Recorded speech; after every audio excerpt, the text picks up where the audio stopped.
The Mycenaean Origin of Greek Mythology. By Martin P. Nilsson. Chapter 1. How old is Greek mythology? The question, how old is Greek mythology? May at first sight seem idle, for Greek mythology is obviously of many different ages. For example, many genealogies and eponymous heroes created for political purposes are late, such inventions having been made through the whole historical age of Greece. Yet most of them are earlier than the very late myths like the campaigns of Dionysus, or the great mass of the Metamorphoses, especially the catasterisms, which were invented in the Hellenistic age. The great tragic poets reshaped the myths and left their imprint upon them, so that the forms in which the myths are commonly known nowadays often have been given them by tragedy. Similarly, before the tragic poets, the choric lyric poets reshaped them. The cyclical epics also are thought to have exercised a profound influence upon the remodeling of the myths. In Homer we find many well-known myths, often in forms differing, however, from those in which they are related later. Finally, it cannot be doubted that myths existed before Homer. Our question concerns, however, not the reshaping and remodeling of myths, which often consists only of an imitation of current patterns, but the real creation of myths, especially the creation of the great cycles of myths. From this standpoint, the Hellenistic and many earlier myths may be put to one side. The tragic poets hardly invent new myths but do reshape old ones, often in a very thorough fashion, and the same is to be said of the choric lyric poets. For the glory and fame of ancient poets depended not, like that of modern poets, on their invention of something quite new and original, but rather on their presentation of the old traditional material in new and original fashion. Consequently, our question concerns the old stock of mythology after all secondary inventions have been discarded and is really not so idle as may appear at first glance. In fact, various attempts have been made to give an answer, although the question has not been put so simply and straightforwardly as it is here, but has been enveloped in inquiries and reasonings having other purposes. The point, however, which I wish to emphasize is the importance of the principles which underlie our research and determine our procedure. I pass over comparative mythology very lightly, because it began to lose favor in my youth, 30 years ago or more, and nowadays is very little reckoned with in scientific discussion. But I should like to draw attention to one point of some interest in this connection. Comparative mythology was so called because it compared Greek myths with those of other Aryan peoples and by this means tried to discover the original myths and religion of the Aryan people from whom the peoples of Europe and some peoples of Asia are descended. Just as comparative philology discovered by similar means that the languages of these peoples were derived from the language once spoken by the old Aryans. The underlying supposition was clearly that the Greek myths were pre-Greek in the sense that the Greeks had taken them over from the Aryans and brought them with them when they immigrated into Greece. Comparative mythology overlooked, however, the very important distinction between divine and heroic mythology and thought erroneously that the heroic myths were derived from the same source as the myths concerning the gods. This source it found in the phenomena of nature. If the view of comparative mythology were right, these lectures would really be pointless, for then it must needs be admitted that Greek mythology existed not only in the pre-Homeric age but also before the Greeks immigrated into Greece. But since the 70s of the last century the whole problem has been extraordinarily deepened and complicated. We have learned to distinguish between religion and mythology and we have learned to know a new epoch of Greece which cannot be considered as wholly prehistoric in the usual sense of the word, the Mycenaean age. Max Muller and his followers condemned euhemerism, but this theory has come to the fore again in recent years. In my opinion the reaction is just but goes too far.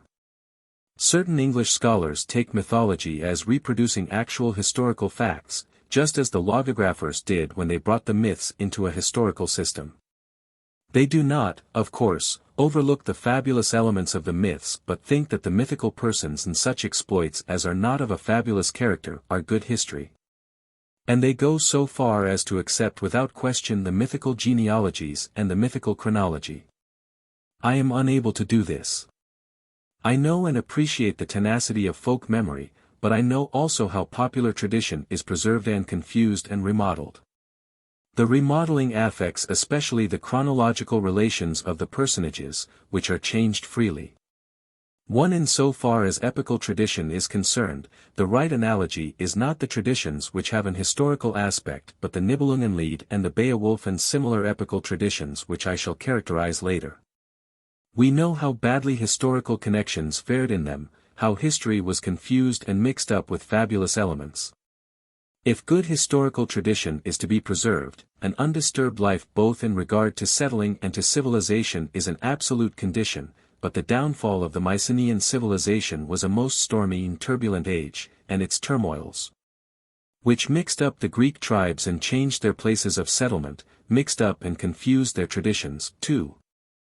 The historical aspect of Greek mythology and especially the mythical chronology are products of the systematizing of the myths by the poets of cyclical epics and still more the product of rationalization and historification by the logographers. 2.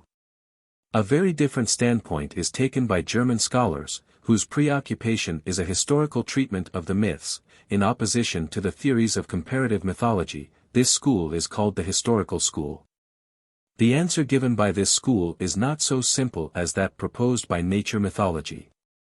I must therefore try to clear up the underlying principles to the best of my ability, although the numerous works of the school often are contradictory in details and it is very difficult to do full justice in a short analysis of principles. The historical school acknowledges that elements of myths existed in an early period, before the development of epic poetry, but supposes that these rather simple elements were brought into connection with one another and composed so as to form more complex myths through the agency of poetry. From this process a very deep-going reshaping and even creation of myths resulted. The poetry to which this creative expanding of mythology is ascribed is the epic poetry, viz. the Homeric and post-Homeric epics, the cyclical epics, and many lost epics of which we have only a scanty and fragmentary knowledge. Further, it is reasonably inferred that epics existed also before Homer and were used in composing the extant Homeric poems. The historical school assumes not only a remodeling and reshaping of myths but indeed a creation of cycles of myths, and that is what concerns us here, for it is supposed that the mythical cycles came into being through the union of various simple mythical elements. If this process were ascribed to the Mycenaean age, should have little to say against it, but as it is ascribed to the Homeric in the immediately preceding and following periods, I must disagree. I shall use a few examples to illustrate the methods of the historical school and the discrepancies to which they lead. Several years ago Professor Friedlander tried to trace the development of the Heracles cycle. 3. According to his theory, the fundamental fact is the belief of the Tyrinthians in their helpful hero. From the Peloponnese, Heracles emigrated to the island of Rhodes, and here new adventures were added to those which had been brought from the Peloponnese. Thus the cycle of the 12 adventures was developed and formed on Rhodes. The most comprehensive and significant example, however, is Professor Beta's attempt to explain the origin and development of the Trojan cycle. For he finds the old kernels of this cycle in the duels between heroes who, according to him, were originally localized on the mainland of Greece. These simple and unconnected myths were brought to Aeolia by the different tribes to which the heroes belonged when these tribes immigrated to northwest Asia Minor shortly before or in the 7th century BC. The Aeolians brought their Achilles, the Locrians their Ajax, the Arcadians Aeneas, and the Tros, who originally were a tribe living in the mother country, the name of the Tros, Trojans, etc. The various myths of the various immigrant tribes met and were fused in Aeolia and were attached to the ruins of the city of Ilion. In this manner the Trojan cycle was created. The destruction of the 6th city of Troy is ascribed to barbarians immigrating from the north. If this view of the development of Homeric poetry were right, it would of course imply not a reshaping but an actual creation of myths, for the fundamental idea of the Trojan cycle would be due to the epic poets of the 7th century BC. Although space forbids my entering upon a criticism, I cannot but point to the improbability involved in assuming 3 different waves of immigration into Aeolia about which tradition is absolutely silent. They are invented only in order to suit a hypothesis which is very artificial and has not succeeded in gaining approval. Another great scholar, Professor Wilamowitz, differs from Professor Beta in the analysis of the poems but takes the same point of view in regard to the development of the myths. In a recent paper 5 he states briefly that Thiotians and Magnesians who emigrated from Thessaly to Aeolia brought Achilles with them. That the house of Agamemnon originated at Syme and in Lesbos, whilst his appearing as king on the mainland of Greece is due to epic poetry. And that Ionians, in whose towns descendants of Glaucus and Sarpedon were rulers, introduced these heroes into the epos. But, and in this he differs essentially from Professor Beta, who takes the Trojan War to be an invention of the 7th century BC. He gives voice to the opinion that the historical fact underlying the Homeric story of the Trojan War was an old one, a vain attempt of the Greeks to gain a foothold in the Scamander Valley. The underlying presumption is an echo of the tribal mythology of K. O. Muller, the founder of the historical school.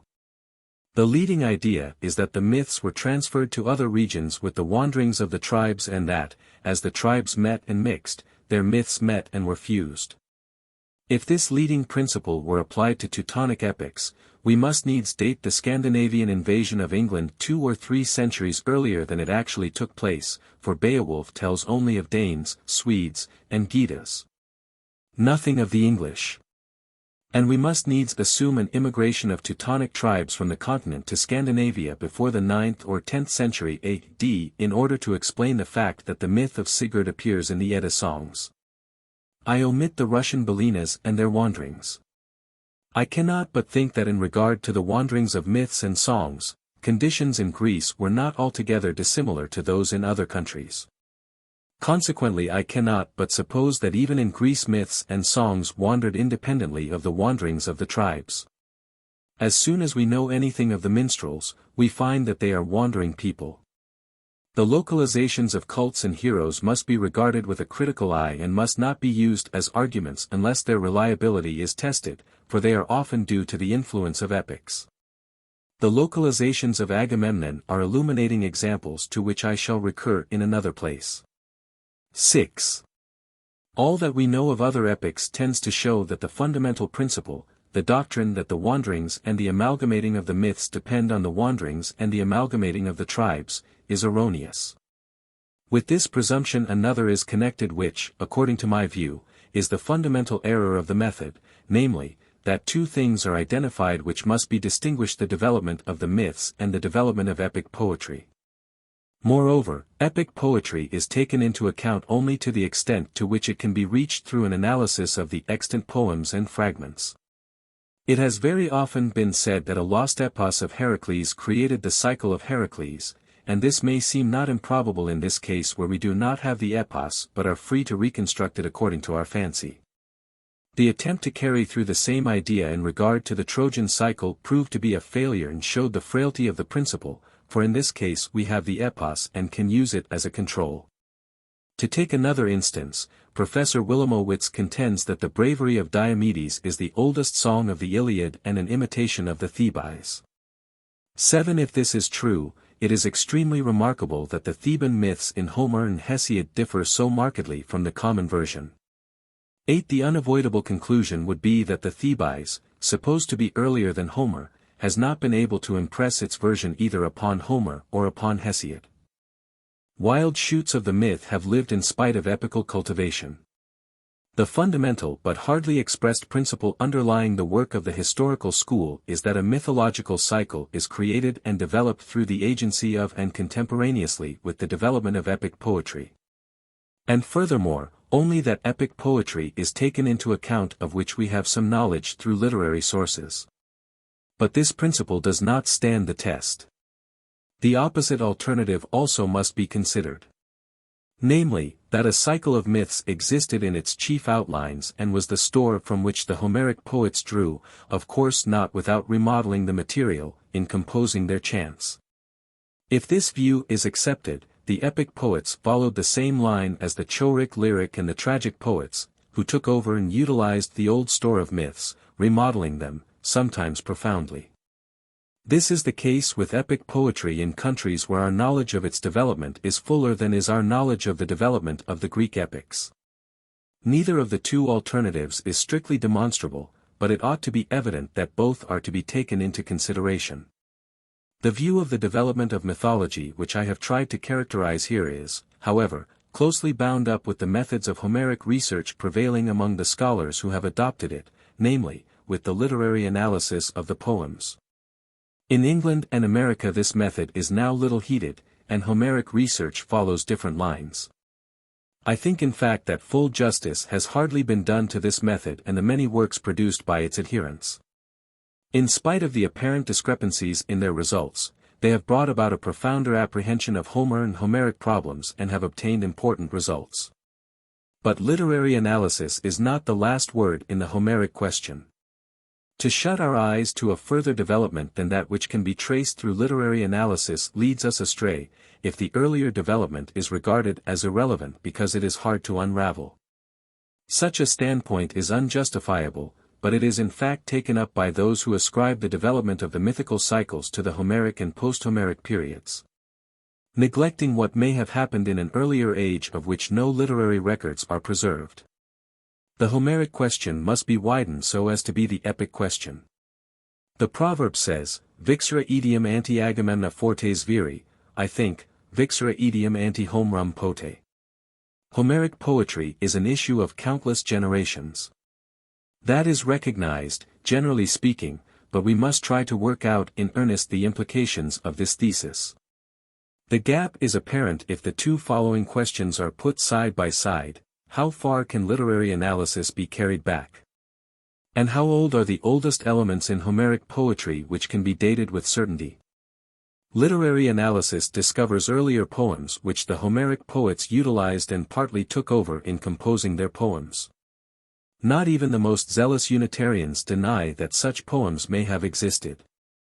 Nobody will of course believe that these earlier poems were written down, so that they could have been preserved for a long time. But if they were preserved by the memory of the minstrels and handed down by oral tradition, it is difficult to imagine that they survived more than 2 or at most 3 generations. However, I have nothing against granting them a life of 4 or 5 generations, although that they survived so long seems extremely unlikely. The unavoidable conclusion is that the earliest poems incorporated in the Homeric poems and utilized in their composition cannot be more than a century or a little more older than the Homeric poems themselves. That is the limit which literary analysis cannot transgress. Archaeology affords means of dating certain elements appearing in Homeric poetry. The latest of these elements belong to the Orientalizing period. Here we are concerned with the oldest. These go back to the Mycenaean age and moreover, what is most remarkable, many of them to its earliest phase. 9 At this point a few hints concerning this important subject must suffice. Homeric arms have given rise to a vast literature, and Nestor's cup is often mentioned. Yet the body shield was already superseded by the small shield in late Mycenaean times. The attempts to vindicate it for later periods are proved by archaeology to be futile. Nestor's cup was found in the 4th shaft grave at Mycenae, one of the earlier group. To this another most remarkable observation is to be added. Namely, that these Mycenaean elements appear not only in the earliest and earlier parts of the Homeric poems but in the latest and later parts also. For example, the boar's tusk helmet which we had been unable to understand until aided by the Mycenaean finds is described in one of the very latest parts, the Lay of Dolon. Archaeology is, however, not the sole means of dating some elements of Homeric poetry. There are also references to conditions of history and civilization which may serve the same end. When we meet the Phoenicians as masters of the sea and traders who bring the most appreciated and valuable articles to Greece, we recognize of course the end of the geometric and the beginning of the Orientalizing period. On the other hand, Homer hardly mentions the Dorians, although at his time they had already long inhabited the Peloponnese. The king of Mycenae is the overlord of the Greeks, and the other heroes are his vassals. Mycenae, rich in gold, is the foremost city of Greece and its king the mightiest monarch of Greece. The attempt to derogate these facts is vain, for it is inconceivable that an Ionian minstrel of the 7th century BC should have happened on the idea of ascribing such a position to the town and the king of Mycenae, which at that time was in fact a rotten borough. Nor has Agamemnon any real existence except in the Trojan cycle, although the contrary often is asserted. 11 Attempts to deny these facts can only lead us into error and to the erection of frail hypotheses. Here we ought also to speak of the really kingly power of Agamemnon, but as this is not so evident I shall recur to it in a later place. In regard to these elements in Homer, derived from widely differing times and civilizations, scholars have divided themselves into two parties engaging in a tug of war. One party tries to put as much as possible in a time as late as possible. Namely, into the developed geometric and the orientalizing periods, and to treat the elements which it is impossible to fit into this scheme as irrelevant survivals. The other party treats the elements which undoubtedly belong to a late age as irrelevant additions and takes Homer on the whole to be Mycenaean. It appears that neither of these two methods is the right one. We have to concede without circumlocutions that Homer contains elements from very differing periods and to try to comprehend and explain this state of things, not to obliterate it and get rid of it through artificial interpretations. The gap between the earliest and the latest elements in Homer comes nearer to a whole millennium than to a half millennium. Literary analysis of the extant poems can reach only the time immediately preceding the latest elements and so can cover only a very small part of this gap, say a century or at most a little more. Some scholars who think that we cannot attain a well-founded opinion of the stages preceding the literary evidence have confined themselves to literary analysis. The Unitarians by principle are still less interested in the preceding stages. But this voluntary restriction makes them shut their eyes to more far-reaching vistas and vitiates the fundamental problem. The epic question has been unduly limited to the Homeric question. The extant Homeric poems are, however, the final achievement of a lengthy development furor etiam ante homerum pote, the epic question, i.e. the problem of the origin and development of Greek epics from their beginnings, cannot be put on one side. It can be understood why some scholars have done so, for they are of the opinion that all means are wanting for attacking a problem which goes so far back into an unknown age. That is not literally true, for there is a method which may be utilized. Since, however, it is neither strictly philological nor strictly historical but is comparative in a general sense, it is viewed with undue diffidence by many who know it only from the outside.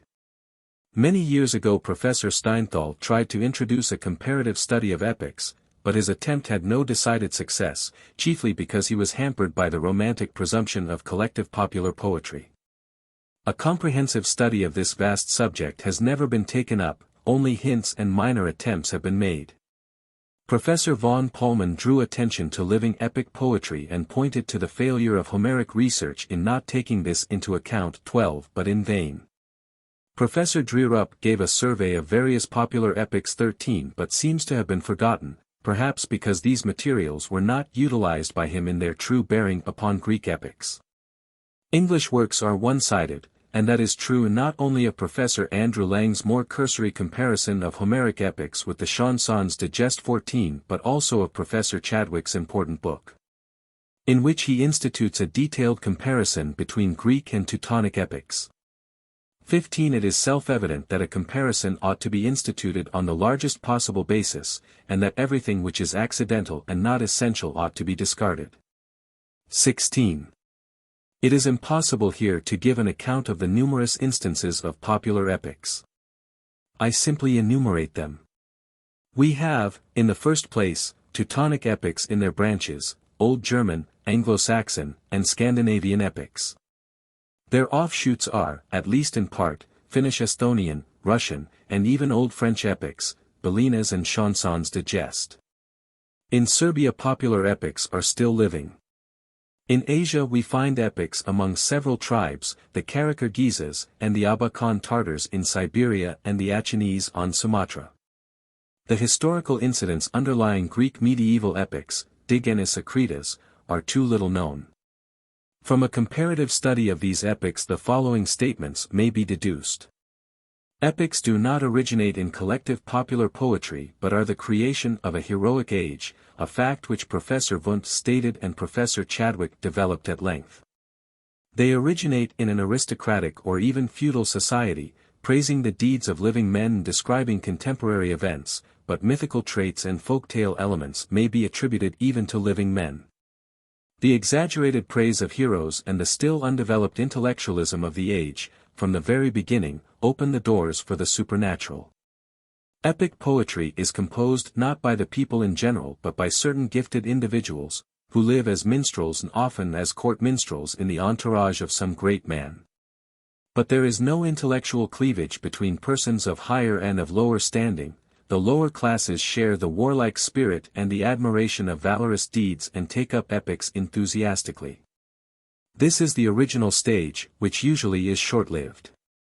It is impossible to confine the subsequent development within a scheme, as Professor Chadwick has attempted, but two alternatives are to be considered. The heroic age may continue. Epics chant ever fresh materials which change according to circumstances. Or the heroic age may come to an end and the people settle down to a less eventful life. But the interest in great deeds and the zeal for epic poetry do not die out immediately. Epic poetry is preserved, but it sings now of the deeds of a past age and shows a tendency to limit itself to one cycle or to very few cycles of adventures, from which the minstrels choose their subjects, although fresh songs are invented, additions made, and changes devised. Under such conditions epics may be still more popular than before and may spread among the common people, but they are in a certain sense stagnant. This state of things may be interrupted by a new heroic age and by new epics dealing with contemporary men and events. But the stagnant conditions may also continue until epics are abandoned for other kinds of literature or obliterated by a higher culture.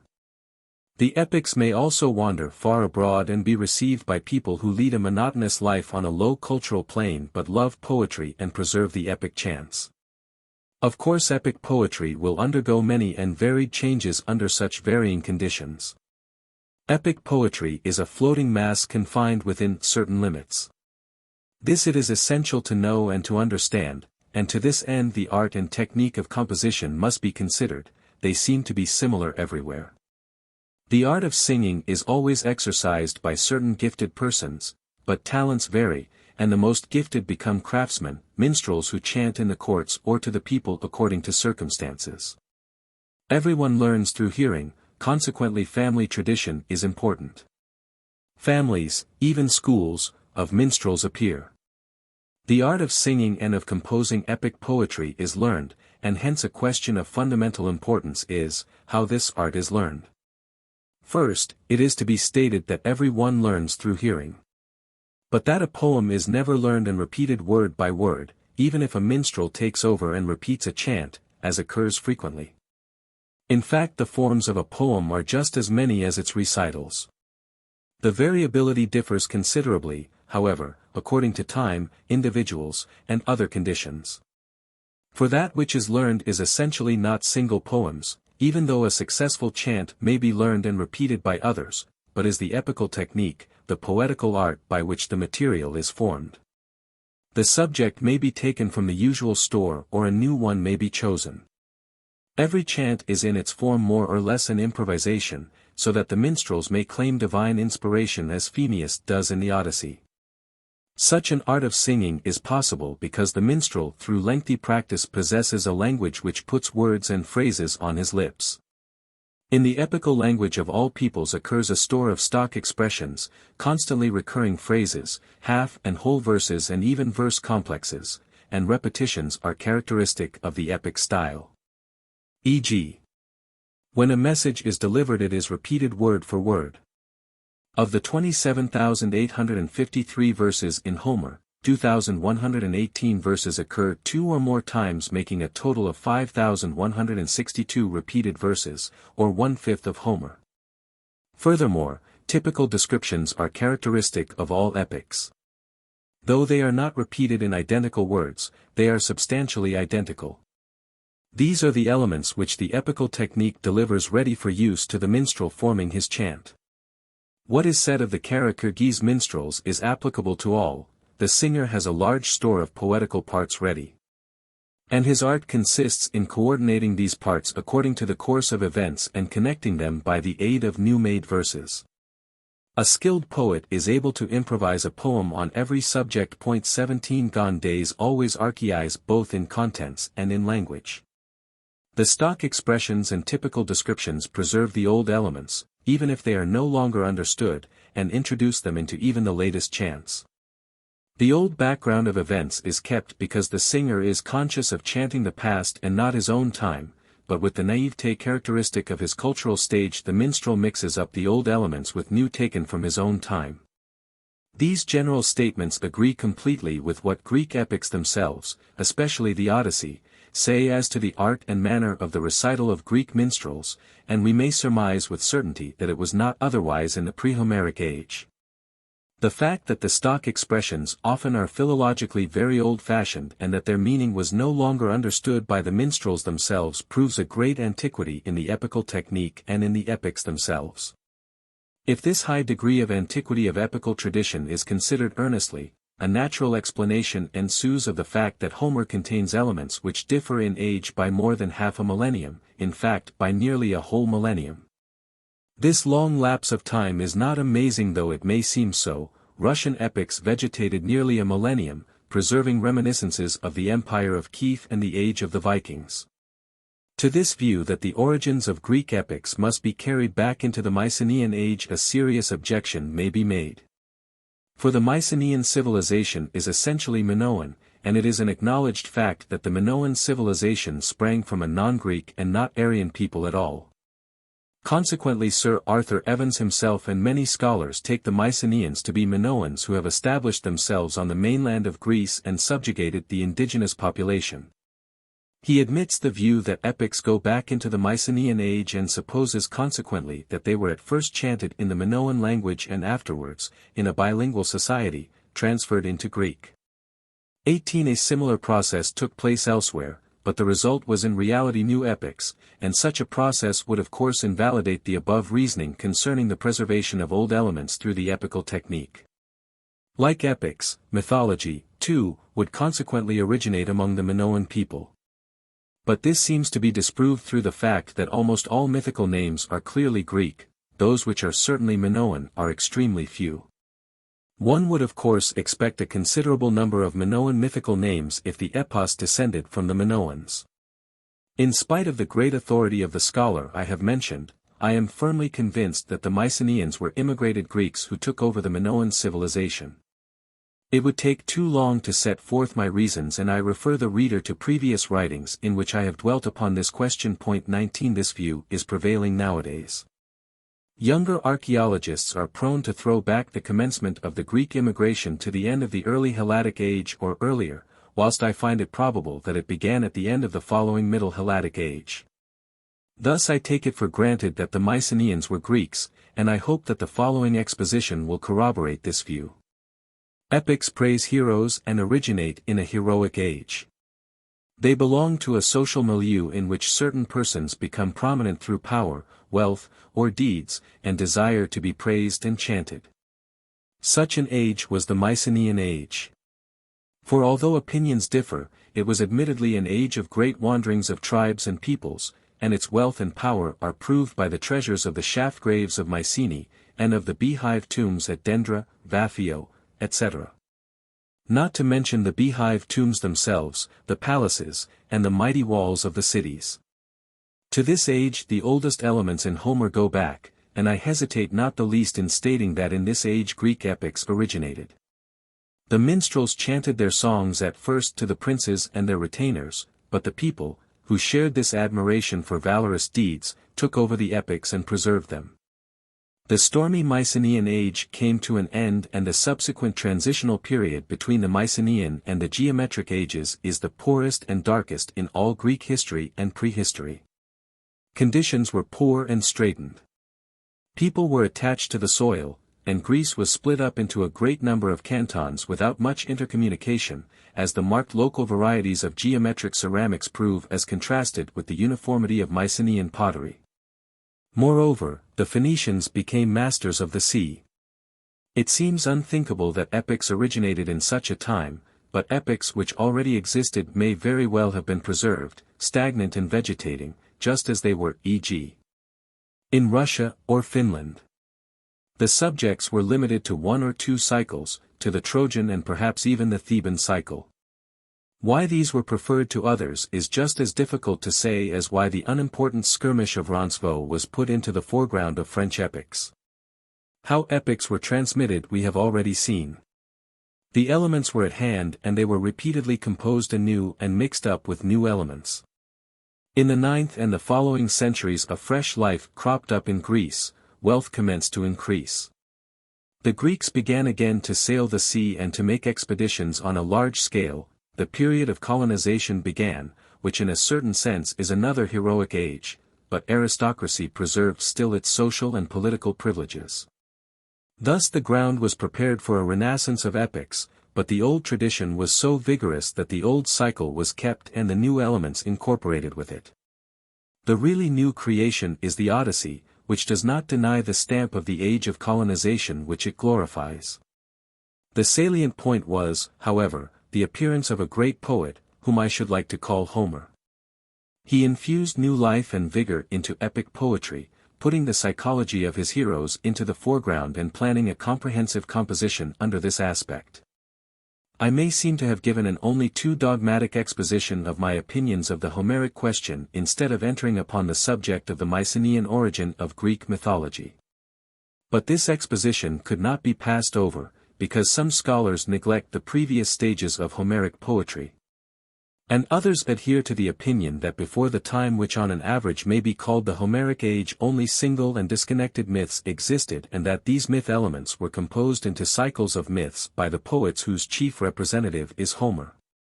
If this were right, my thesis that the cycles of myths go back into the Mycenaean age would evidently be wrong. In opposition to this view I have tried to prove two things. The first is that the development of epics lasted much longer and that epics go back into an early period of the Mycenaean age. A fact which is proved by the Mycenaean elements embedded in the epos. It is clear that this first point must be still more valid for mythology than for archaeological objects or for elements of civilization and social life. Because both the latter are much more liable to be altered and changed through assimilation to the conditions prevailing at the time when the poems were composed. Thus we have a great general probability that the myths occurring in Homer go back into the Mycenaean age, though nothing is proved in detail for specific myths. Secondly, it appears that the background of the Greek epos, i.e., the Trojan cycle in its chief features, the power of Mycenae, and the kingship of Mycenae, cannot possibly have come into existence through the joining together of minor chants and myths, but that it existed beforehand. Being the cycle from which the minstrels took their subjects. A cycle of events with certain chief personages invariably appears in all the epic poetry of which we have a more definite knowledge than we have of Greek epics as the background from which episodes are taken and to which episodes are joined. It is a premise of epics, not their ultimate result. I refer to the tale of the Nibelungen in German epics, to that of Roland in Old French epics, to the narratives of Vladimir the Great and his men in the Balinas, of Marko Kraljevic and the battle on the Thrasil field in Servian epics. Of the Islamic prince Manas and the heathen prince Joloi in the Kara-Kyrgyz epics, etc. In the same manner the background of the Homeric epos, the story of the War of Troy between the Trojans and the Greek heroes under Agamemnon's leadership, or, in other words, the chief features of the Trojan cycle must be the primary fact and originate in the Mycenaean age. From this the minstrels chose and to this they added episodes. It is of course in detail uncertain and questionable what is of ancient origin and what is added later. Here we are concerned with the fundamental idea, which we call the Trojan cycle, and we have tried to prove that this idea originated in the same age as the epos, the Mycenaean age. I have drawn attention to the fact that the minstrels limited their choice to one or two cycles of myths. Other myths may have been chanted at an earlier age and have gone out of fashion. It may not be inferred that other cycles did not exist or were quite forgotten. We have to take account not only of epics but also of plain tales told in prose and preserving a great number of myths which lyric and tragic poets made famous in a later age.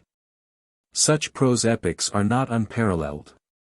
The cycle of the Narts, heroes of the Ossets and other peoples of the Caucasus, is told in prose. 20.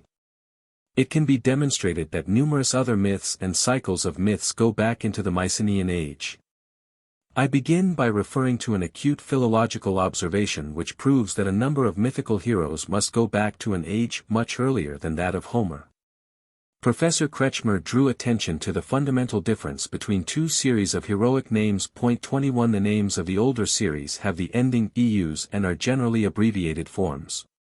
The names of the sons of these mythical personages are on the contrary chiefly common compound names, e.g., Peleus, Achilles, as compared with Neoptolemus, Odysseus Telemachus, Atreus Agamemnon, Menelaus, Tydeus Diomedes, Neleus Nestor, Ennius Meleager, etc. The names of the older series are often difficult to explain etymologically. Those of the younger series are clear and explicable. It is evident that the heroes whose names belong to the series ending in eus go back to earlier times than the heroes with common names. And to this philological fact corresponds the mythological fact that the latter are said to be sons and descendants of the former. But the latter are quite current in Homeric poetry, their ancestors must consequently go back to much earlier, pre-Homeric times. That this time is the Mycenaean age is of course not demonstrable through philology solely. But the span of time necessary for the development of this difference must be supposed so great that these heroes are thrown back some centuries and very probably into the Mycenaean age. And if the names are so old, the myths attached to them must also be so to a certain extent. It may be rightly objected that hereby only the great antiquity of isolated myths is demonstrated, but it can also be proved that the great mythical cycles are very much older than Homer, that, in fact, they go back to the Mycenaean age. I have briefly given the proof of this in earlier writings 22 and a detailed discussion will be the chief content of my subsequent lectures. Here I dwell only on the question of principles. We know that mythology was the guide which led to the discovery of the Mycenaean and Minoan sites. It conducted Mr. Schliemann to Troy and Mycenae and Sir Arthur Evans to Knossos. In these cases myths served as a heuristic means and the success of the investigations thus induced proved a connection between mythological centers and Mycenaean centers. My proof is nothing but a consequent application of this principle, a thoroughgoing comparison of the cities to which mythological cycles are attached with the cities where finds from the Mycenaean age have been made. If the correlation is constant, i.e., if we find that the cities to which the mythological cycles are attached were the centers of the Mycenaean civilization also, this constant correlation cannot be considered as accidental. It will prove the connection between the mythological cycles and the Mycenaean civilization, i.e., that the mythological cycles in their chief outlines go back into the Mycenaean age. The proof however goes much further.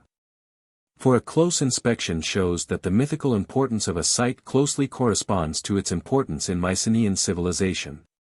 The mythical importance of a city is, to use a mathematical term, a function of its importance in Mycenaean civilization.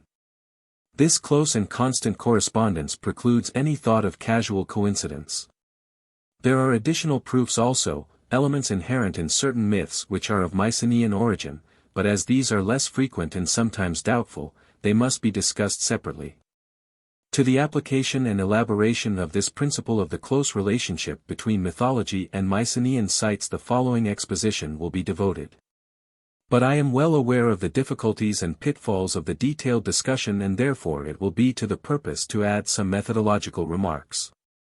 In regard to the Mycenaean remains, it may be objected that they are known only incompletely and that they have not been methodically explored all over Greece. Point 23. That is true, for every year new discoveries are made. In time their distribution will certainly be much better known than now, but on the other hand it seems not likely that the picture will be changed essentially. The primacy of Argolis and next to it of Boeotia will remain. And so much is already known concerning other provinces that it is hardly to be expected that new discoveries will greatly change their relative importance. The map of Mycenaean sites and civilization will be completed, not turned upside down nor even substantially altered. Certain irregularities exist which will be treated in due course. 24.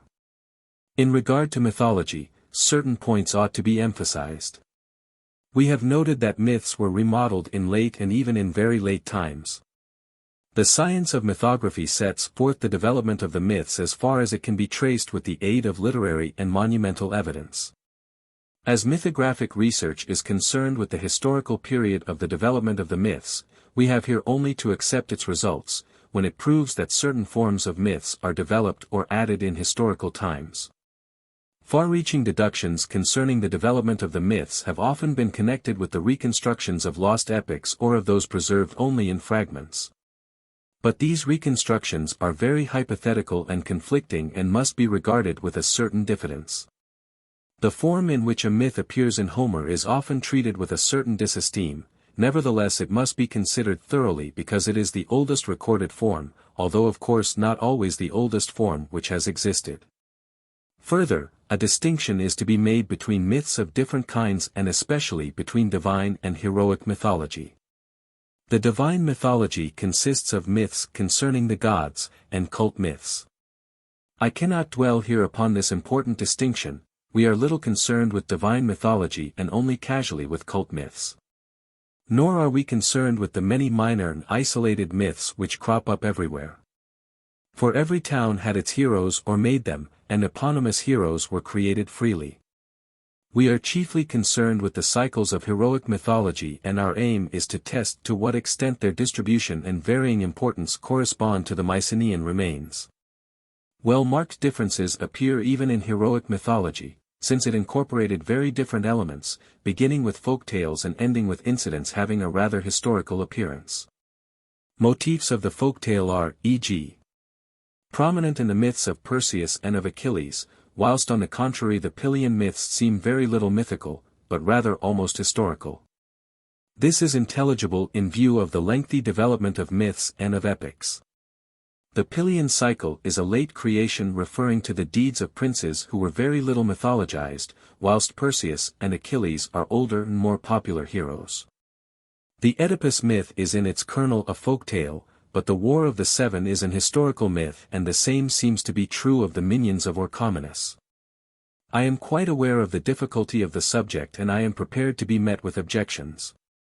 It will perhaps be said that I resuscitate the old and justly condemned method of eliciting history from myths. There are certainly historical facts underlying heroic myths to a certain extent, but mythology can never be converted into history. And we can never attain a knowledge of these historical facts if there is not an independent historical tradition as there is, e.g., in the case of the Nibelungenlied. For myths are always myths and largely fiction. The underlying facts have been reshaped and confused by fiction. For Greek myths no historical tradition exists which can serve as a control. There is only archaeology, and control by archaeology does not suffice for proving historical events but serves at most to present the cultural milieu. This cultural background, however, carries weight. If details in my reasoning may be contradicted or proved to be erroneous, this does not ruin the whole. The historical background of Greek heroic mythology is amply proved by its close correspondence to the geographical distribution of Mycenaean civilization. That the thesis of the Mycenaean origin of Greek mythology has not been set forth and recognized earlier is due to some peculiar circumstances. Although numerous works of art and various sculptural or pictorial representations from the Mycenaean age have been discovered, mythical scenes seem to be wanting in these works. They have been eagerly sought for, but those representations which until lately were claimed to have mythical contents are very doubtful. One is the so-called Scylla of a Cretan seal impression depicting a man in a boat who seems to fight with a marine monster rising up from the sea. The monster is not like Scylla and it is very doubtful whether a mythical incident is here represented.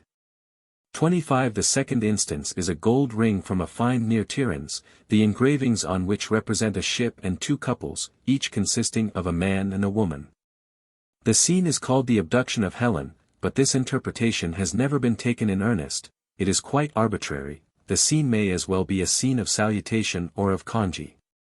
It belongs probably to the scenes of daily life which sometimes occur in Mycenaean art. 26 I prefer to pass over the famous treasure from Thisbe in silence.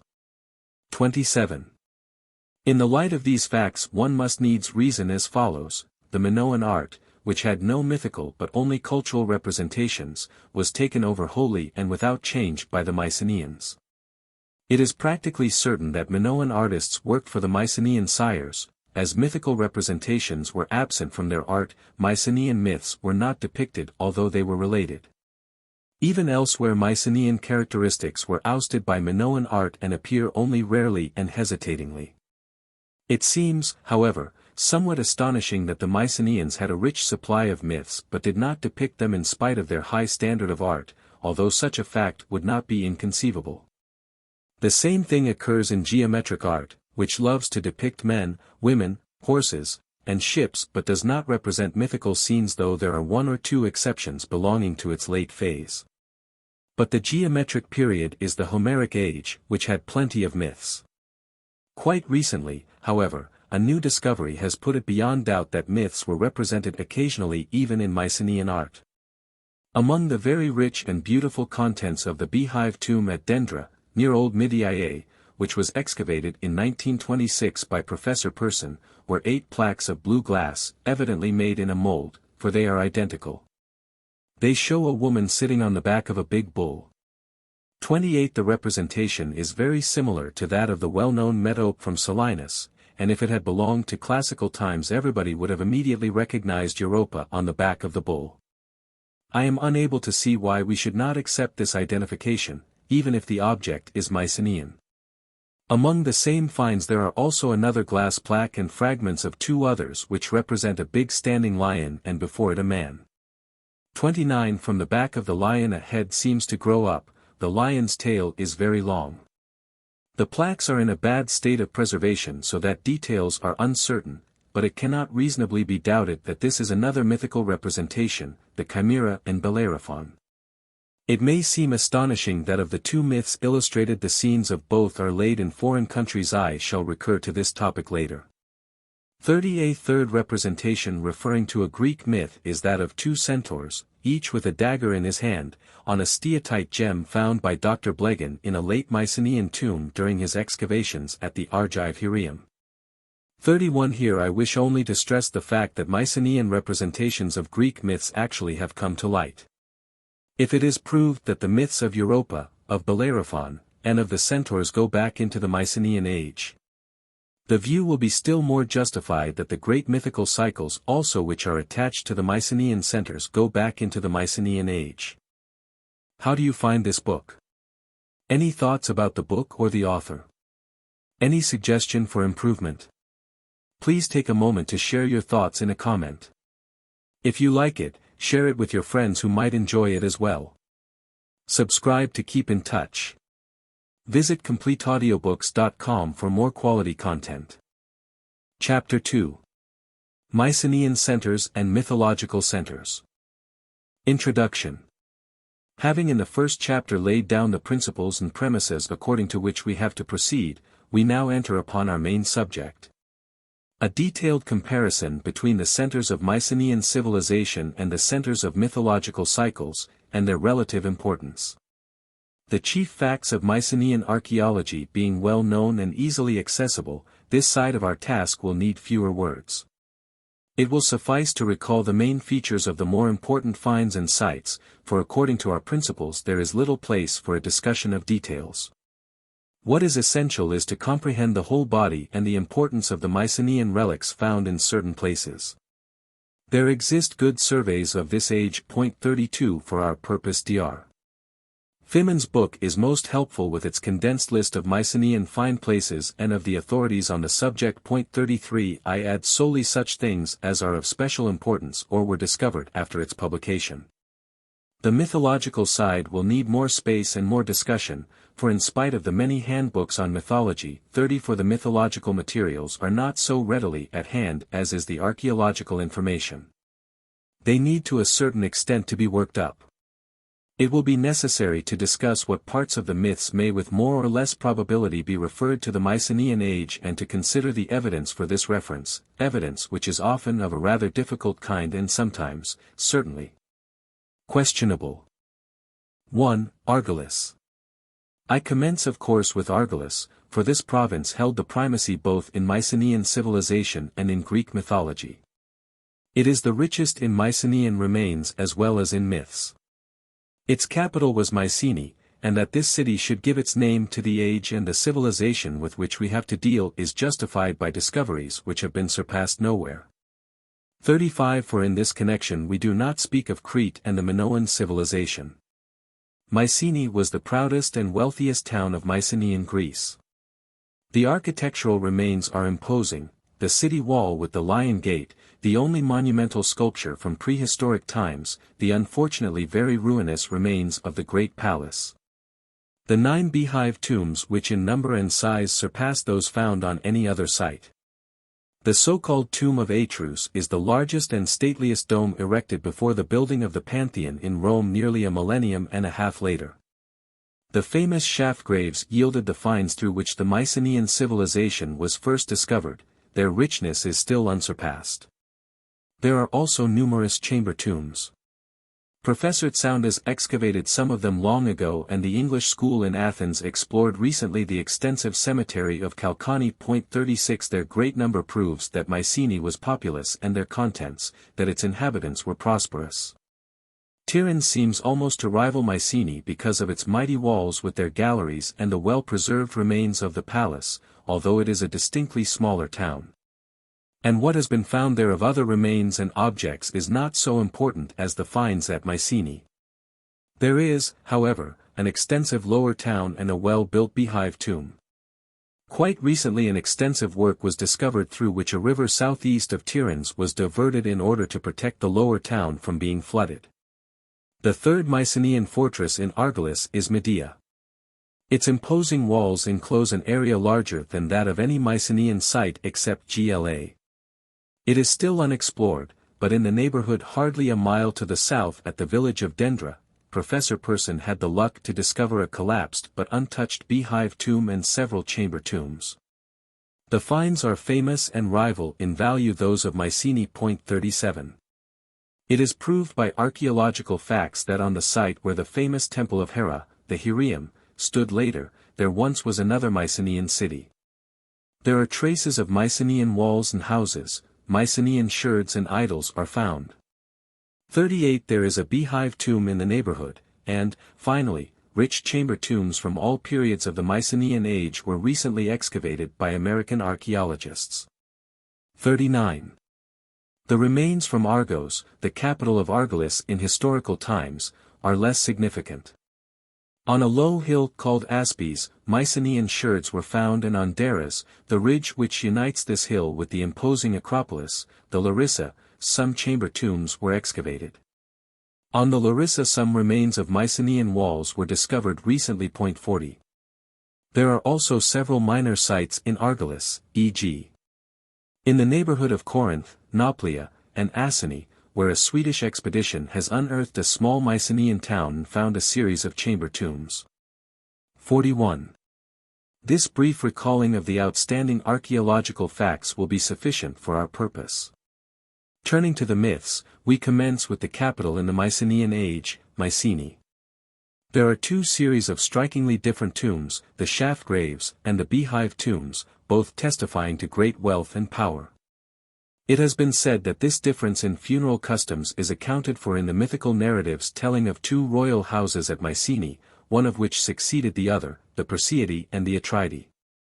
The earlier series of tombs, the shaft graves, have been said to be those of the Perseidae, and the later, the beehive tombs, to have been erected by the later dynasty, the Atridae, but this parallelism can hardly be held reliable. It is more specious than founded on facts and had better be left out of account. 42 We turn to the myths themselves. The most prominent hero of Mycenae in the earlier mythical generation is Perseus. The kernel of his myth is the slaying of the monster Gorgo, and is perhaps the best instance of a folk tale received into Greek heroic mythology. 43 To this kernel his birth story had already been added in Mycenaean times, but the episode taking place on the island of Seriphus seems to be of a rather late date and may be passed over here. The myth of Perseus is unusually crowded with folktale motifs, and this is in some measure a proof of a high antiquity.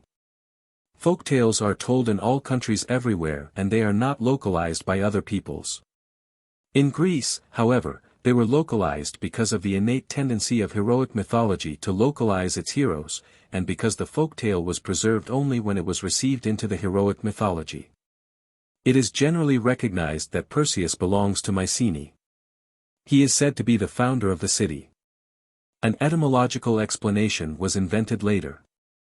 44 That the founding of the city had to be fitted with some pains into the series of his adventures seems to make it probable that his connection with the city of Mycenae depended on old tradition. There was a heroine said to be that of Perseus on the road from Mycenae to Argos, but that may be late, as was certainly the altar on Seriphus. 45 There is better evidence for his cult at Mycenae. An inscription in archaic letters found between the Lion Gate and the so-called tomb of Clytemnestra speaks of some officials connected with Perseus to whom judicial functions are attributed in certain cases. 46 This proves that these officials were an old and venerable corporation.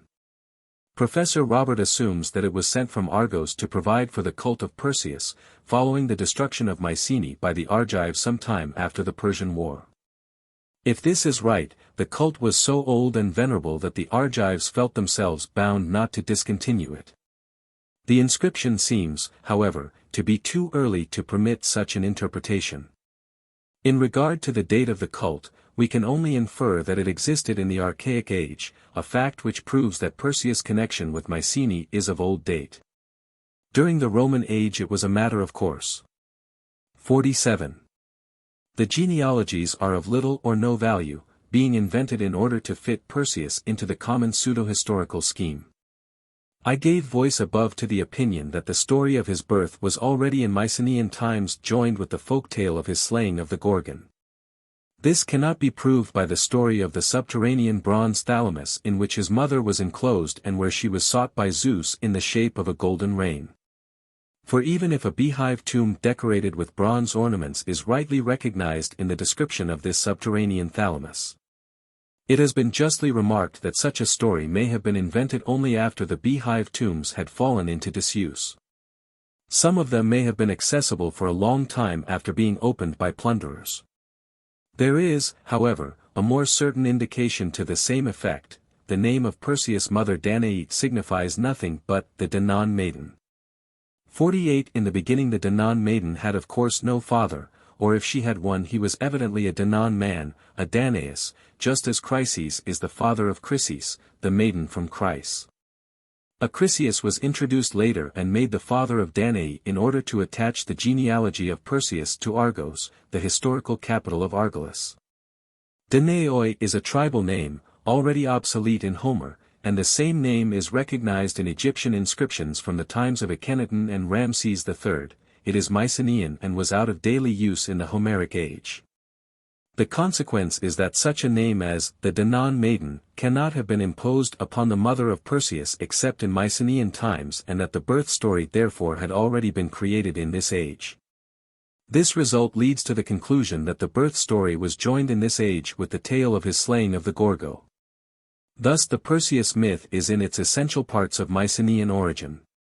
The second kingly house of Mycenae is that of the Atridae, whose cruel deeds and misfortunes have been celebrated in so many famous tragedies.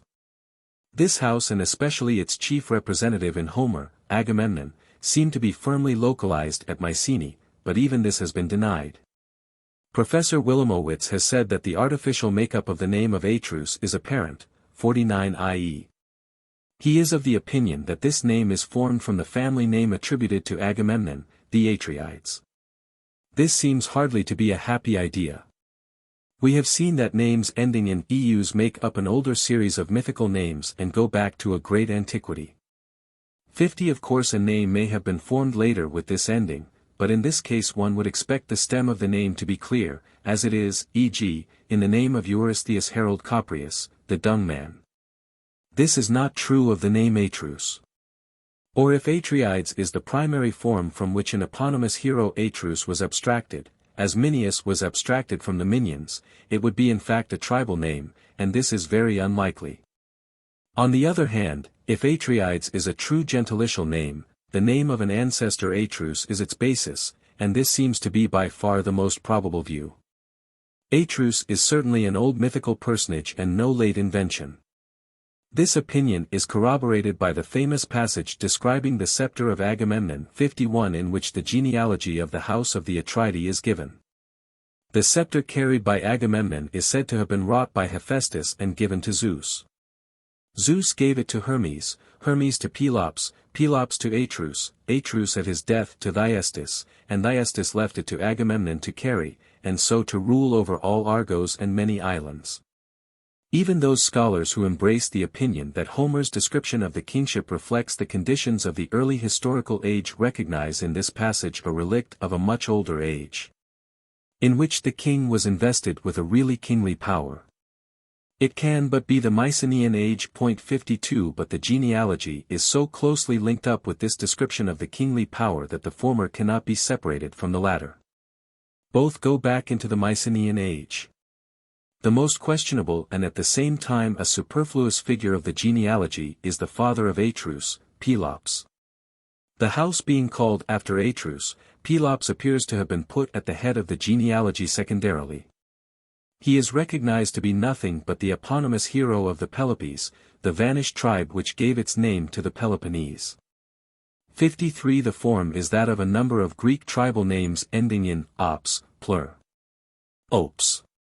That is the reason why at an early date he was made the ancestor of the kingly house which ruled the peninsula, or at least the most important part of it. Other myths connected with Pelops are late.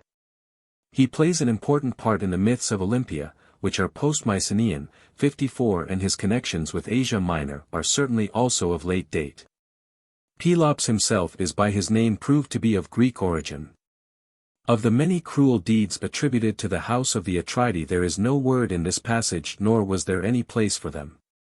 In the Iliad, Clytemnestra is barely named as the wife of Agamemnon, but in the Odyssey her seduction by Aegisthus and the murder of Agamemnon are fully related.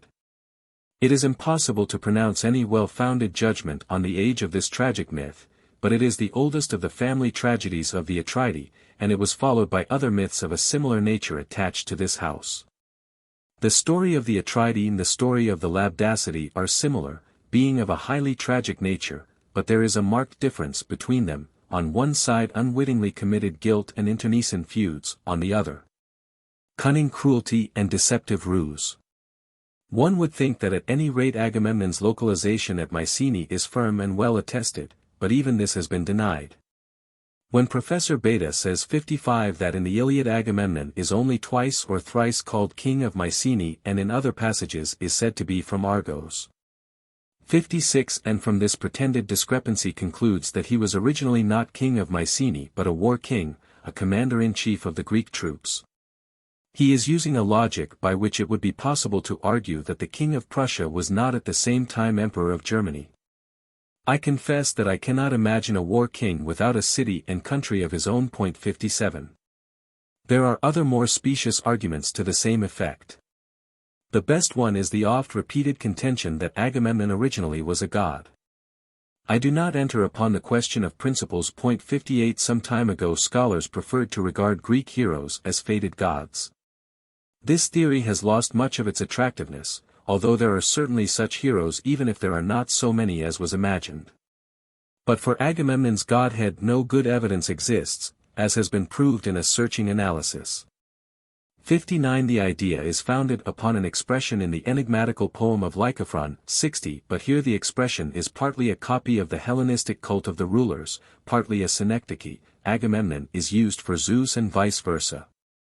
The scholiast commenting on the passage or his source was guilty of the conclusion that Agamemnon was venerated as Zeus Agamemnon and gave him a temple, too, whose emplacement he deduced from a following verse 61 to be a demi in Laconia which elsewhere is unknown, Lapersae. The temple is not mentioned elsewhere, but there was a memorial of Agamemnon in the temple of Alexandria at Amyclae. 62. This Zeus Agamemnon was of course welcome to the Euhemerist authors and their followers, the ecclesiastical writers. Thus there is no wonder that he appears in Clemens Alexandrinus and Athenagoras.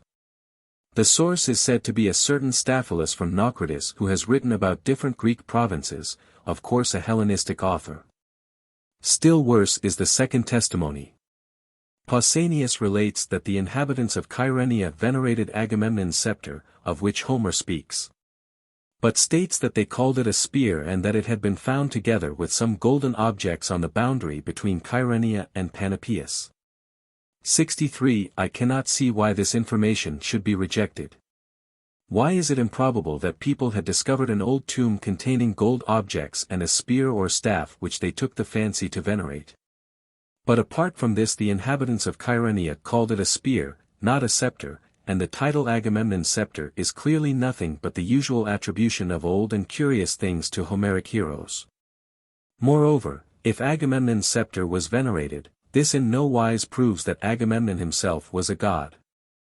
Other so-called testimony quoted to the same effect is most futile. 64. It is related that Agamemnon dug wells at Aulis and in other places of Greece, that he was honored in baths at Clazomenae, and that the inhabitants of Smyrna called a bath by his name.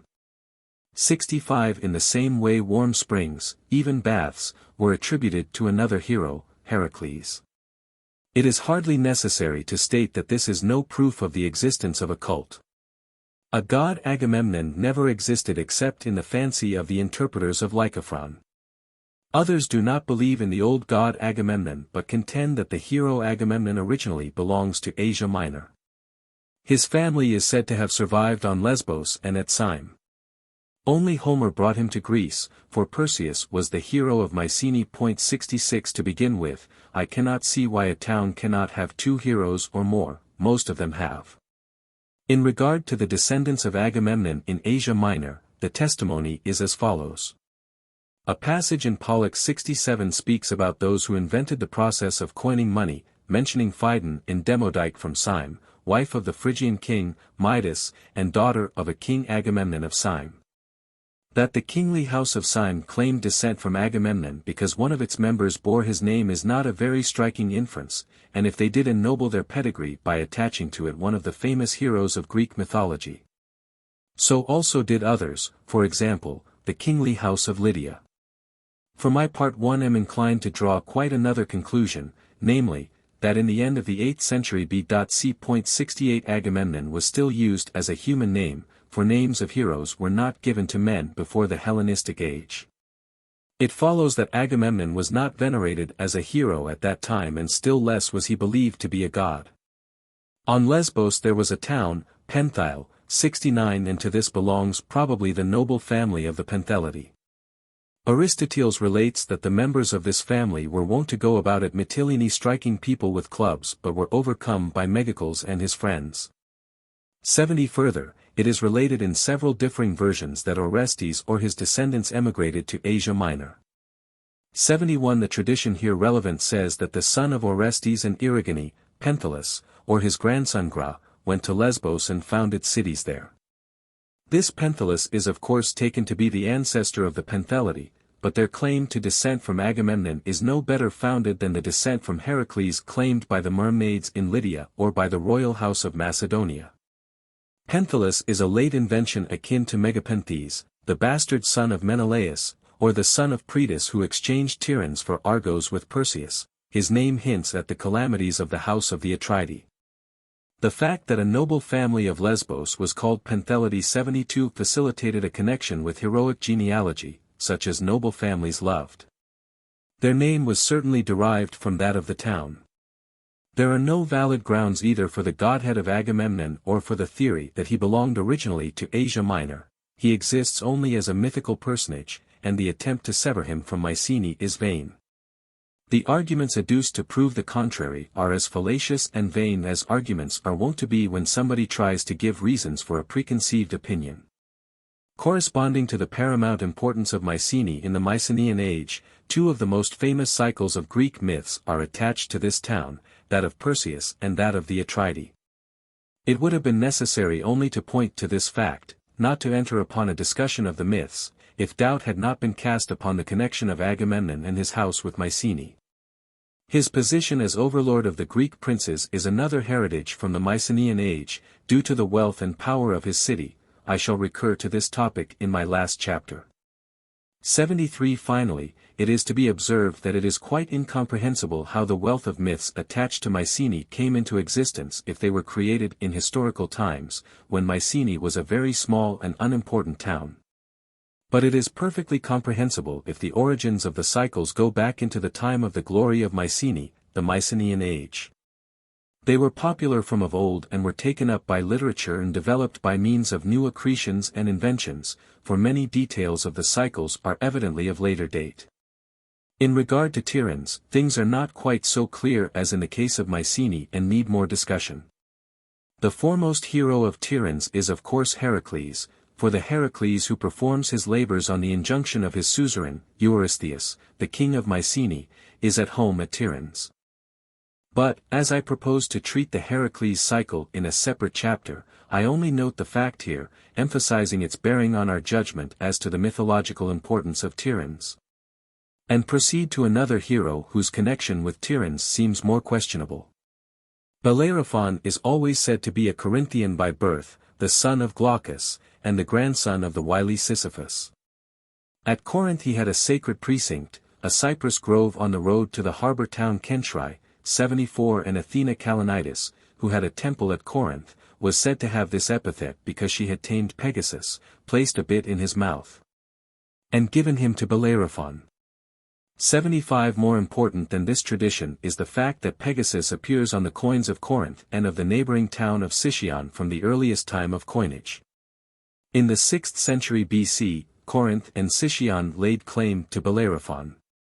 Homer, who narrates his story at length, 76, says that he was the son of Glaucus and the grandson of Sisyphus, but states that he came from Ephyre in the interior of horse-breeding Argos.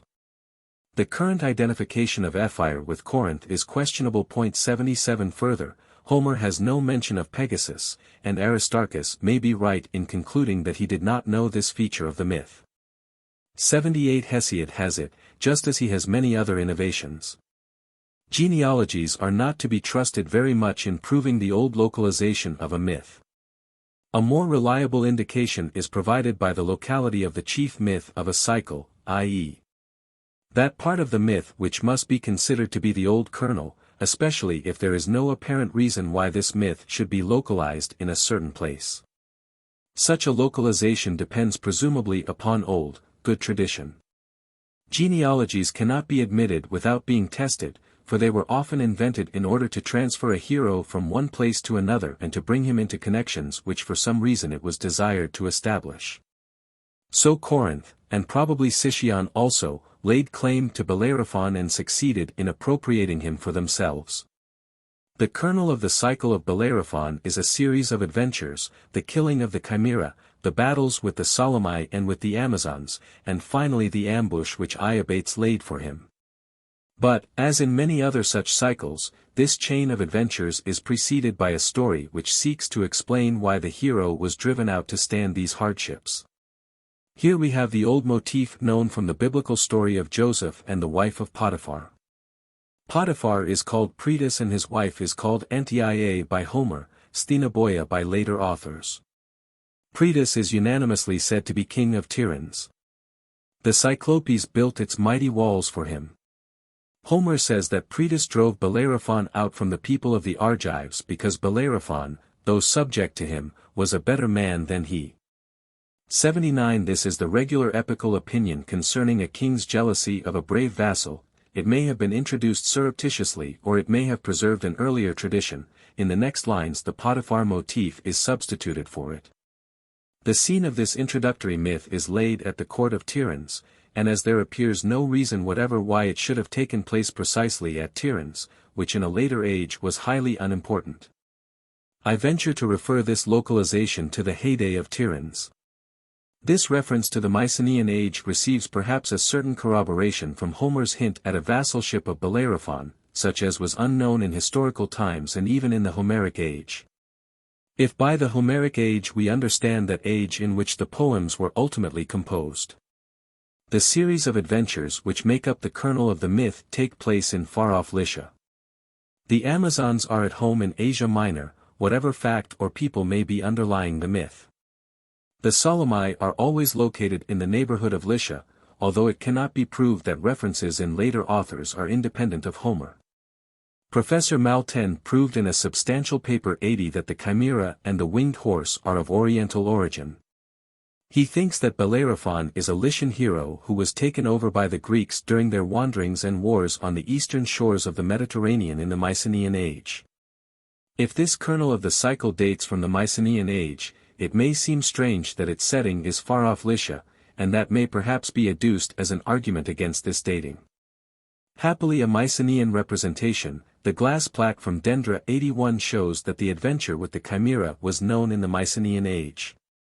If we consider things closely, it is not to be wondered at that a Mycenaean myth has its setting in Lycia. It is contended that the Bellerophon myth was introduced into Homer by the Ionians.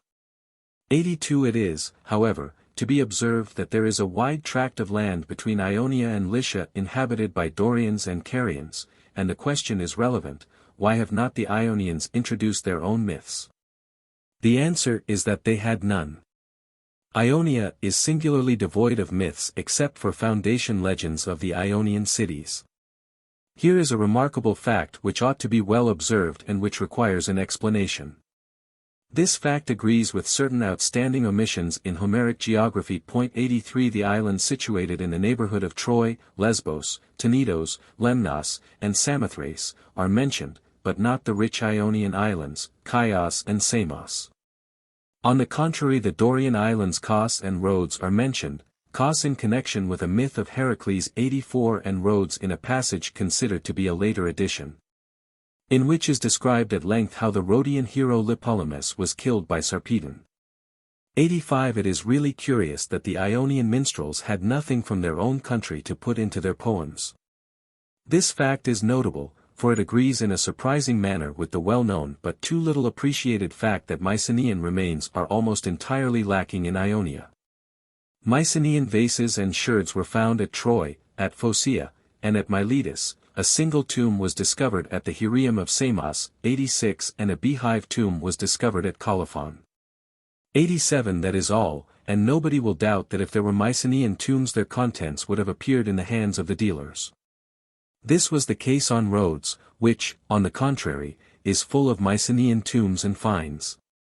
It is a remarkable coincidence that a Rhodian hero has found a place in Homer, and I am not disposed to think it accidental. The curious facts and connections put forward here are further stressed by a consideration of the peoples allied with the Trojans.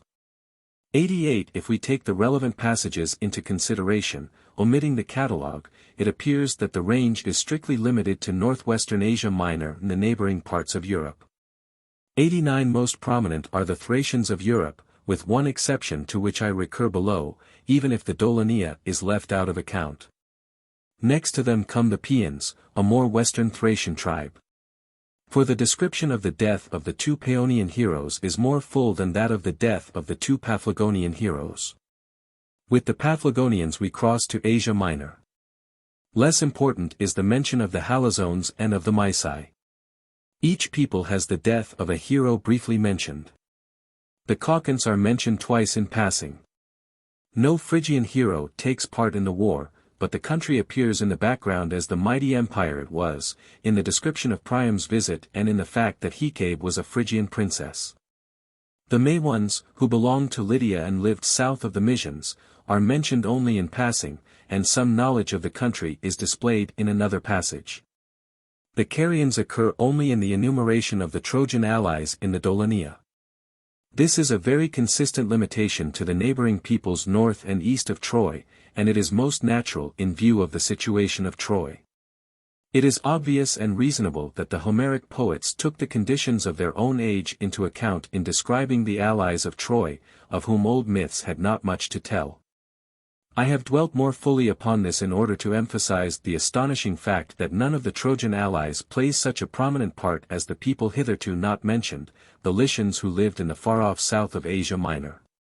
The passages where Lycia and the Lycians are mentioned are too numerous to be enumerated, and I need only point to the prominent part played by the Lycian heroes Sarpedon, Glaucus, and Pandarus in various songs of the Iliad. 90 But in the fourth book it is said that Pandarus came from the town of Zelia and the river Aesepus, 91, which flows from Mount Ida to the sea, 92, and these indications are reproduced in the catalogue. 93 This contradicts the Lycian localization of Pandarus, but scholars have generally held the opinion that the habitat of the Lycians was erroneously transferred to the Troas and the shores of Aesopus. Professor Wilamowitz and Dr. Finsler on the contrary have put forward the view that the Lycians were originally at home there and that their name was transferred to the Termiles, 94 as the native inhabitants of Lycia called themselves. There is no apparent reason for such a transference and the mythological expression which usually is given to such a change is wanting. It would of course imply that Sarpedon and Glaucus also were at home in the Troas, but the above-mentioned scholars have not been inclined to draw this conclusion. The old opinion is certainly right. The Homeric poets, who did not know the south of Asia Minor, transplanted Pandarus to the Troas, naturally placing the allies of the Trojans in the neighborhood of Troy. Moreover, the same thing seems to have happened in the case of the Cilicians. Andromache is said to be the daughter of Aetion, ruler of the Cilicians and king of Thebes beneath Mount Placos, a town which was taken by Achilles. 95 Evidently this Thebes is not far from Troy, but the existence of Cilicians elsewhere than in southeastern Asia Minor is unknown. I can but think that the poet had vaguely heard about the Cilicians but did not know their habitat and made them, offhand, inhabitants of Thebes beneath Mount Placos. Be this as it may, the enigmatical fact remains that the most prominent adversaries of the Greeks next to the Trojans themselves are a people in the far-off south of Asia Minor. And this fact is connected with the other, that the myth of Bellerophon, of which the Mycenaean date is attested by a Mycenaean work of art, is localized in Lycia. Here the observation comes into play that the middle part of the western coast of Asia Minor, Ionia, is almost devoid of Mycenaean remains. On the other hand, Rhodes has both myths and Mycenaean remains, and a Rhodian hero appears in the Iliad, though many scholars think that the passage is an interpolation.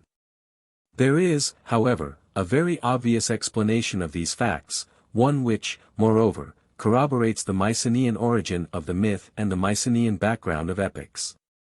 I have pointed to the scarcity of Mycenaean remains in Ionia. 96 Archaeology proves that the western coast of Asia Minor was colonized by the Greeks only at the very end of the Mycenaean age. Prior to this time the wandering Greek tribes followed the highway toward the east, enticed by the great and rich civilization of Syria and Egypt. In doing so they followed the lure of wealth and civilization just as other barbarous peoples have followed it, e.g., the Teutonic tribes when they flooded the Roman Empire. These wanderings have left their traces in the early colonization of Cyprus and its numerous Mycenaean remains. Here the statement in the Iliad may be noticed, that Agamemnon received a valuable gift, a richly decorated cuirass, from the Cyprian king Cinyras. 97 Mycenaean finds are fairly numerous also on the coast of Syria. Greek tribes appeared in the delta about 1200 BC. Dr. Foer's great Achaean kingdom with possessions on the southern coast of Asia Minor coincides remarkably with this movement of the Greek tribes. The road which the Greeks followed went along the southern shore of Asia Minor. They colonized the islands of Rhodes and Cyprus and seem to have had a stronghold or trading station on the Syrian coast near Laodicea ad Mare. 98 We must surmise that they also tried to take booty and to gain a foothold on the southern coast of Asia Minor. Unhappily this country is almost unknown archaeologically. But Dr. Gerstad who visited Cilicia recently informs me that there is evidence of Mycenaean colonization in this district.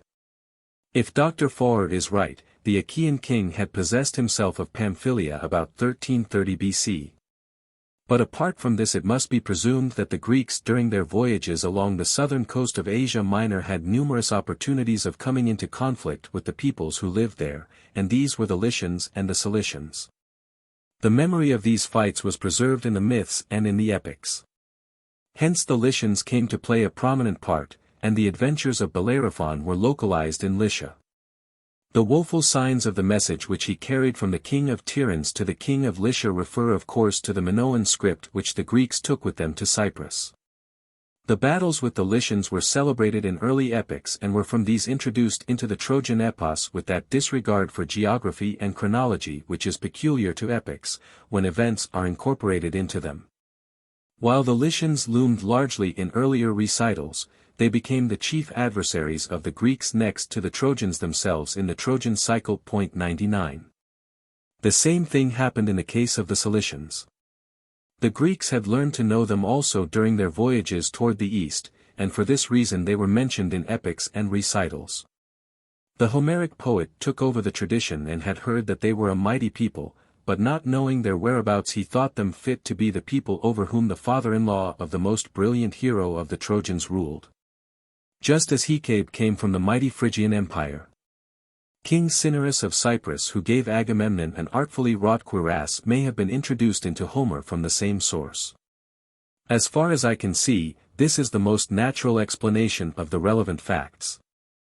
I have dwelt upon it at length because it not only corroborates the Mycenaean origin of the Bellerophon myth but also gives a valuable outlook on the Mycenaean background of the epics. I touch only lightly upon another myth connected with Tiryns, because its association with Mycenaean times is very uncertain. This is the story of the daughters of King Proetus, who went mad and, according to the common version, were healed by the seer Melampus. The earliest testimony, the Catalogue of Hesiod, says that Hera punished the maidens because of their excessive indulgence in love affairs. In a late epos, the Melampodia, the tale is transferred into the usual Dionysiac scheme. The Proetides are driven mad by Dionysus because they resisted his cult. Melampus, who is said by Herodotus to have taught the name and the cult of Dionysus and the phallic processions, belongs evidently to the religious movement of the archaic age in which the cult of Dionysus was received and regulated. The version according to which Hera caused the madness is earlier and moreover connected with Tiryns, where Hera was the chief goddess, but it is impossible to say how old it may be. It has been remarked pertinently that the myth of the Proetides has the same basic idea as that of Io. Although the statement that the Proetides believed that they had been metamorphosed into cows occurs only in late writers, the same elements are conspicuous: the wrath of Hera, the madness, and the extensive wanderings. But in the case of Io the love of Zeus is given as the cause, and Argus is said to have watched Io and to have been killed by Hermes. There is no certain clue for unraveling this myth. I am content to point to the fact that it is attached to the Heraeum, which was built upon a Mycenaean site of importance, and that it especially established the connection of Hera with the cow. 100 There is certainly reason to think that the cult of Hera at the Heraeum is of Mycenaean date, and this may perhaps be surmised in regard to the myth, too, although there is no specific proof. If some explanation is wanted, it may be guessed that the ecstatic cult of the nature goddess, with dances, which is so conspicuous on Mycenaean monuments, gave rise to this myth. Just as the somewhat kindred ecstatic cult of Dionysus gave rise to many similar myths in a later age. But this is of course a mere guess, and the myth of Io may be dismissed, not being very essential for our purpose. At last we come to Argos, the capital of Argolis in historical times. In the Mycenaean age it was but one of the minor sites, and its remains from this age are not important. Of the myths connected with the city of Argos, we may pass over that of the culture hero Pharanius, who is much less prominent than the hero of Nauplia, Palamedes, and the eponymous hero Argos. In a later chapter one shall recur to the attempt to make him a rival of Heracles. 101 The only myth of interest, but, nevertheless, of a very great interest, is that of the Danaides. The kernel of this myth was always the murder on the bridal night of the 50 sons of Aegyptus by the 50 daughters of Danaus. The reason why this mass murder was perpetrated and the relations between the fathers, Danaus and Aegyptus, differ in various versions and are of secondary importance. The events which followed are also related variously, but it is well to observe that, according to the current versions, the Danaides were not punished for their cruel deed. 102. What does this deed of the Danaides, the murder of their husbands, signify? The nature symbolism, according to which this myth like many others was interpreted formerly, need hardly be discussed seriously. 103 If we disregard such more or less far-fetched interpretation, the tale which seems to present the closest analogy is that of Judith and Holofernes. The tale of the Jewish woman who enticed the oppressor of her people into love and slew him on the bridal night. It may be worth while to try to proceed on this analogy. It implies that the motif, which is so conspicuous in the legend of Judith, the heroism of the woman, had been forgotten in the Greek tradition. The Greeks shuddered always in telling the story, but if the deed was originally a crime, it is impossible to understand why no punishment followed, or if a punishment was given, why that was forgotten. So much seems to be absolutely certain, that the killing of the husbands, the sons of Aegyptus, was originally no crime. It cannot have been an action neither good nor bad. Was it then a heroic deed? There is a curious question to which very little attention has been paid. Why are the Danaides so many, not less than 50? We may understand why. To prove his heroic strength, it is told that Heracles in one night begot 50 sons, but there is no apparent reason why the Danaides should be so many and the killing of their husbands a wholesale massacre.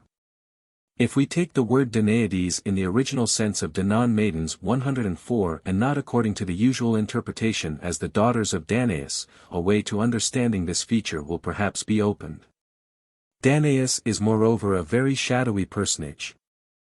The current opinion is that the husbands of the Danaides were originally nameless and that they were made sons of Aegyptus only after the Greeks had learned to know Egypt in the 7th century BC. 105 As they found animals venerated in this country, they transferred the myth of Io, who was metamorphosed into a cow, to Egypt, and with the Io myth that of the Danaides also was transferred to Egypt. Thus their husbands were made sons of Aegyptus. The elaboration of the cycle is ascribed to the author of a lost epos, the Danaes, of which only one fragment is preserved, telling that the daughters of Danaus armed themselves near the river of the Nile. 106 This seems prima facie to refer to the killing of their husbands, and if this is so, the locality where the drama was enacted was changed. For in the current version Danaus and his daughters flee to Argos, the sons of Aegyptus pursue them and compel them there to the disastrous wedding. To avoid this contradiction others refer the words to a fight in which the maidens engaged before leaving Egypt. 107 This seems to be a very doubtful means of evading the localization in Egypt, which probably is really the old version. The Greeks, however, knew Egypt not only in the 7th century BC, but also in the 12th century BC, when Greek tribes and in fact the Danaans tried to invade Egypt. And we know, moreover, that these migrating peoples came with wives and children. There is a circumstance pointing to the probability that the myth goes back to this time. For the tribal name of the Danaans is already obsolete in Homer and it is hardly probable that it was picked up and applied to a myth invented in the 7th century BC. If the myth goes back to the time when the Danaans raided Egypt, its origin may be explainable under the conditions of this time. A crowd of Danaan women had been captured and made concubines of Egyptians, they slew their husbands and escaped. The wholesale slaughter of the Greeks on Lemnos by their indigenous wives is a somewhat kindred story, explaining why this island was lost to Greek colonization. 108 This may be the simple underlying fact. Certainly it explains why the deed was not considered a crime. It is a simple story from the life of that stormy age, simpler than the dramatic episode of Judith and Holofernes, but the analogy is there. 109. This explanation of the myth of the Danaides as an historical reminiscence from the time when the Danaans attacked Egypt may seem hazardous to many, and I am quite aware of its hypothetical character. But it is perhaps not less probable than other interpretations which have been proposed. If my guess hits the mark, this fable is the only one connected with the city of Argos which goes back into the Mycenaean age. But it is evident that it in fact refers to the whole province of Argos and not to its later capital, with which it was connected only loosely and secondarily. The unimportance of the city of Argos from a mythological standpoint corresponds to its obscurity in the Mycenaean age. When Argos became the capital of the province, it tried of course to build up a mythology of its own. We have noticed these efforts, but they cannot deceive anybody. 2. Laconia. From Argolis, the chief seat of the Mycenaean civilization, we proceed to the southeastern province, Laconia. Several important Mycenaean remains are found here, but they cannot be compared with those of Argolis. The beehive tomb at Vaphio near Sparta where the two golden cups, the most beautiful products of Minoan art, were found, with various pieces of jewelry, proves that wealthy princes ruled here in the Mycenaean age. Very remarkable are the finds at Amyclae, showing that the cult of the pre-Greek god Hyacinthus was celebrated in the Mycenaean age. The Menelaean at Sparta also probably goes back into Mycenaean times. It is in fact the sanctuary of Helen at Therapne. 110 Elsewhere Mycenaean finds are unimportant. Before we enter upon the Laconian myths, a preliminary question is to be discussed. In historical times, Argos claimed the primacy in the Peloponnese. Though it was unable to support these claims, it never bowed down completely to Sparta.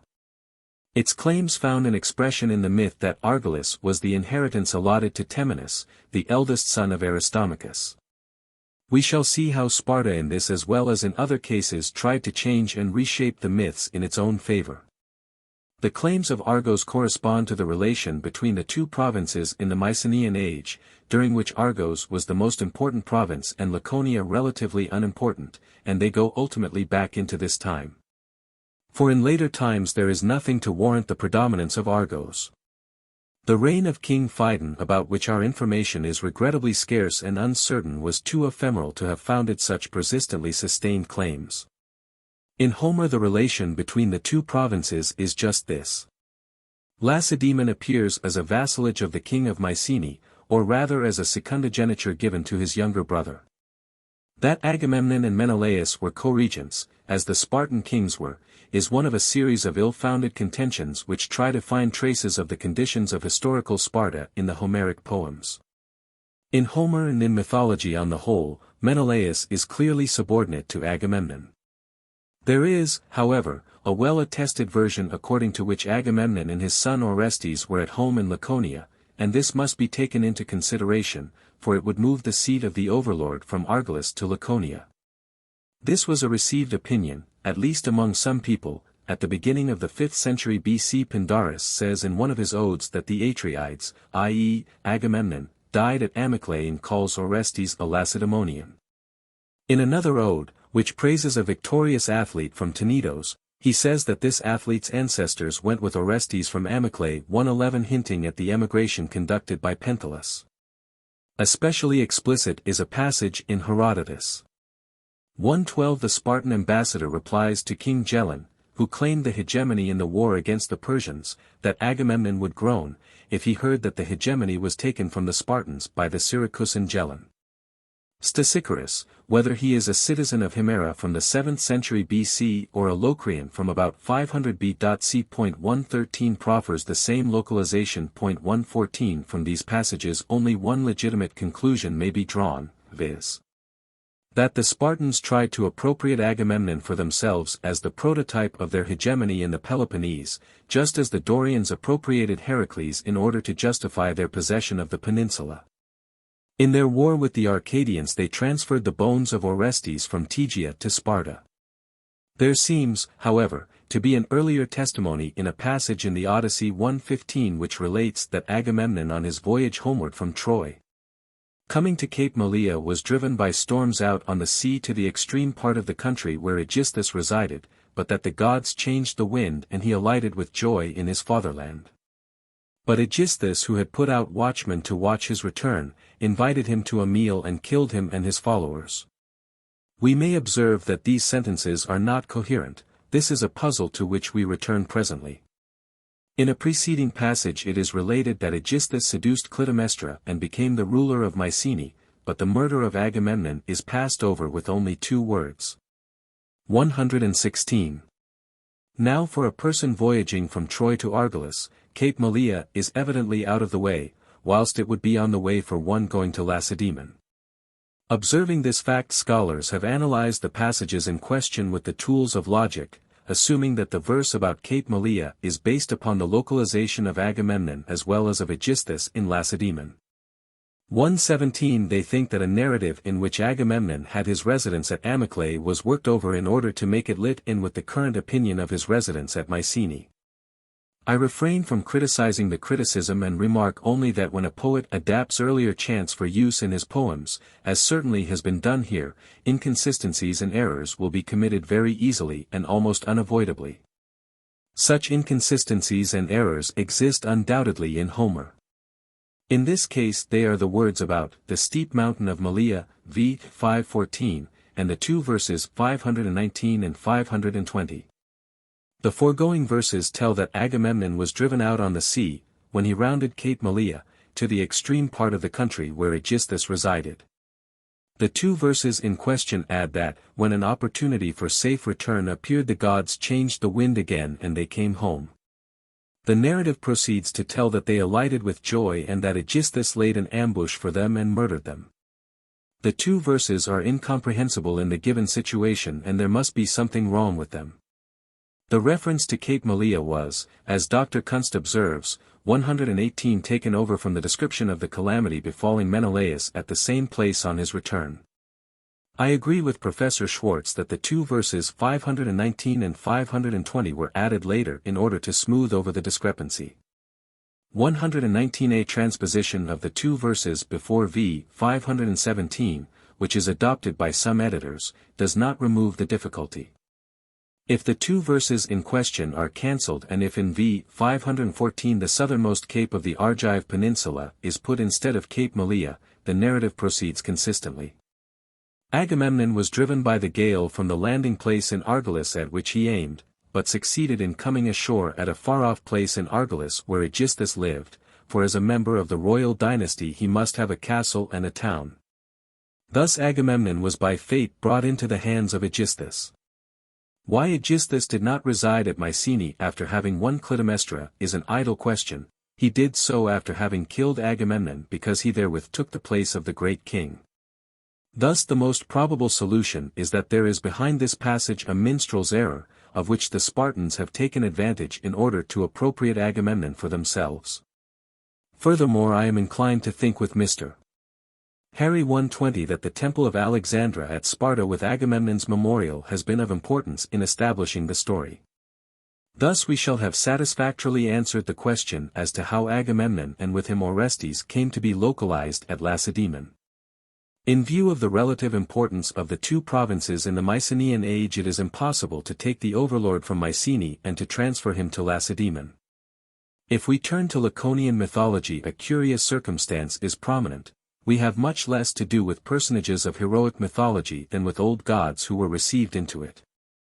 Helen is an old goddess whose origin belongs to the Mycenaean age and who always was a goddess at Sparta. On reliefs from the 2nd century BC, we see her image between those of the Dioscuri in the form of a stiff Zoanon from whose wrists fillets hang down and who wears a kind of calathus on her head. 121 She had two temples at Sparta. One is the so-called Menelaean, her famous temple at Therapne, which was built upon a Mycenaean site, while another was situated not far from the Platonistas. With the Helen of this temple tree cult rites were connected. It is, however, not known to which of these two temples the festival of Heleneia which was celebrated in her honor belonged. Her connection with the tree cult is corroborated by the fact that there was a plant called Helenion, just as the word hyacinthos denotes both a god and a plant. Helen appears in connection with the tree cult on Rhodes also, where Helen dendritis was venerated. 122. In mythology Helen is, however, localized in Attica also. Theseus carried her away with the aid of Perithous and hid her in the fortress of Aphidna. The attempts to separate this myth from Aphidna in Attica have failed. 123 In order to corroborate this statement it is hardly necessary to refer to the island called Hellene near the coast of Attica and to other dubious instances. 124 That Helen was rescued by her brothers the Dioscuri is, however, rightly considered to be a later addition. We state that Helen was at home in Attica also, and this ought not to be astonishing, for if she was an old goddess she may have been venerated in several places. Although her cult was preserved chiefly at Sparta, she has left traces in myths elsewhere. If it is asked why this old pre-Greek goddess became the pivot of the Trojan War, I believe, see but one explanation. It was peculiar to Helen to be carried off, by Theseus and by Alexander. The rape of a goddess is a well-known feature in a special cult legend. Pluto carries off Kore. Though at first it may seem astonishing, the rape of Kore and the rape of Helen are in fact kindred. If we look away from the Helen of epics and take her as the old goddess that she is a vegetation goddess, just as Kore is. In the myth of Theseus, to which I shall recur later, there is an apparent doublet. He and his friend Perithous try to carry off Persephone, who is identified with Kore. That may be better understood if there was a reminiscence that Helen was originally akin to Kore Persephone.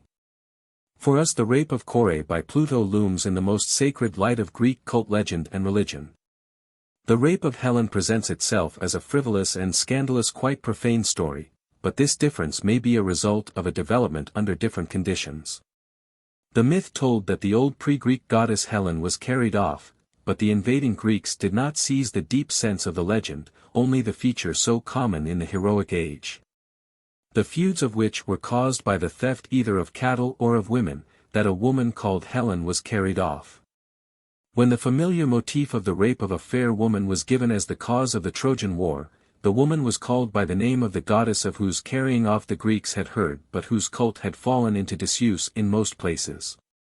Or it is perhaps better to say that Helen was in cult legend replaced by Kore, who always retained her dignified position, not being drawn, as was Helen, into the heroic mythology. Helen, consequently, came to be treated as a mortal woman, of course a princess. She was made the queen of the city in which she still was especially venerated, and when introduced into the Trojan cycle she sank still lower, to become the woman who eloped with an Asiatic prince. I pass over Hyacinthus briefly, only calling attention to the well-known and very interesting fact that his name is evidently pre-Greek and that the site of his temple at Amyclae yielded numerous Mycenaean finds. 125 He is perhaps the most evident instance of the continuity of a Mycenaean cult in the Greek age, but he was superseded by Apollo. Thus the well-known myth arose that he was killed by the god by accident. His death is without doubt a primary fact originating in the Minoan conception of gods who die, viz., vegetation gods. How old the common myth is, it is impossible to decide. In some respects it seems rather late. Of course it must be later than the coming of Apollo. The brothers of Helen, the Dioscuri, are both as gods and as heroes the most famous in Lacedaemon. They are perhaps the most complex among the Greek gods. 126 Commonly we think of them as youthful horsemen, the models of Spartan youth, and the saviors of men in sudden perils, especially at sea. But they were also house gods and as such widely venerated in Greece. Their symbols are two amphoras with the panspermia, snakes, 127 in the Docana, which can only be the beams of a house built of sun-dried bricks. The sacrifices brought to them are meals, theoxenia, which occur particularly in the house cult. They are especially connected with the Spartan kings, who took them with them when taking the field. On the other hand, the Dioscuri are heroes localized at Lacedaemon, sons of Tyndareus and brothers of Helen. In the only passage in which they are mentioned in the Iliad 128 they appear as athletic youths and it is said that the earth already covered them in their fatherland. They are one of the many instances of mythical twins, but they are also venerated as gods. It seems likely that these mythical heroes and these gods were originally separate personages and that they have been united so as to form the Dioscuri as we know them. Homer says that they were dead and buried, i.e., he knows them as heroes only. The discrepancy was later smoothed over by the well-known myths in which one, Pollux, was said to be a god and the other, Castor, a mortal, or that they alternated, living on one day and staying beneath the earth on the next. 129. The Dioscuri are perhaps related to the Minoan religion. I have discussed this probability in another place 130 but I am well aware that the matter is uncertain and I have nothing to add here but a few words concerning their fight with the Aphoretidi, another pair of twins. For other myths about them are clearly secondary and due chiefly to their connection with Helen, which can hardly be very old. The mythographers differ in regard to the cause of the contest. On one side, it is told that the Dioscuri and the Aphoretidi having together stolen cattle in Arcadia quarreled about their booty. On the other, it is said that the Dioscuri carried off the daughters of Leucippus, who were the brides of the Aphoretidi. Sometimes the two versions are combined. It is generally acknowledged that the former, degree being the more primitive, is the older version. The uniting of both versions into one myth is due to the epos called Cypria. 131 The Aphrodidae appear as Mycenaean heroes, and their engagement with the Dioscuri is consequently thought to reflect the strife between the Mycenaeans and the Spartans, but the place of the fight was near Sparta, according to Lycophron. Who follows the Cypria? 132 Thus it is possible that the myth was originally enacted at Lacedaemon and that it is earlier than the hostility between the Mycenaeans and the Spartans, but it is not possible to surmise how old it is, and above all, there is no evidence whereby to connect it with the Mycenaean age. Concluding these considerations, we may state that Laconia on the one hand has Mycenaean remains but fewer and less important remains than those of Argolis. And that on the other hand it has some myths but fewer and less important myths, and especially fewer heroic myths, than Argolis. 3. The Dominion of Pylos. West of Laconia and separated from it by the high and steep Mount Taygetus is Messenia, but the boundaries of this province toward the north are not so neatly fixed as those of Laconia.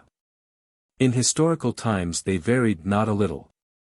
133 Triphylia, the coastal district north of Messenia between Neda and Alpheus, was long a province in its own right, and thus can hardly be reckoned as part of one of the great provinces until the Hellenes subjugated it together with the district of Olympia, Pisatis, in the middle of the 5th century B.C. Later the Arcadians laid claim on Triphylia. We have to turn to archaeology and mythology in order to see what parts of the southwestern Peloponnese are to be reckoned with in the early age. That we are able to discern the traces of Mycenaean settlements in Messenia better than we previously could is to a great extent due to the strenuous work which Dr. Valmin through several years has devoted to this province, together with the earlier explorations of other scholars. Contrary to its expansion in Argolis, Boeotia, and Attica, Mycenaean civilization in the western Peloponnese clings to the coast, with one exception, which will be discussed below. This is unparalleled elsewhere in Mycenaean Greece except in southern Thessaly. A nice tholos tomb was found at Campos on the eastern side of the Mycenaean Gulf. The 7 cities which Agamemnon promised to Achilles are not identified, with 2 exceptions, but relying upon these identified places scholars believe them all to have been situated around the Gulf. Some Mycenaean sherds, but as yet very few, have been found in sites near this coast, at Samarina, Pitama, and Cardaroli. The upper plain is as yet devoid of Mycenaean remains. 134 On the western coast a few Mycenaean finds were made at Mothwan and at Cyparissia. A really important Mycenaean site was that Pylos near which the island of Sphacteria is situated. A little toward the north at Tragana are a prehistoric acropolis and 2 tholos tombs, of which one has been excavated and has yielded beautiful late Mycenaean vases. Nearby at Osman Aga are other tholos tombs. 135. The place in the western Peloponnese where the most important discoveries from the Mycenaean age have been made is the village of Kakavados on the coast about 6 miles north of the mouth of the Neda and the boundary of Messenia. Here are an acropolis with remains of walls, a palace, Mycenaean sherds, and 3 tholos tombs of fair size. Though they have been robbed, enough remains to show that they once were very rich. Especially notable are the beautiful ceramics belonging to the second Mycenaean period. To the same period belong also the ceramics found in the tholos tomb of the Mycenaean Pylos, and others from Clyde, which is on the coast somewhat north of Kakavados, near Samikon, and which Professor Dorpfeld identifies with the Homeric Arene. 136 Following certain ancient authors who sought the Homeric Pylos in this neighborhood, he put forward the opinion that the Mycenaean site at Kakavados is to be identified with the Homeric Pylos, the city of Nestor. This view has attracted attention to this place and is widely accepted, but is also contested. To the west of the upper Mycenaean plain is the plain of Sulima through which the railway to Cyparissia now passes. Here Dar. Valmin made interesting discoveries. 137 The 2 plains are separated by a ridge now called Malti.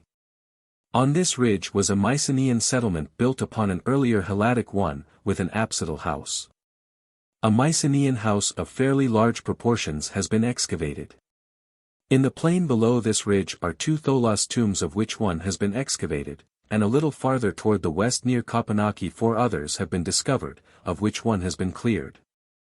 The tombs excavated had been thoroughly plundered so that the finds were poor.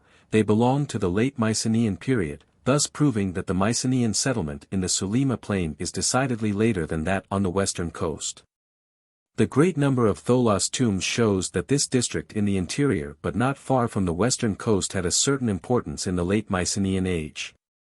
This tract, viz.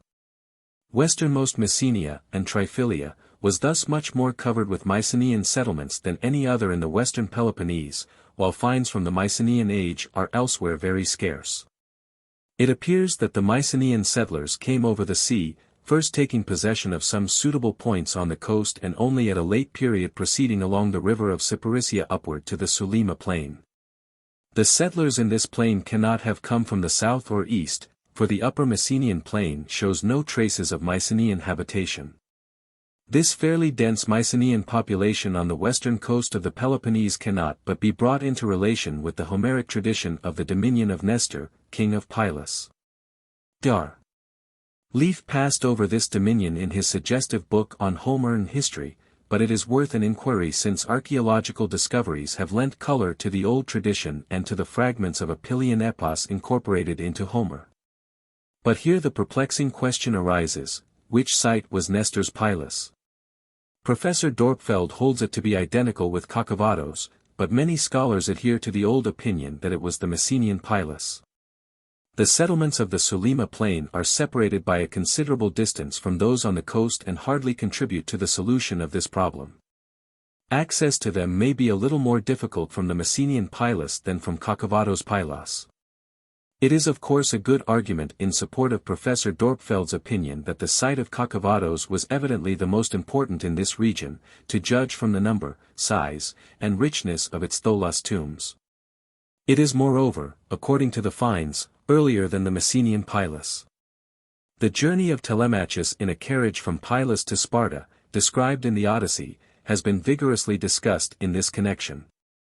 138 I pass over it because the question cannot be solved with certainty. I think that too much importance has been attached to it. Dorpfeld's other arguments, drawn from the Pylian epos incorporated into Homer, a source which ought to possess far better local information than the late poem of the Telemachia, seem to be irrefutable. The war with the Epeans or Hellenes on the borders of the river of Alpheus, the situation of the town besieged by the Aeolian foes of the Pylians Thraioessa. Far off at Alpheus in the extreme part of the sandy Pylos 139, prove that the Pylian dominion extended to this river and included Triphylia and Pisatis. There was also friendly intercourse with the Hellenes. Nestor was victorious in the funeral games of Amarynceus, an Epean prince. 140 That the Pylians had intercourse principally with the Hellenes or Epeans makes it more probable that Kakavados rather than the distant Mycenaean Pylos was Nestor's Pylos. Even the war with the Arcadians 141 is better suited for the Triphylian Pylos than for the Mycenaean. The latter town may have belonged to the dominion but the capital was Kakavados Pylos. Thus the extent of the dominion of Pylos is determined except for the problem involved in the much-discussed verses of the Iliad in which Agamemnon promises to give to Achilles, if he lets himself be appeased, along with the hand of his daughter. 7 towns all near the sea at the extreme of the sandy Pylos. 142 Most of these towns were unknown in historical times and their situation is uncertain, but Cardamyle is situated on the eastern side of the Mycenaean Gulf and Pherai is identified with Pherai near the innermost recess of the Gulf. Consequently the inference is that the other towns also were situated around the Gulf 143 and from this the further conclusion is deduced that the dominion of Pylos included the whole of the historical province of Messenia. It seems, however, not certain that the word extreme, nu alpha tau alpha iota pi lambda omicron upsilon, necessarily is to be understood in the extreme part of the dominion of Pylos, as it certainly must be in the case of Thraioessa. The translation, at the confines of the dominion of Pylos, is also possible, and if this is adopted nothing is said of the political situation of the 7 towns. This may certainly have varied. For if Agamemnon promises to give away the 7 towns they must needs be in his hands, he cannot give away what is in the possession of a vassal, the prince of Pylos. This passage implies that the 7 towns on the Mycenaean Gulf did not belong to the dominion of Pylos but bordered on it. Only the latter interpretation can be admitted here, if it is not to be surmised that the poet has taken over the phrase carelessly from the Pylian epos. In view of this discussion, it is comprehensible that scholars have thought according to the usual geographical units and have identified the Dominion of Pylos with the historical province of Mycenae in general. Perhaps with the addition of Triphylia. But this has, in my opinion, vitiated the problem. The boundaries were not the same in the Mycenaean age as in the historical age. The fact that the Mycenaean civilization at the beginning of its second period gained a foothold on the coast and only much later spread inward to the plain of Sulima proves that the Mycenaeans came over sea. Both the Mycenaean and the Triphylian Pylos are typical Viking towns founded at suitable places near the coast far from the base of emigration. 144 Thence the Mycenaeans spread inward at a later time only. The fact that a denser Mycenaean habitation is found only in the Sulima plain, the upper Mycenaean plain showing no traces of Mycenaean settlements, proves that the Mycenaean center was on the western coast. In the beginning the Mycenaean Vikings may have passed the Mycenaean Gulf without stopping, if they did not perhaps come from the Corinthian Gulf. Later on they tried to gain a foothold even on the coasts of the Mycenaean Gulf, and this is reflected in the Homeric passage concerning the 7 Mycenaean towns. The fact that the Mycenaean civilization came to the western Peloponnese over sea is retained by the mythical tradition according to which the Minyans immigrated to these parts. Much has been written about the Minyans of Orchomenus and we must recur to them and their relations with Pylos at length in a later chapter. Here I only state that the tradition cannot be disregarded and that its reliability is proved by the mention in the Iliad of a river, Minios, in the district of Pylos. 145 Discussing its identity, Strabo proposes that it got its name either from the Minyans who came with Neleus' wife, Chloris, from Orchomenus in Boeotia, or from the Minyans who were descendants of the Argonauts and from Lemnos were expelled to Laconia and from there to Triphylia. 146 His theories are in themselves of no value, being only attempts to explain the persistent tradition of Minyans in Triphylia. This tradition is corroborated by genealogies which seem not to be idle inventions, nor does it seem to be an idle tradition that the descendants of Neleus and the Pylians emigrated to Ionia. Since it is possible to treat this tradition fully only in connection with the problem of the Minyans, we shall recur to it in another chapter. Here I add only the observation that it appears in the Pylian epos, of which fragments were incorporated into Homer, that the situation of the Pylians was precarious. We have to consider what is left of this Pylian epos. 147. Its contents are extremely little concerned with mythology, for its character is more historical, as is frequently the case with epics. Professor Robert thinks that even if the episodes in Homer are derived from an Ionian epos, the myths originally belonged to the Pylians whose natural foes were the Arcadians. 148 Professor Wilamowitz gives voice to another opinion. 149 He calls attention to the Pylian origin of the Colophonians and thinks that the Pylian epos originated in the town of Colophon in Asia Minor.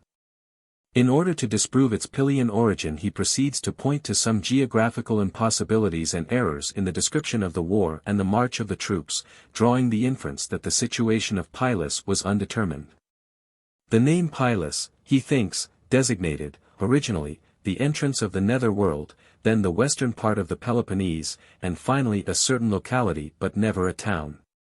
Certainly the gate of the underworld and Nestor's Pylos were mixed together in a myth to which we shall recur presently, but that does not prove that Nestor's Pylos was originally that gate. That would be the same mythological point of view which once made Troy the castle east of the sun and west of the moon. Pylos appears in the epos as a real town, and the geographical inconsistencies are not good arguments, for as Professor Wilamowitz himself remarks, epics are always careless in regard to geography and distances. But it ought to be added that this carelessness does not disprove the real existence of the places and the original connections of the myths with them.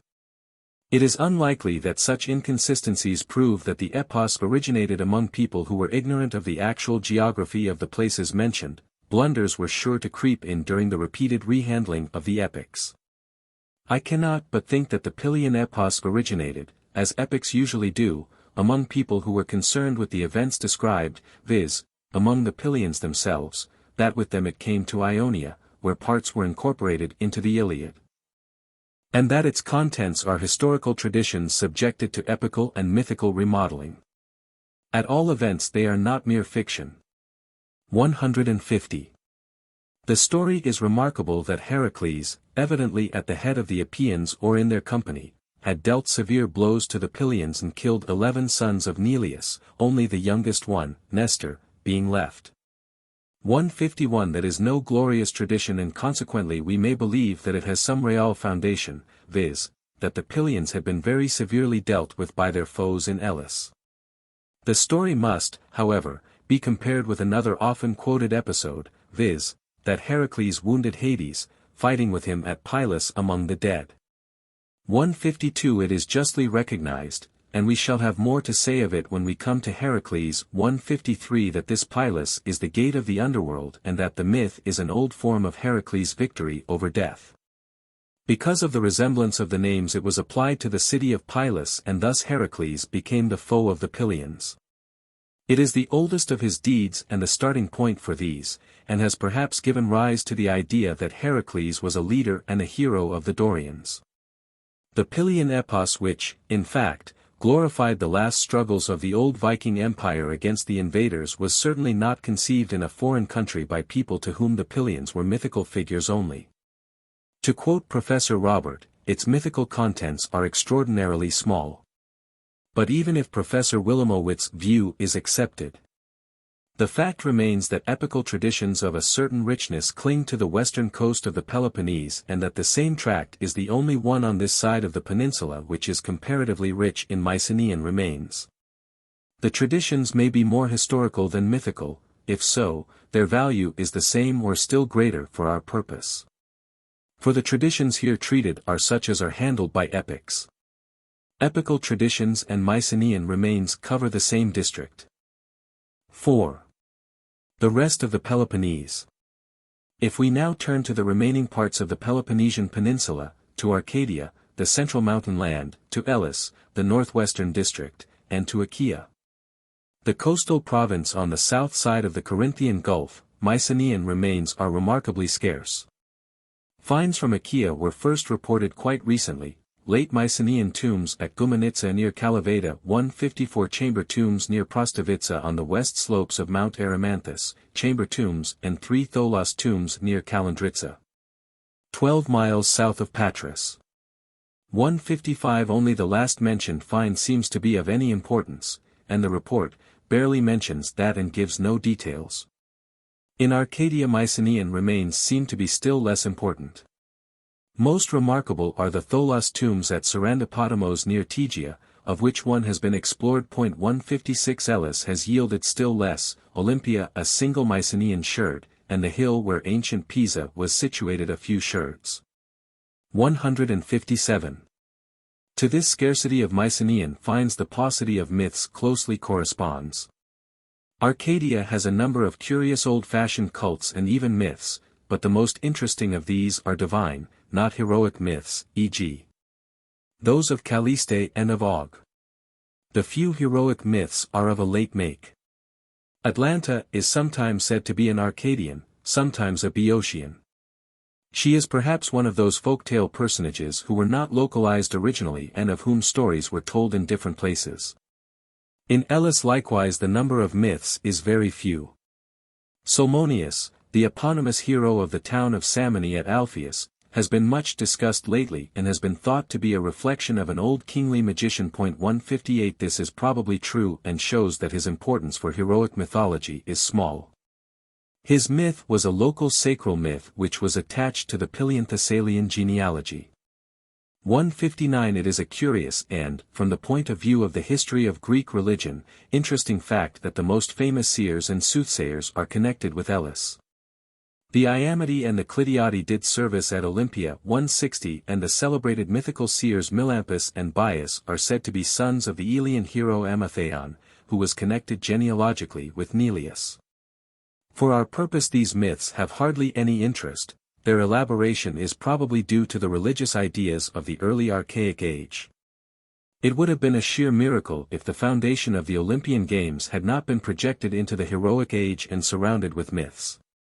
Our concern is not to enucleate the origin of these famous games and their mythical history, which has been discussed very vividly, 161, but to try to see how it agrees with our general principles.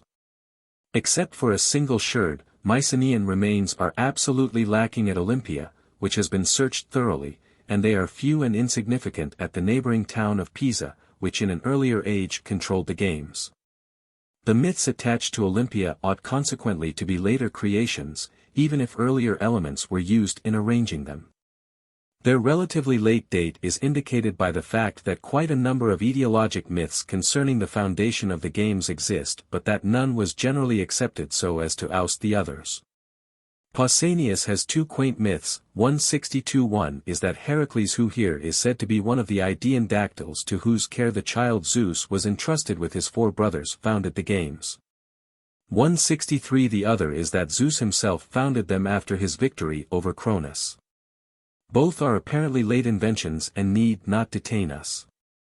More widespread is another myth according to which Heracles instituted the games, having killed Demolion. 164 These strong twins have apparently been borrowed from the Pylian myth. Nestor mentions them twice. He says that they took part in the war on the side of the Epeans and that he nearly killed them, 165, and in another passage he says that they were victorious in the chariot race at the funeral games of Amarynceus at Buprasium. 166 Heracles killed them in the course of a war which he waged against King Augeas of Elis because Augeas had withheld the fee which he had promised him for the cleaning of his stables. Augeas appears in the Pylian epos as king of Elis. 167 In this epos Heracles was the foe of the Pylians, in the myth here treated he is the foe of the Hellenes. This change may perhaps be connected with a change in the dominating population. The Hellenes of the historical age spoke a northwestern dialect. They were a northwestern tribe, kindred of the Aetolians, who had traversed the Strait of Naupactus. If the Dorians who invaded the Peloponnese took the same way, they came earlier and were ousted by the Hellenes. This view implies of course that the Epeans who warred with the Pylians belonged to the earlier Dorian invasion. In the Homeric age the last invasion had already taken place, and Homer confused of course Epeans and Hellenes, but, as we remarked, the latter name is a local and not a tribal one. However this hypothesis may be judged, the myth of Heracles' war with Augeas and his killing of the Molion is apparently a late creation, composed of elements of which certain parts were taken from the Pylian cycle. 168. Much more celebrated is the myth of Pelops and Oenomaus, which was chosen as the subject of the sculptures in the east pediment of the Temple of Zeus at Olympia. We have seen above that Pelops was the eponymous hero of the tribe of the Pelopes, which gave its name to the Peloponnesian peninsula, and that he was made an ancestor of the Atridae. Oenomaus appears curiously isolated. He is not attached to the genealogy of the Aeolian kings. The goal of the race is by some authors said to have been on the Corinthian isthmus. Personages and events of the myth were localized partly in the northeastern Peloponnese, partly even on Lesbos. Thus the inference is near at hand that the myth was transferred to Olympia from Lesbos 169 or from the northeastern Peloponnese. 170 It must, however, be conceded that there is nothing which proves with certainty that these localizations are earlier than its localization at Olympia. 171. More important is the fact to which several scholars have pointed that the running of the course originally implied not a race but the carrying off of the bride according to the primitive custom known also to the Greeks. This is a rather common mythical motif. 172 It appears that the myth of the race of Pelops and Oenomaus was remodeled profoundly in order to be applied to Olympia. It is uncertain where it was originally at home. For our point of view the important fact is that neither in this nor in other myths concerning the institution of the Olympian Games is there anything which can be referred to the Mycenaean age. Just as Mycenaean remains are lacking at Olympia, so the myths attached to Olympia do not cling to that place from Mycenaean times. They are recent inventions transferred from other places or remodeled with some use of earlier elements. We must be content with this general statement. Here, as often, it is impossible to discern how the myths were developed in the Archaic Age. 5. The Ionian Islands. Odysseus has his home on Ithaca, and the scene of the greater part of the Odyssey is laid on that island. Since the search for Mycenaean remains according to the guidance of the Homeric myths had been rewarded so brilliantly at Mycenae and at Troy, it is intelligible that Mr. Schliemann planned and Professor Dorpfeld attempted to carry out the plan to discover Odysseus' palace on Ithaca. Of course Professor Dorpfeld holds the opinion that old Ithaca was in reality Lucca's. We need not discuss that vexed question here. On both islands the search for Mycenaean remains failed. Generally speaking, all that was found were some few sherds such as appear even in countries distant from Greece. 173 Why the search for Mycenaean remains failed is clear. One of the premises was erroneous. For the myth of Odysseus is not a heroic myth but a romance. 174 A romance may choose and localize its heroes in an arbitrary manner, thus the localization of the plot is unreliable. It may be transferred from one place to another in a loose manner which some scholars think fit for heroic mythology also. The failure of the search for the palace of Odysseus proves from the negative side the view maintained in these lectures. On the other hand, apart from the story of his return, Odysseus is one of the most prominent Homeric heroes and plays a most important part in the Iliad. That seems to prove that he, as well as other heroes, belonged to the old stock. His very name shows signs of great antiquity. The ending is the one common in the earlier stratum of heroic names, Eus, and the varying forms, Odysseus, Olydius, etc. 175 Present a perplexing philological problem and prove the ancient origin of the name, for later names are regularly so formed that their origin is clear. Odysseus lived at Ithaca, be it the historical Ithaca, or Lucca's. Although he himself plays a very prominent part in the Iliad, his country and his people are mentioned only twice. In the rather late scene where Helen from the walls of Troy points out the Greek heroes to the Trojans, she says that he was bred in the rocky country of Ithaca, 176, and in another place the herald Eurybates is said to be an Ithacon. 177 On the other hand, when Odysseus' people are mentioned in the mustering of the troops by Agamemnon, they are said to be Cephallenians. 178 In the Odyssey Odysseus lives on Ithaca and is twice called an Ithacon, but he is called not king of Ithaca but king of the Cephallenians. This occurs in the late narrative of his meeting with his old father Laertes. 179 He fears that the Ithacans may send messages to the towns of the Cephallenians. Remembering the prowess of his youth, Laertes calls himself king of the Cephallenians, and some verses later 180 Antinous' father complains that Odysseus killed the bravest of the Cephallenians. The name of the island of Cephallenia is, however, absent from Homer, the 4 islands of which the dominion of Odysseus is composed being called Ithaca, Dulichium, Same, and Zacynthus. These passages are all late and it may be inferred that a late name intruded itself, just as in the Pylian epos the Epeans were called Hellenes. But the relation between the names of the country and of the people is here reversed. The Hellenes have their name from the country of Elis, the people of the Cephallines, as the Greek form is, have given their name to the island of Cephallenia, which in the Homeric age was called by another name, be it Dulichium. As Professor Dorpfeld and his followers think, be it same as the old opinion is. 181. To this view the finds from the Mycenaean age correspond in a certain manner. While very few Mycenaean remains, not more than in foreign places, have been found on Ithaca and on Lucca's, such finds are more considerable on Cephallenia, including 4 Tholos tombs and a series of chamber tombs and other tombs near Diaca. With sub-Mycenaean pottery. 182 To these finds, registered by Dr. Fiman, are to be added not inconsiderable finds of pottery, bronze utensils, etc., from a habitation at Orchopeda on the peninsula of Pale. 183 Thus archaeological facts seem to prove that the epical tradition of the dominion of the Cephallenians is old. It belonged, however, to a very late period of the Mycenaean age and was of no great importance. There are, however, certain objections to be considered. Attention has been called to the fact that the name of the Cephallines, in the Dorian dialect Cephalanes, has the same ending as several tribal names of northwestern Greece, e.g. Ionians, Atintanes, Athamanes, etc., and from this fact the conclusion is drawn that the Cephallines were a northwestern tribe. If this is so, they must have invaded the islands at the beginning of the historical age. That is, at a very late period of epic poetry, and have given their name to the island after the Homeric age. The name of the island of Cephallenia appears for the first time in Herodotus. It cannot be denied that this is possible. And if it is really what happened, the above inference must be withdrawn. 184. It appears that this is a very uncertain matter, but its importance for our chief purpose is slight. Moreover, I am obliged to confess that I am unable to guess why Odysseus was localized precisely on Ithaca. It may be explained, if with Professor Wilamowitz we take Ithacoi to be a tribal name which was applied to the island later, 185, just as the tribal name of the Cephallenians was applied to the island of Cephallenia. But this also is not more than a guess. It ought, however, to be well observed that no old cycle of myths is attached to Odysseus.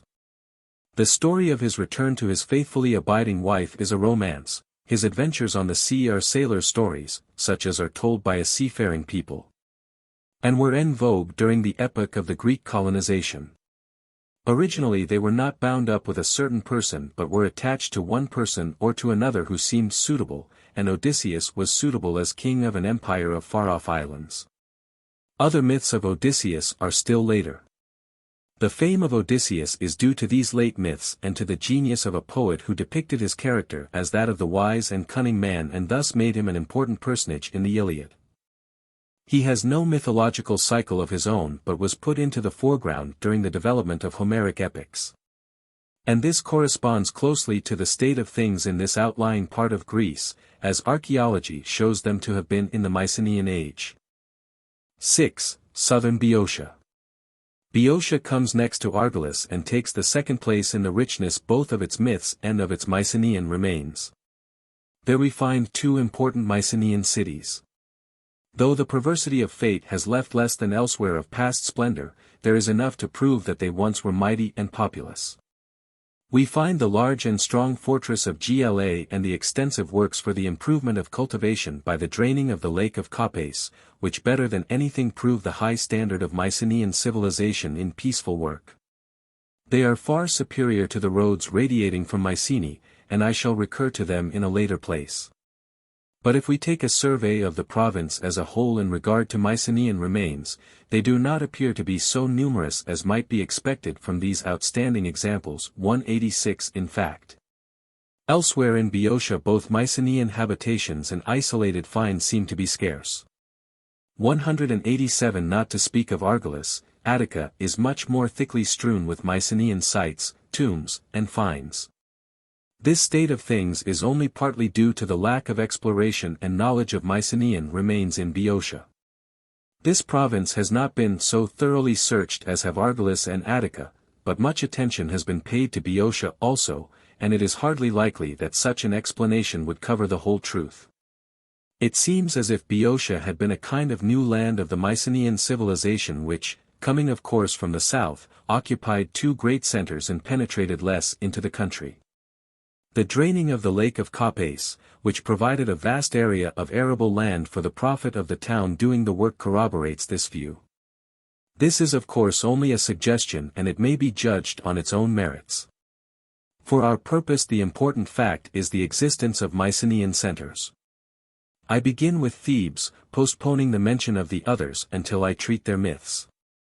Extensive remains of a Mycenaean palace have been found at Thebes. Unhappily it was possible to excavate them only partly, because they are situated in the midst of the modern town. 188 This was the emplacement of ancient Thebes also, and this continuous habitation of the site was of course catastrophic to the Mycenaean remains. In spite of this, enough is left to show the outstanding importance of Mycenaean Thebes. Especially remarkable are fragments of wall paintings belonging to an earlier period than those of Orchomenus, 189 a potter's kiln, and a number of big stirrup jars or fragments of such jars with painted short inscriptions. 190 Further, a great number of tombs with rich contents has been found, 191 proving that Thebes had a prosperous and numerous population in the Mycenaean age. Thus, though the later ages have been fatal to the Mycenaean remains of Thebes, enough is left to show that the city was a most important center of Mycenaean civilization. And the myths attached to Thebes are of a corresponding richness and importance. It would perhaps be sufficient to point to the well-known Theban cycles of myths, but they show some peculiar features which make it a duty to enter upon them more closely. In spite of the uncertainty which is inevitably bound up with research of this kind. The Theban cycles were treated in post-Homeric epics of which we have some slight knowledge and were especially taken up and favored by the great tragic poets. The chief figure is Oedipus. Professor Robert has treated his myths exhaustively and has given a model piece of mythographical research in his great work Oedipus. Here we must try to get behind the traditional myths and see what their origin and their connections with the Mycenaean age may be. I cannot share Professor Robert's opinion that Oedipus is an old depossessed god. 192 From the fact that 3 of the tombs and cult places ascribed to Oedipus are certainly late, Professor Robert draws the conclusion that the 4th, the tomb at Eteanus in Boeotia, was the original and old one. Oedipus is, however, no old vegetation god but simply a American hero, a folktale personage who, by vanquishing the Sphinx won the hand of the queen and the kingdom. Although this simple and common motif was complicated by the addition of a great many others. That his name is a descriptive one, corroborates this view. Such a mythical personage has of course no tomb, even that at Eteanus is a late creation. 193 Nor can I side with Professor Rose who takes Oedipus to be a historical personage, a prince who had been exposed as a child and who at the head of a Corinthian army conquered Thebes, slew King Laius, and wedded Queen Epicaste, his mother. 194 He fully recognizes the folk tale elements but thinks that Oedipus is a nickname. In view of the fact that it is one of the few characteristic American names in Greek mythology, I am persuaded that the origin of Oedipus is to be found not in history but in folk tales. The myth was localized at Thebes. Consequently Oedipus became king of Thebes and was inserted in the genealogy of the kingly Theban house. A detailed analysis of the Oedipus cycle is out of place here, but I am bound to point to certain circumstances of importance for our subject.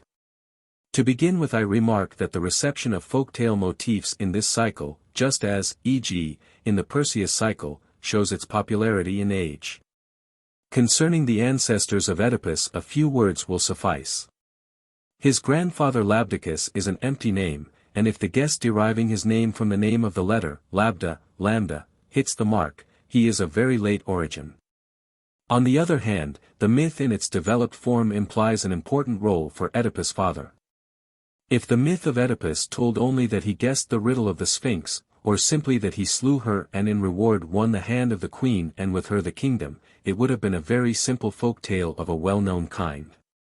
But other motifs were added, drawn from the conflicts in family and ethical life of an early people. The queen was his mother and the man he slew his father.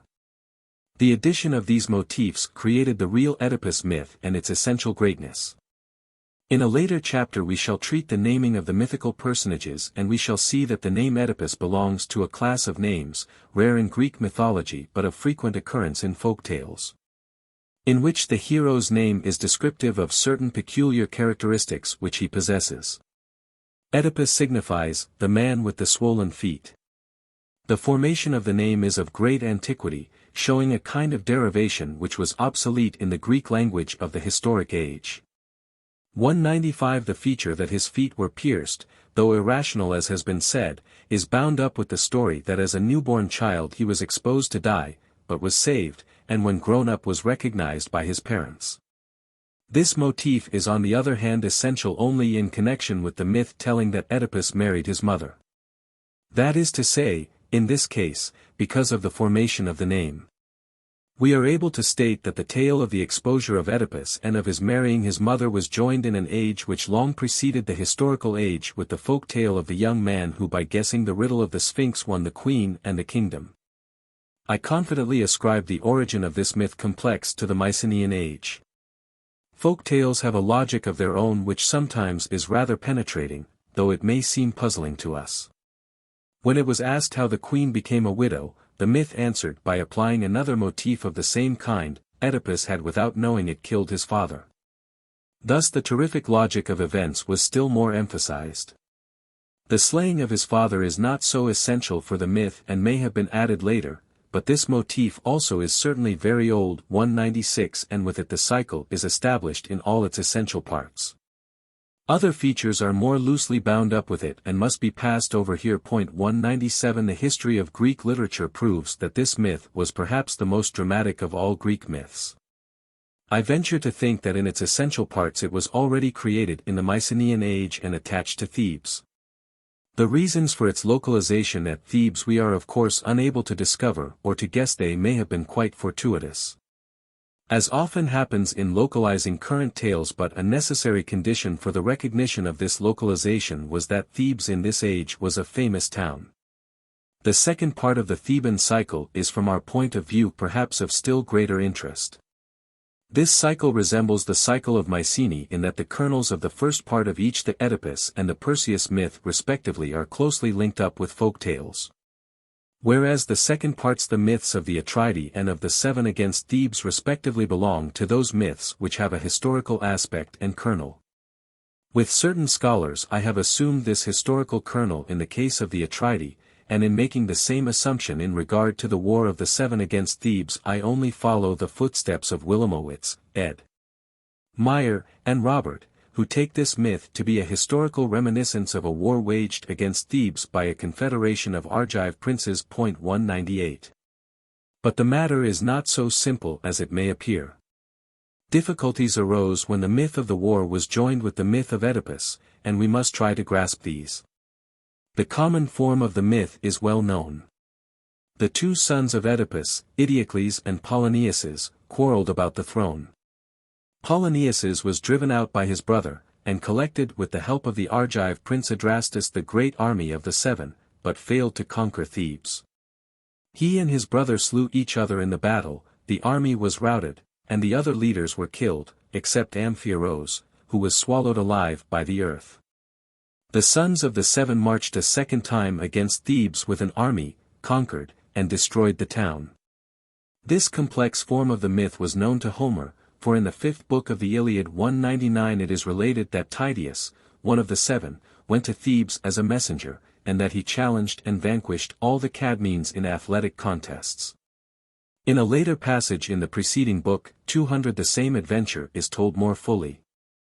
It is added that Tydeus came to Mycenae accompanied by Polynices in order to collect soldiers, and in his reply to Agamemnon, Sthenelus, the comrade of Tydeus' son Diomedes, says that he and his fellows conquered Thebes of the Seven Gates. On the other hand, it is told in another passage of the Iliad that Mecisteus, who according to later sources was a brother of Adrastus, went to Thebes after the fall of Oedipus, to his funeral games, and vanquished all the Cadmeans. 201 Moreover, a passage in the Nicaea 202 says that Oedipus ruled at Thebes, enduring many evils, even after the discovery of his crimes. Professor Robert is quite right in rejecting the attempts to harmonize this version with the usual ones. 203 We have to admit frankly that the last quoted Homeric version tells that Oedipus, even after having recognized the frightful deeds of which he was guilty, ruled as king at Thebes and eventually met his death in a war. This version recurs in Hesiod 204 where it is said that Zeus destroyed the generation of the heroes in two great wars, some of them beneath Thebes of the Seven Gates, warring because of Oedipus' sheep. And others whom he conducted in the ships over sea to Troy because of the fair-haired Helen. Professor Robert argues conclusively that in this version Oedipus lives, is king and leader in a great war, and this must be admitted, but when he tries to point out the war in question I cannot follow him. He reminds us of the many wars which the Thebans waged, according to the myths, with their traditional foes the Minyans, the Teleboans, and others, and concludes that the war in which Oedipus fell, according to the Iliad, cannot be the war of the Seven against Thebes. 205 This last mentioned was only one of the many wars which the Thebans fought with their neighbors in the mythical age. He thinks that the epos called the Thebais fused all these wars into one great war. This solution of the difficulty is only seemingly easy.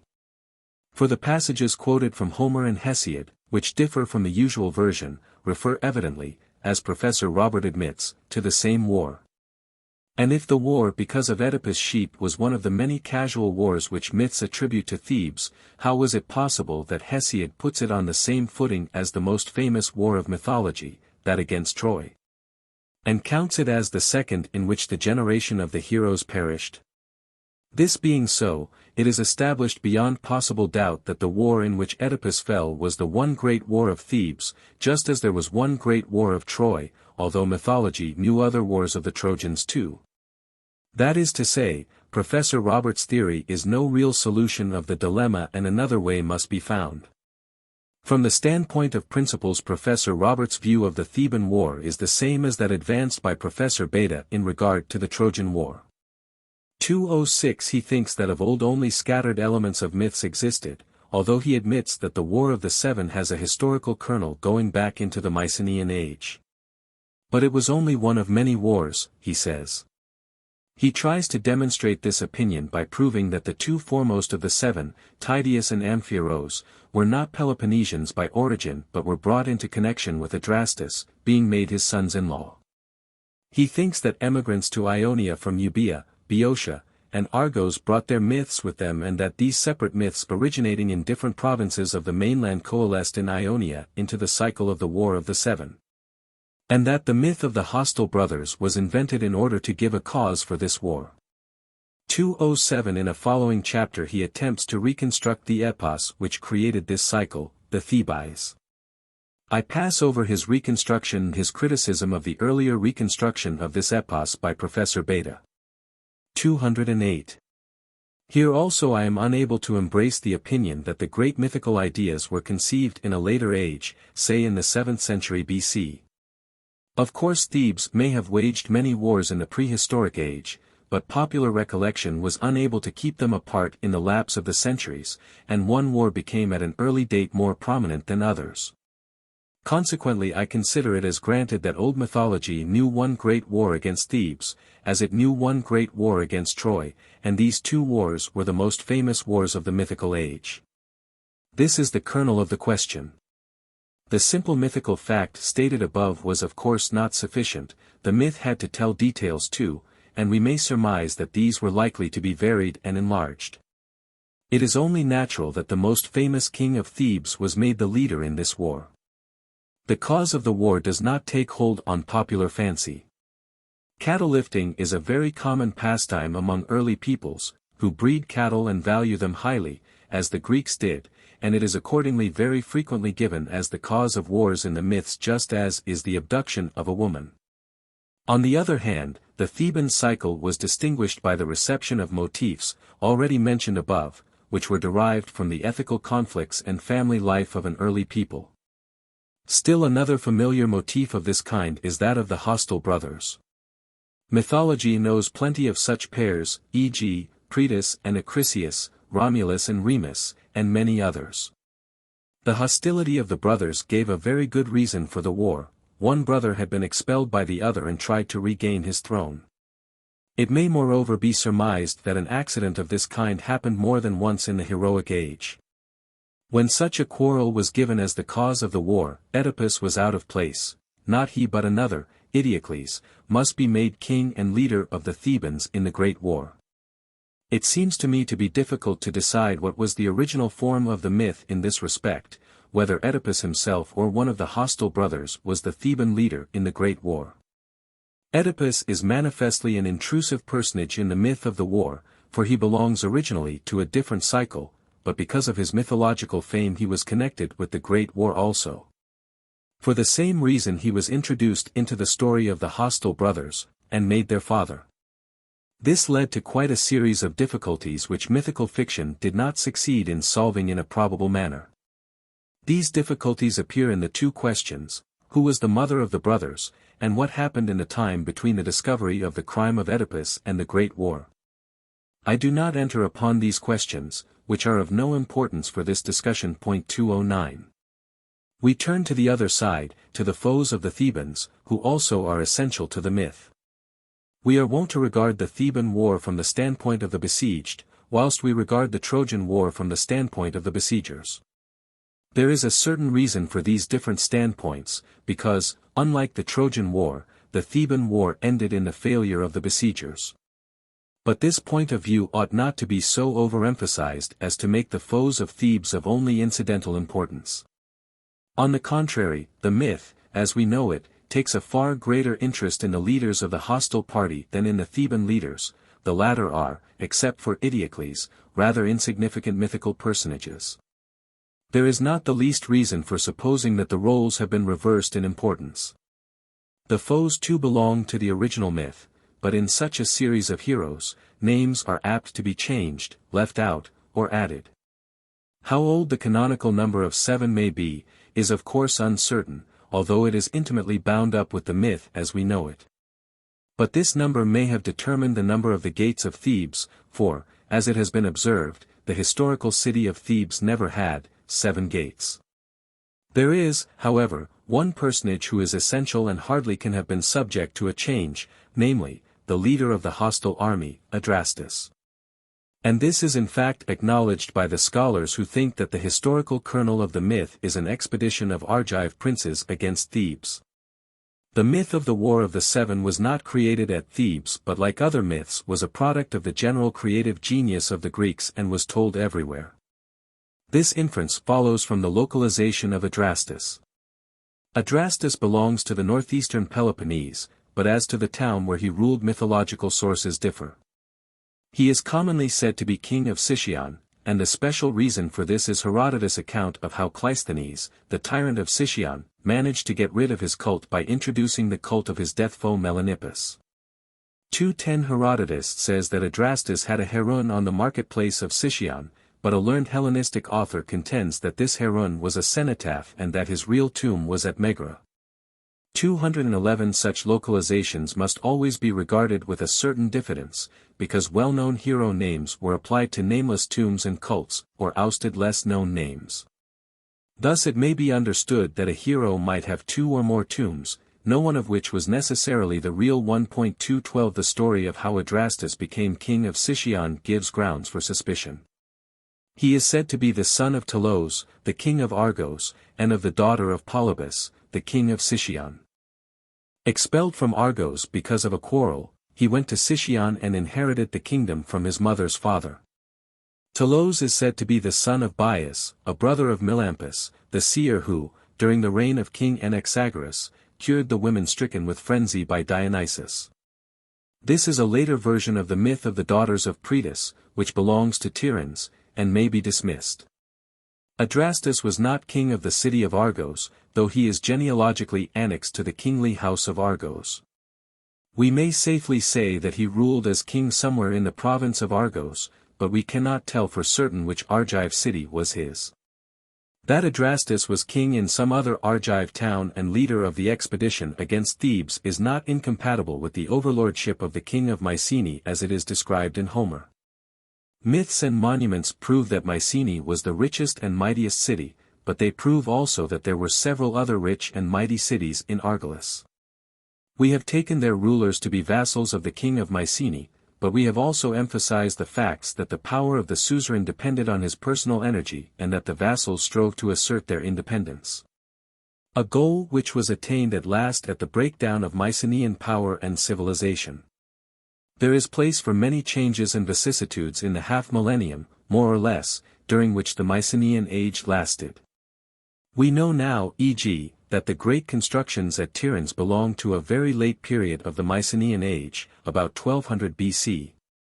This flourishing of Tiryns seems to imply a decline of the power of Mycenae. When the suzerain's power was decaying, an energetic and successful prince of some other city may have tried to play politics in his own interests. He may have collected soldiers and appeared as leader of an expedition for the purpose of establishing a dominion of his own in a neighboring province, just as William the Conqueror did. Adrastus seems to have been such a personage, using certain circumstances in order to make himself ruler of Thebes. The series of the 7 heroes was, as we have observed, subject to changes, but some of the heroes, especially Amphiaraus and Tydeus, appear in all versions as more important than the others. Amphiaraus is already in the Odyssey inserted into the genealogy of the seer Melampus and of the kingly house of Argos, and is said to be a son-in-law of Adrastus, but we have seen that this genealogy is not trustworthy. 213 The fact that Amphiaraus is at home in Boeotia is established by cults so important that they cannot be suspected to be later creations. He had a sanctuary at Olympus on the confines of Attica where, giving oracles during sleep, he cured the sick. Another oracle of his, already famous in the times of Croesus, seems, according to Herodotus, 214 to have been near Thebes. We are unable to say whether it was identical with his temple at Harma in Boeotia mentioned by Strabo, or with his temple at Potnii between Plataea and Thebes, mentioned by Pausanias. 215 The myth telling that he was swallowed alive by the earth is consistent and without any doubt part of the old tradition. It is of course an etiologic myth meant to explain why Amphiaraus was thought of as living beneath the earth and why his cult place was under the ground, like that of Trophonius at Lebedia.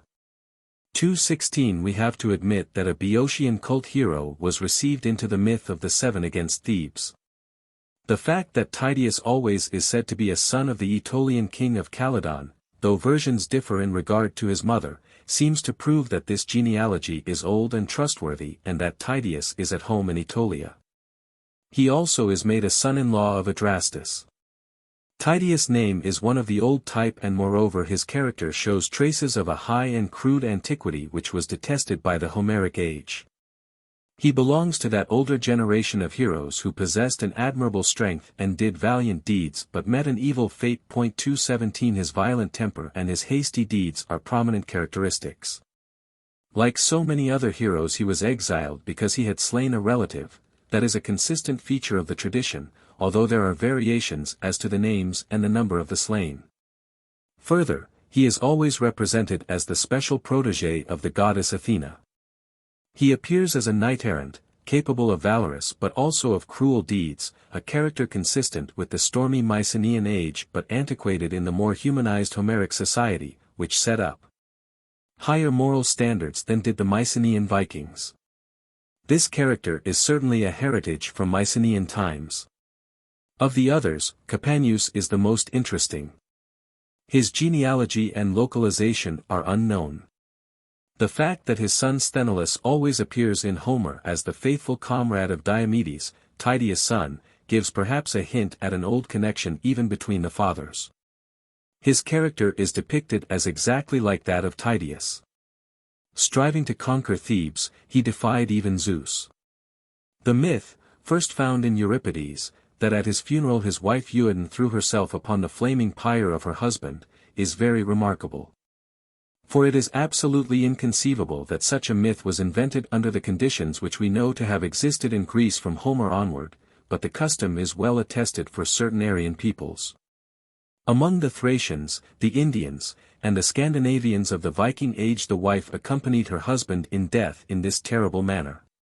From the funeral of Patroclus as described in Homer we know that captives were killed in order to accompany the deceased into the other world, and this description is recognized as a most valuable testimony of old, crude funeral customs. 218 In several cases it has been assumed that the same custom has left traces in Mycenaean burials, and though this supposition is certainly wrong in certain cases, e.g. in regard to the shaft graves at Mycenae, and in others is doubtful, the discovery of the untouched burials in the beehive tomb at Dendra proves that a similar custom actually existed.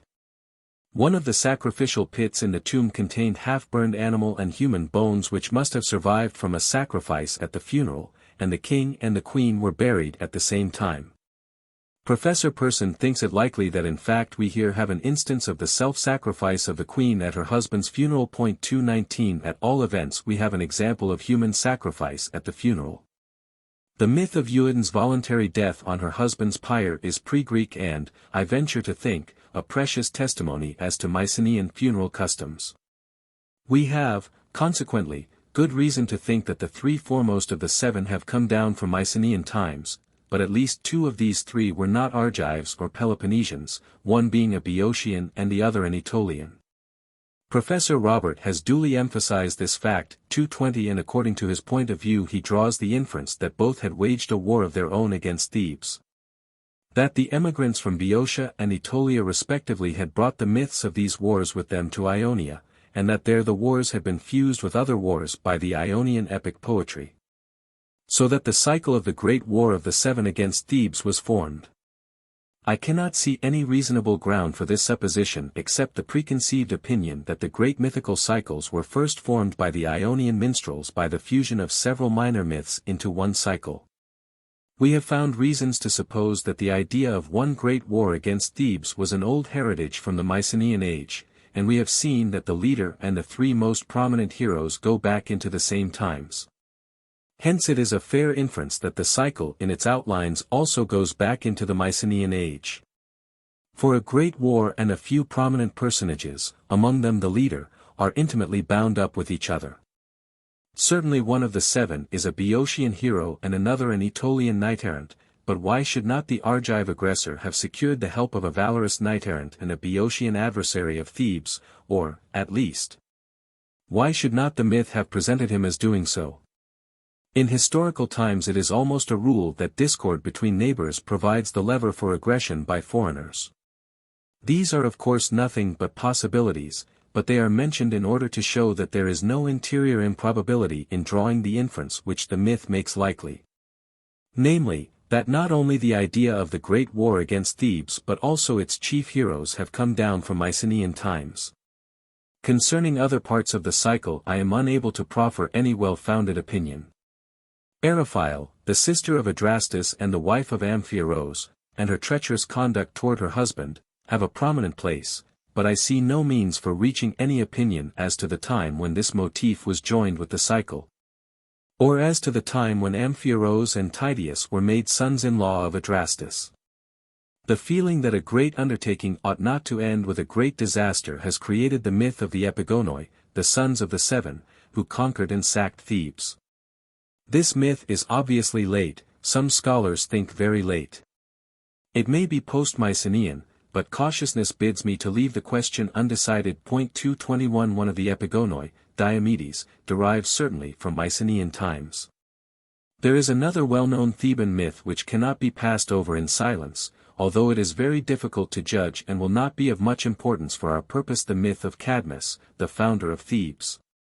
The opinion now current 222 reverses the traditional view. Cadmus is assumed to be at home at Miletus, where a noble family counted him as its ancestor. Not far from Miletus there were a mountain and a river both called Cadmus, and the inhabitants of Priene were called Cadmeans. 223 At Miletus the tradition arose which ascribed the introduction of the Phoenician alphabet to Cadmus. Even the genealogy which makes Cadmus a brother of Phoenix, Cilix, and Thasos is said to point to Asia Minor. The deduction will of course be that Cadmus was at a rather late age transferred from Ionia to Thebes. In Homer Cadmus is mentioned only once, as Eno's father. 224 In Hesiod's Theogony he occurs as husband of Harmonia and father of Semele, Eno, and others. 225 Here at last the myth seems to be fully developed. The salient point is, however, another. Viz., that Homer always calls the Thebans Cadmeans. 226 The town is on the contrary called Thebe or the Bay. The names of the people, Cadmeans, and of the Acropolis, Cadmea, cannot of course be separated from the hero Cadmus, and this proves the lack of foundation of the current opinion. For it is not to be believed that epic poetry would have given the inhabitants of the old town of Thebes a name derived from a hero who at the time was quite recently invented and transferred from Asia Minor to Boeotia. The names of tribes and peoples belong generally to the old epic stock, and epic poetry is quite unwilling to receive recent names, especially for old famous peoples.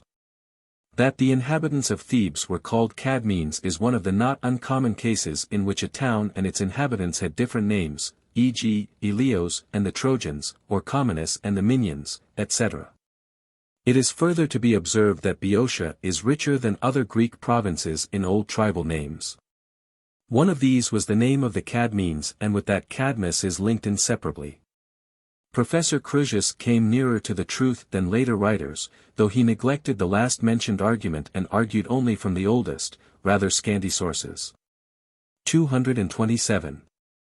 If Cadmus is the old eponymous hero of the Cadmeans, the people who inhabited Thebes, we are bound to find an explanation for the mythical fact that he was made a Phoenician immigrant and that wide wanderings were ascribed to him which have found an expression in his genealogy also.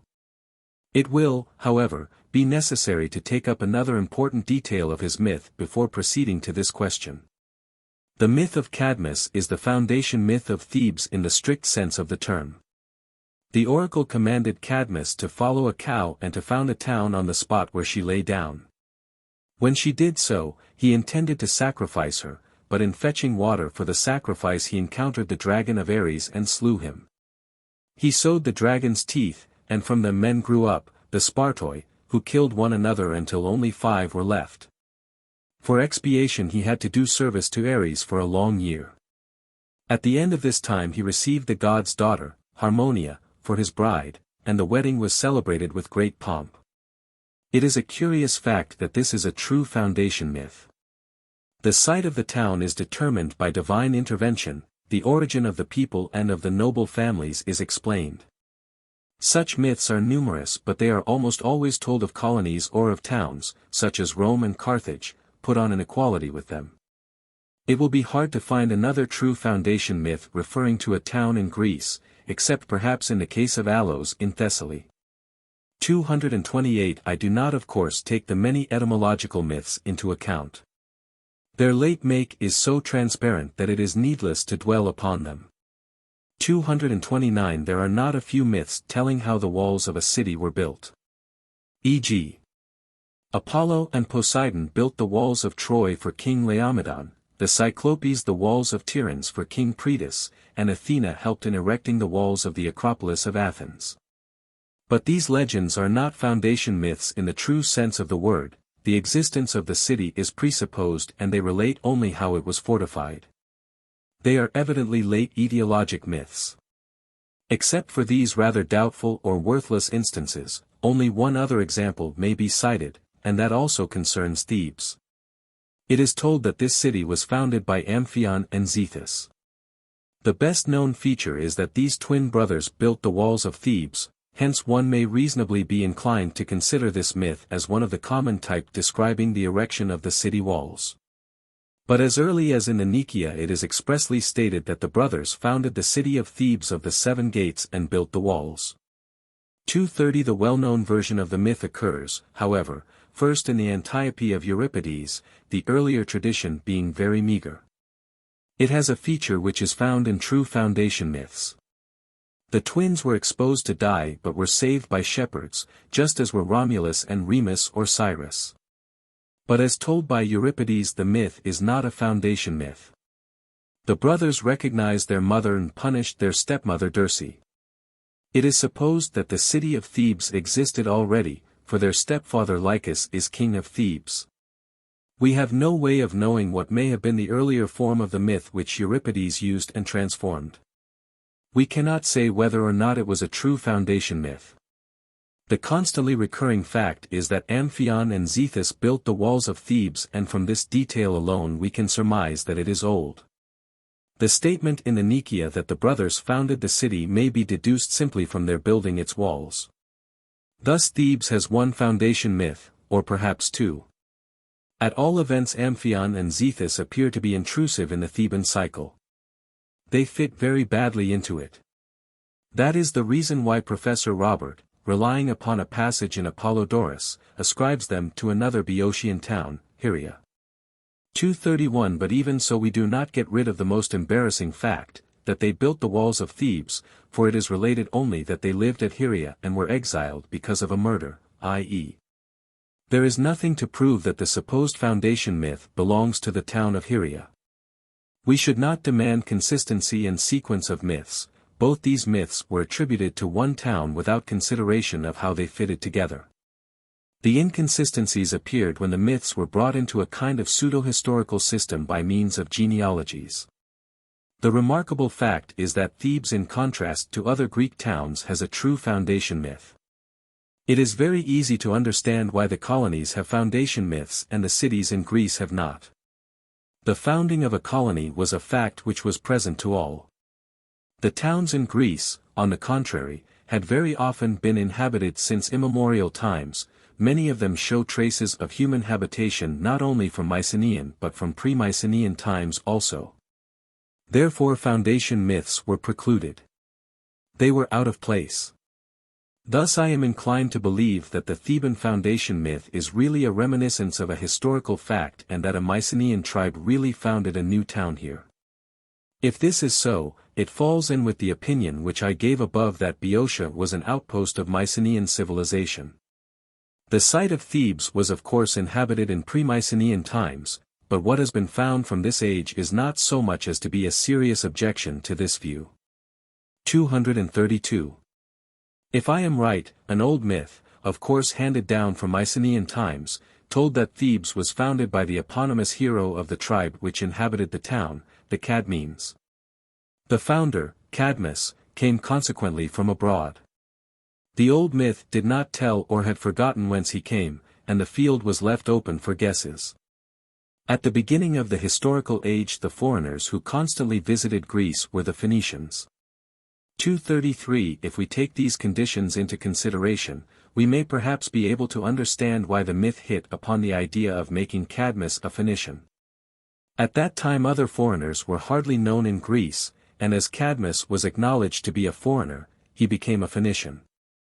The myth of his wanderings, which are somewhat similar to the voyages of the Phoenicians in the Aegean, and his genealogy were but consequences of his alleged Phoenician origin. The fact that his name recurs in Ionia is more probably to be explained by the theory that emigrants from Boeotia brought him with them, counted him as their ancestor, and applied his name to certain localities than by the opposite hypothesis that he came from Ionia to Boeotia, which involves unsurmountable difficulties. We know, moreover, that the immigrants in Ionia were a very mixed lot. 7. Northern Boeotia and Thessaly. Just as Thebes is the center of southern Boeotia, Orchomenus is the center of the northern part of the province, together with the great and fertile plain at the lake of Copais. Orchomenus has always been famous for its beehive tomb, the so-called treasury of Minyas, which now is ruined but rivals the best examples of these stately domes at Mycenae. Mr. Schliemann made excavations at Orchomenus also. A Bavarian expedition took up the work at the beginning of this century and discovered important remains from the Mycenaean and the pre-Mycenaean ages. 234 Most remarkable and important are the numerous fragments of painted stucco. They once covered the walls of a palace of which no stone is left. Nor has any trace of other buildings from the Mycenaean age been discovered, but the wall paintings suffice to prove that a palace was once standing at Orchomenus like those in Argolis and at Thebes, decorated by the hands of Mycenaean craftsmen. The paintings of Orchomenus are later in date than those of Thebes. A single specimen of a jar inscribed with Minoan characters was also found. The most conspicuous architectural monument which the Mycenaean age left in Boeotia is, however, the large palace which was erected on the small island of Gla in the lake of Copais. 235 The area enclosed by the ring wall is more than 10 times as large as the area enclosed at Tiryns, but it shows only very slight traces of habitation. Even ceramics and other small finds are scarce. The very name of this mighty castle was forgotten. It is sometimes supposed to be Old Arn, but this identification has been contested and is hardly probable. Other identifications are not more likely. 236 This is a kind of riddle, but one may suppose that something happened here like that which seems to have happened at Medea, the Mycenaean fortress in Argolis which has the largest area of any but plays very little part in myths, viz. that the palace was inhabited for a short time only and abandoned so early that its memory was obliterated. This supposition is consistent with the lack of ceramics and other small finds. Further, one of the most extensive undertakings which ever was carried out in prehistoric Greece is not to be forgotten, the draining of the lake of Copais. Modern observations prove that the system of ditches with stone embankments which was built on the bottom of the lake in order to conduct its water to the Catavothra, is ancient and in all probability belongs to Mycenaean times. As ancient tradition implies.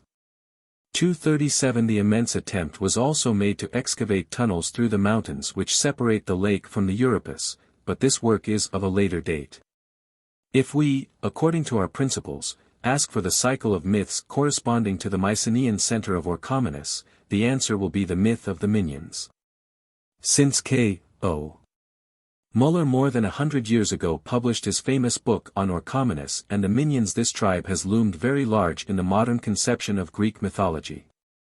Criticism has, however, been directed against the mythical importance attributed to the minions 238, and it is fair to acknowledge that old mythology has not very much to tell about the minions. The great fame of the minions came in later days when the Argonauts were said to be minions. Hence it is inferred that the Argonauts are pseudo-minions, so called because many of them and especially Iason, were descended from Minyas daughters. It is frankly to be admitted that here seems to be an exception to the rule laid down that the mythical importance of a town corresponds to its importance in the Mycenaean age and civilization. Although our knowledge of the Boeotian cities in this age is only too fragmentary, so that it is difficult to discern their relative importance, according to the remains Orchomenus seems to rival Thebes, as myths say it did. But there is no cycle of myths connected with Orchomenus which in popularity and fame can be at all compared with the Theban cycle. The mythical history of Orchomenus related by Pausanias 239 is a mosaic pieced together of incoherent and disparate elements. Of the first two kings, Andreas and Idiocles, the former is a mere name, the latter seems to be an old figure but has in fact no myth of his own. He belongs to etiologic hieratic mythology as the founder of the cult of the Charites at Orchomenus. If Dr. Faure, who believed that he discovered the names of these two kings in Hittite documents, is right, their historical existence would be proved, but although I am inclined to think that Dr. Faure is right in the chief point, the existence of an Achaean empire extending to the southern coast of Asia Minor in the 14th and 13th centuries BC. These identifications of names are extremely questionable and are better left out of account. 240. This is, however, not the whole truth. Homer has two significant references to Orchomenus. In the Nicaea it is said that Neleus, the king of Pylos, married Chloris, the youngest daughter of the Iacide Amphion, the king of Orchomenus. 241, and in another passage 242 Orchomenus and Thebes in Egypt are mentioned side by side as the richest towns of the world. The 11th book of the Iliad, the Embassy to Achilles, in which this passage is found, is of course a relatively late poem, and many scholars take the mention of the Egyptian capital to be a sign of its late date. But quite recently the opposite opinion was advanced by Miss Lorimer. 243 She remarks that Akhenaten transferred his capital elsewhere in the first half of the 14th century BC and that Ramesses II finally abandoned Thebes as the royal residence. She thinks that the raiding northerners after about 1200 BC would not have been able to penetrate as far as Thebes, and that consequently it looks as if the references to Thebes were derived from the 15th century BC.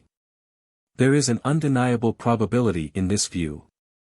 And it ought to be added that during the reign of the Theban priest-kings the Greeks did not come to Egypt. It was the Dark Intermediate Age, and that Thebes was sacked thoroughly by the Assyrians in 663 B. See point 244. The Greek mercenaries who went to Egypt during the reign of the Sate kings in the beginning of the Orientalizing period 245 saw a ruined city. The glory of Thebes was irrevocably past. A clue to the answer to this delicate question is given by the Egyptian objects found in Greece. 246 The Great Mass belong either to the XVIth or to the XXVth dynasty.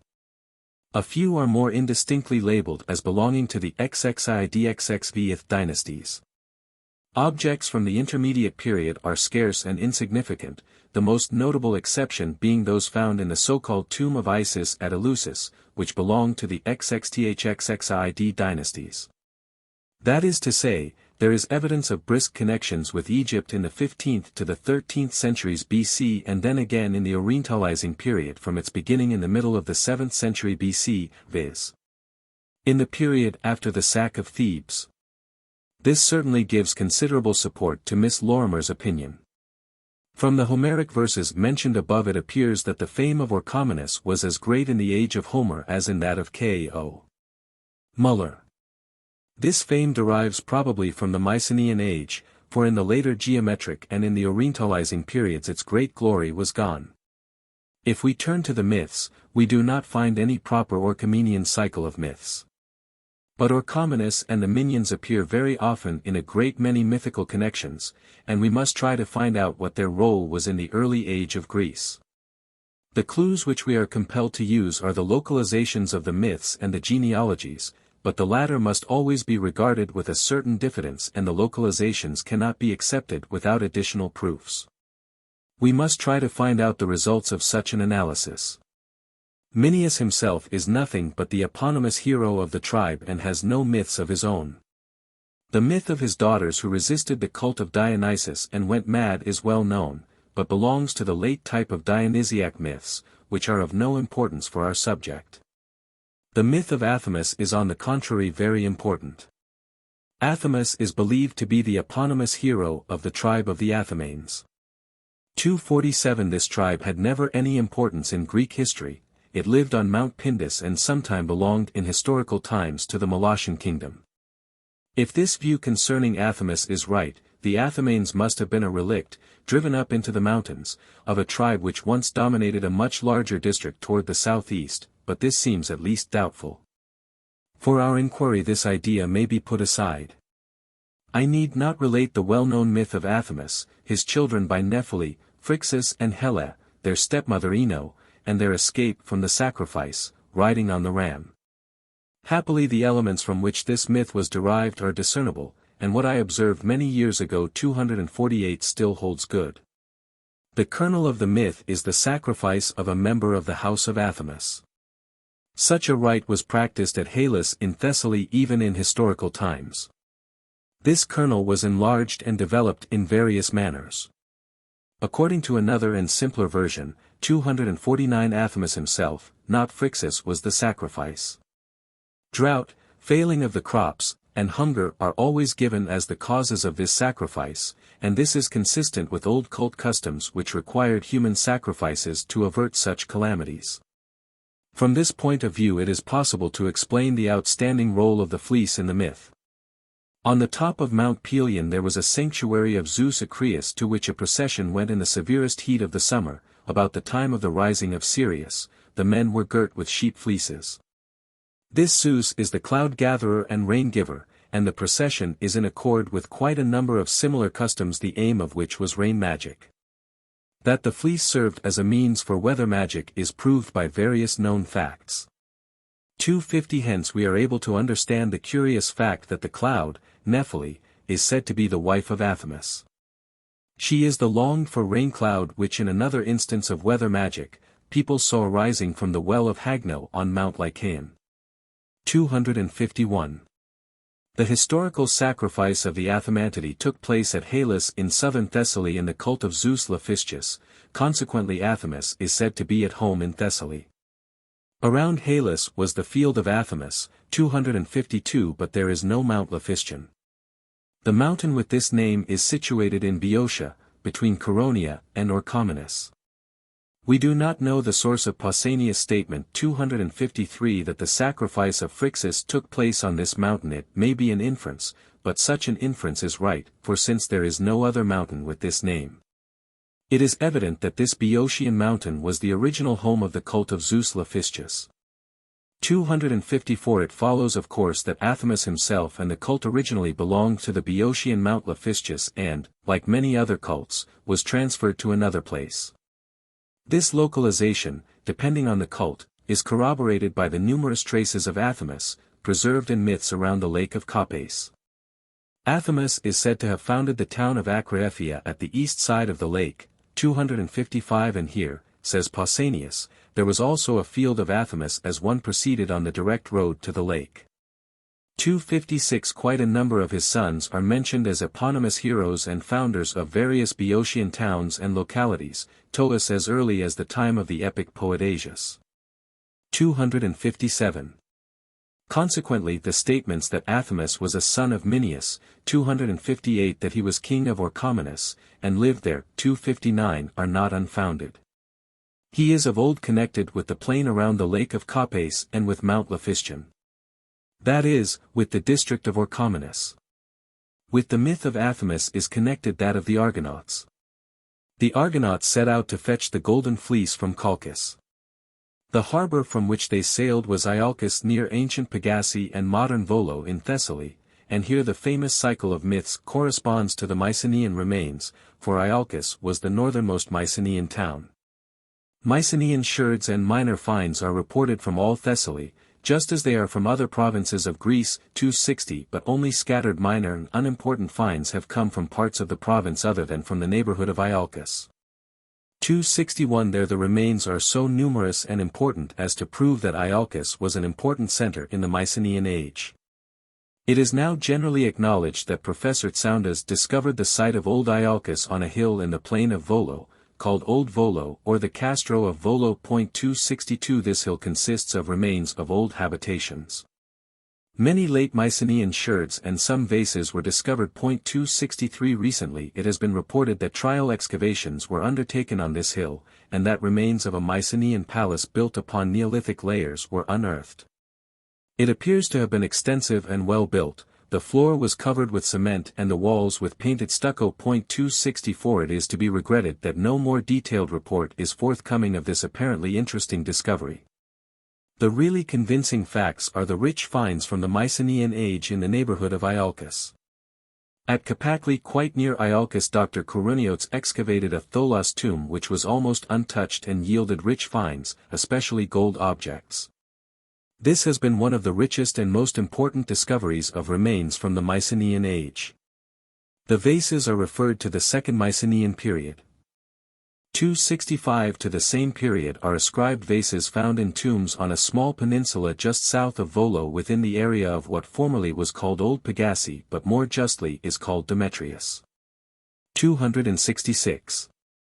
Less than an hour to the west Professor Tsoundas excavated the mound of Dimini, where 2 tholos tombs were discovered, and another neighboring mound, Sesklo, 267 with a small tholos tomb which yielded late Mycenaean vases. Proceeding toward the west we come to the Thiotic Thebes, with a ring wall of uncertain date.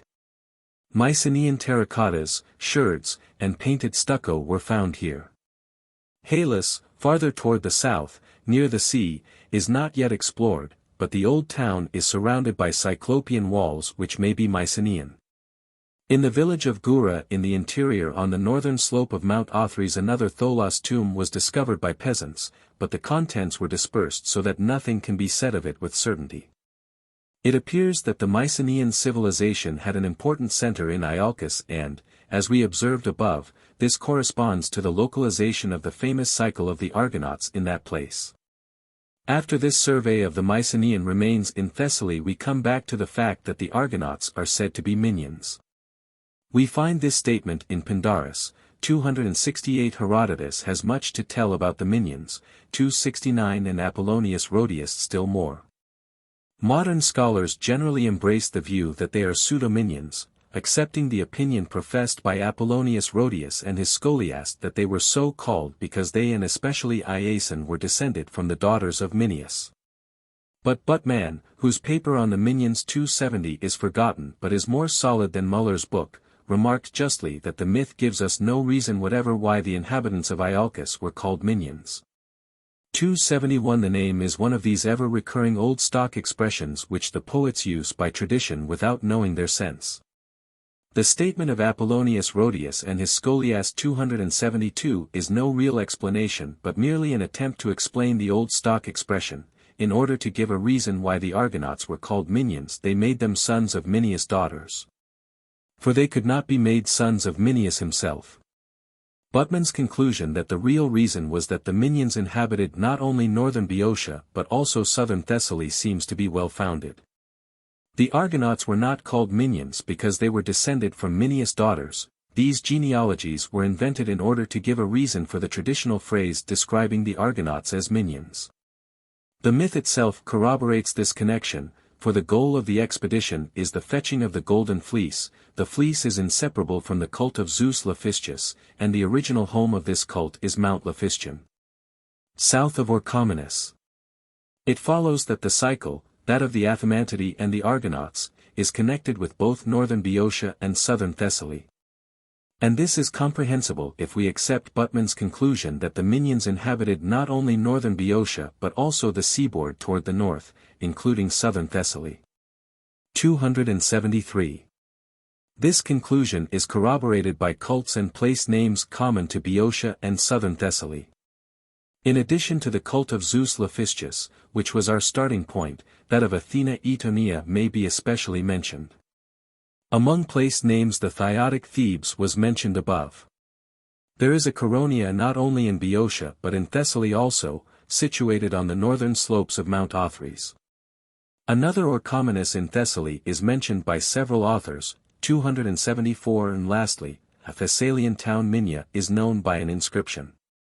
275. This is too much to be accidental and testifies to ethnical interrelations between the districts. In this light the varying genealogies must be considered. Athamas is by Hellanicus said to be the son of Minyas, in the common genealogy he is the son of Aeolus. Aeolus is clearly a late creation, the eponymous hero of the Aeolian tribe. In this genealogy Athamas is the brother of Cretheus, Salmoneus, Sisyphus, and Perieres, king of Mycenae.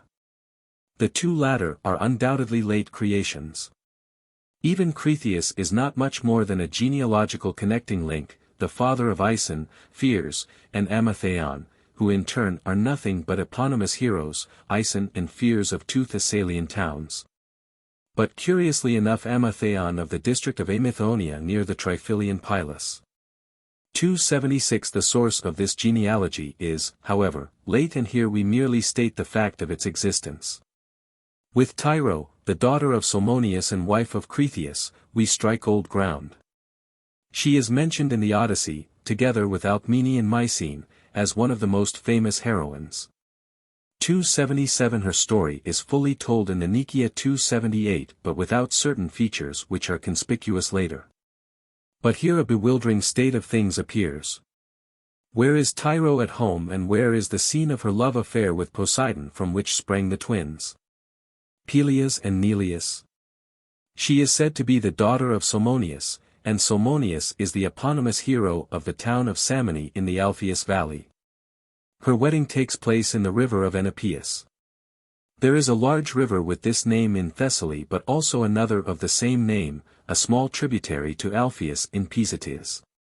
She is the wife of the Thessalian hero Cretheus and by him mother of the Thessalian heroes Ison and Pheres, but she is also mother of the Trifilian hero Amathaeon. Of the twins whom she bore to Poseidon, one, Peleus, is closely related to Thessaly. The other, Neleus, as closely to Pylos. Attempts have been made to find out whether Tyro is at home in Thessaly or in Pisatis. 279. I think this is lost labor. We are unable to come to any decision and have plainly and solely to admit that Tyro from of old was connected both with Thessaly and with Pisatis Pylos. Two heroes may be made brothers without being originally related, e.g., Cretheus and Sisyphus. But if they are said to be twins, obviously their relation cannot be fortuitous. The mythical connections between Thessaly and Pylos, including the neighboring Pisatis, which belonged to the Dominion of Pylos, are recognized facts. The genealogy is closely interwoven with these interrelations, which must be founded on some reality. In this connection the passage in the Nicaea quoted above deserves attention. Here it is said that Neleus married Chloris, the youngest daughter of the Aeacide Amphion, who was king of Orchomenus. This links the genealogy of the house ruling at Pylos with Minion Orchomenus. The passage involves a heresy and even modern mythographers are not fond of heresies. But it is highly improbable that such a passing mention of a famous hero contains a chance invention. The passage is certainly derived from old tradition which was abandoned later because it could not be fitted into the prevailing quasi-historical scheme. Amphion is said to be king of Orchomenus and an Aeacides. Greek mythographers have deduced from this passage a king Iaseus or Iasus, the husband of Persephone, a daughter of Minyas, 280. Of course an invention without any value. We have only to admit that the story that a Pylian queen was a daughter of the king of Orchomenus reflects the connections of the Minions with the Dominion of Pylos. Moreover, these connections are corroborated in other ways, especially by the mention in Homer of a river Minyios near Pylos. 281. Evidence the value of which is generally recognized even by scholars who are skeptical in regard to the myths of the Minions. There is nothing new in what has been set forth here. It is recognized that the interrelations between the Thessalian and the Pylian heroes are too close and manifold and not to be of ancient and genuine origin. Furthermore, the connections between the Minions and the Pylians are acknowledged even by those whose opinions are opposed to the wide distribution attributed to the Minions. The inevitable conclusion from these two facts should receive only its due emphasis, viz. that as Pylos was closely connected on one hand with Thessaly and on the other with the Minions, the connections of the Minions with Thessaly cannot have been late inventions. The interrelations between northern Boeotia and southern Thessaly on one hand and the west coast of the Peloponnese on the other cannot be arbitrary inventions. There is some reason for even such mythological connections, but we ought to realize that they are a most embarrassing fact. As far as we know Greek history, there is no trace of relations between these two very distant districts. These relations are, however, proved to have existed and to have been very lively. It follows that they existed in prehistoric times. For nobody will be inclined to ascribe their origin and development to the dark intermediate age between the downfall of the Mycenaean civilization and the rise of culture in the geometric period. They belong consequently to the Mycenaean age. This view is supported and stressed by the fact that both districts were centers of Mycenaean civilization. In order to understand this embarrassing fact, it is useful to consider another case, the Amphictyony of Caloria, 282, which comprised the towns of Praesia, Nauplia, Hermione, Epidaurus, Aegina, Athens, and the Minion or Commonus, 283 i.e. seaside towns on the Argive Peninsula and in Attica, and the inland town of Orchomenus in Boeotia. Two German scholars observed that Mycenaean sherds are found in all these towns, and therefore they ascribed this Amphictyony to the Mycenaean age. 284. That opinion was contested 285 and is of course not established beyond doubt, but the really important question is why the Minion or Commonus, which was situated in the interior of Boeotia, was a member of this league of seaboard towns. 286. The league must needs belong to an age in which Orchomenus had interests on the sea, and this was not the historical age so far as we know it. But this position of Orchomenus agrees with the wealth ascribed to it in the Iliad. Furthermore, another observation drawn from mythology may be added. The fleet gathered in a Boeotian harbor, Aulis, and set out thence for Troy. This rallying place has aroused wonder, for, it has been said, the king of Mycenae being the commander-in-chief, one would expect the fleet to gather in some harbor of Argolis. Dar. Leith has tried to show that Aulis was most unsuitable as the rallying place of a fleet. He demonstrates, however, a little too much. For it would follow from his arguments that Chalkis never can have been a trading place from which colonists and merchants sailed. We have to admit that Aulis was the harbor of Boeotia on its western coast, no other being available. 287. A myth is not consistent, it connects facts from different ages in an arbitrary manner. Though the two facts mentioned are not consistent, we have to admit both, only realizing that they originally belonged to different contexts. The other great sea expedition of the Greek myths, that of the Argonauts, started from a harbor also said to have been Minion, Iolcus. Both Aulis and Iolcus are situated on the seaboard, covered by the Minion name. 288. If we put these traces of a sea power concentrated in the tracts inhabited by the Minions together with the great wealth ascribed in Homer to Orchomenus, the solution is at hand. The Minions were a trading people. That trade was considerable in the late Mycenaean age is certain. Vases of this period are found in many foreign countries, especially in Sicily and southern Italy. The harbors of the Minions, of which Iolcus was one, were on the coast. But their chief city was inland Orchomenus, the wealth of which depended also on the fertile plains recovered by the draining of the lake of Copais. There is nothing improbable in the fact that the chief town of this trading people was an inland town. Perhaps its inhabitants tilled the ground in autumn and spring and went to sea during the summer, as Hesiod describes the Boeotian peasants of his time as doing and as did the peasants of Gotland. The great trading center of the Baltic Sea in the Middle Ages. This trade and sea power lead to an understanding of the connections of the Minions with the western coast of the Peloponnese. We have seen above that the Dominion of Pylos is a typical seaside state founded by people who came oversea. I should not venture to say that it was founded by the Minions, for the finds in both the towns which are said to be the Homeric Pylos are earlier than anything found in the Minion area. Even if some of the finds in Thessaly are ascribed to the Second Mycenaean period, 289, but I think it to be a fair inference that Pylos served as an intermediate station for the Minion trade. This will give a satisfactory explanation of the connections discussed above. I cannot end this reasoning without giving a hint as to the possible trade routes, in spite of the great uncertainty of the matter. The Minions may have sailed round the Peloponnese in order to reach Pylos, but it is also possible that they took a shorter route. Orchomenus is not much more distant from the Corinthian Gulf than from the Euripus. The Minions may have taken the road past Delphi and Crisa to the harbor of Syra. 290 Not only the oracle of Delphi but also the wealth of the temple are mentioned in Homer, 291 and Delphi was already a cult place in the Mycenaean age. Remains of this cult have been found on the very spot where the temple and the great altar were built and in another place, in the suburb called Marmaria. West of the temple precinct is a Mycenaean cemetery with a small Tholos tomb. 292 It may be guessed that Delphi in this age was not only a cult place but also a trading station. Thus its rise to wealth and importance may be better understood. Finally, it may be asked what bearing this view has on our scanty and hypothetical knowledge of the history of the Mycenaean age. The greatest center of Mycenaean power is found in Argolis, where the remains are both the richest and the earliest. History and mythology point to connections toward the south and the southeast, with Crete and the Orient, especially with Egypt. The power of Mycenae and Argolis must be related in our minds with the destruction of Knossos, the downfall of Minoan civilization, and the raids which reached the delta of the Nile. The inhabitants of Argolis were Vikings in the usual sense of the word. But the Vikings known to history were not only pirates but tradesmen also, and the same may be supposed in regard to the Mycenaeans, even in regard to the inhabitants of Argolis. It has been supposed that Mycenae owed its wealth to its control of trade.